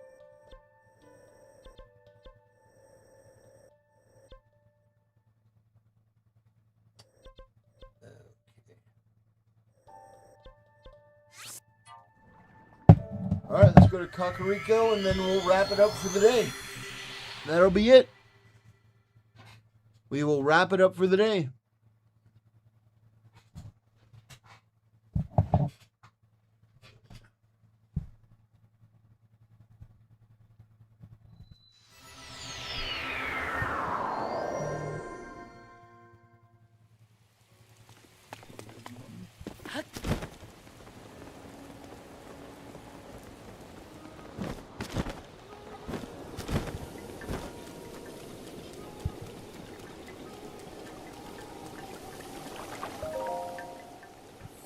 Give me another heart.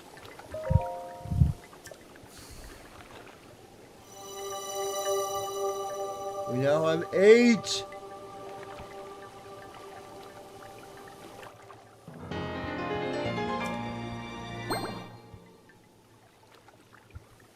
Very nice.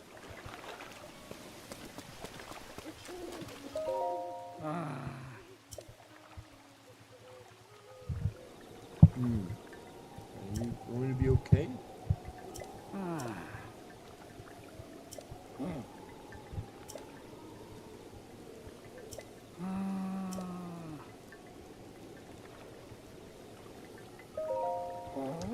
Oh, I knew it.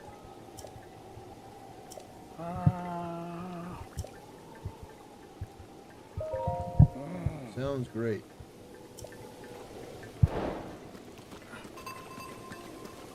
We already found this. We already found the ferry.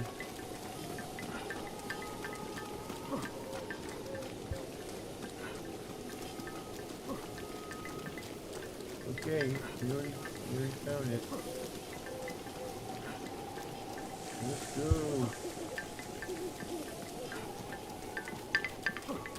The Congo. The Congo.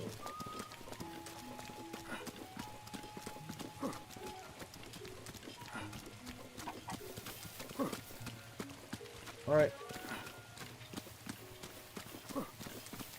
Is that really just your job to show me where the Great Ferry is? Okie dokie. Yeah. Going all the way there? Okay.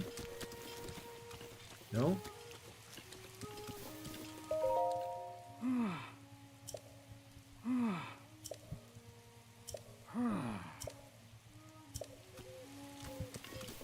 Oh, you want a picture of the Great Fairy Fountain? Okay. We can do that, boys. We can take a picture.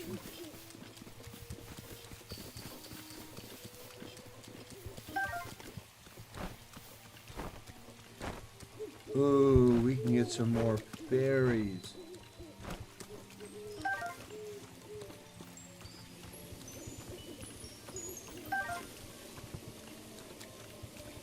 Oh, awesome. Yes! I think we can get one more fairy.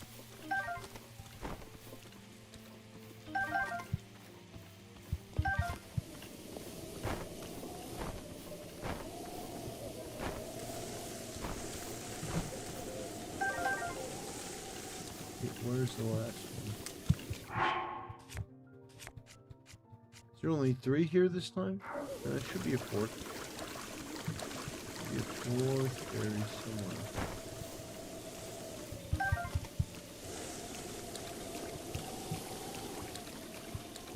No?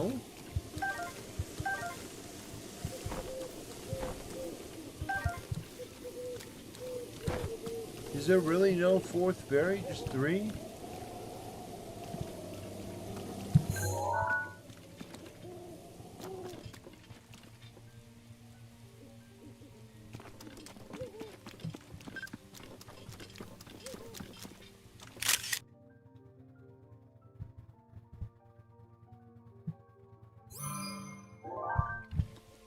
Okay. Got it.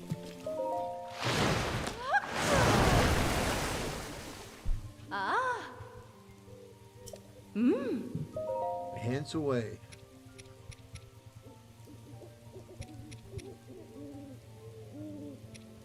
Ooh, that's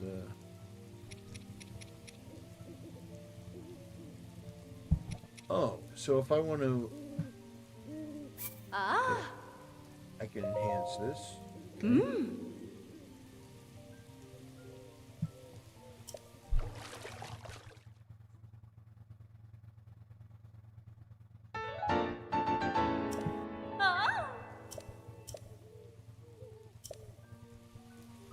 Enhance away.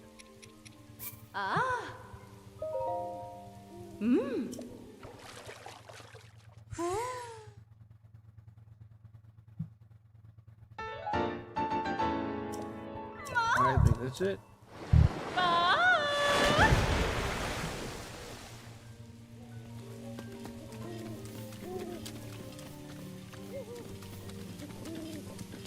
I got 3 fairies.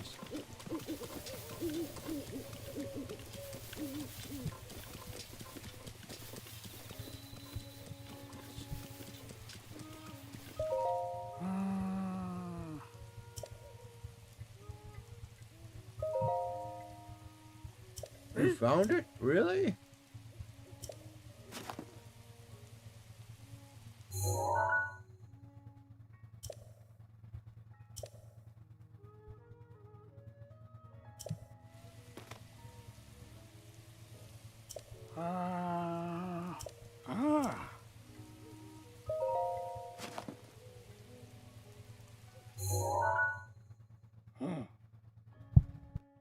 Oh, I know.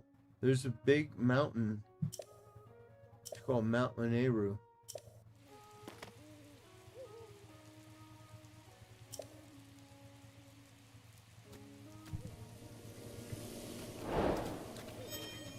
Okay, find the fairy is complete. I think we found the fairy, if you know what I mean. Look at the way that guy runs. Definitely a fairy. Alright, we're going to wrap things up. We're going to call it quits for today. I want to thank each and every one of you who stuck it out, watched it all the way to the end. I appreciate each and every one of you. You guys are amazing. I want to say God bless you guys. I want to say God be with you. And yeah, I cannot even begin to thank you guys enough for being part of the group, part of the brotherhood. Anyway,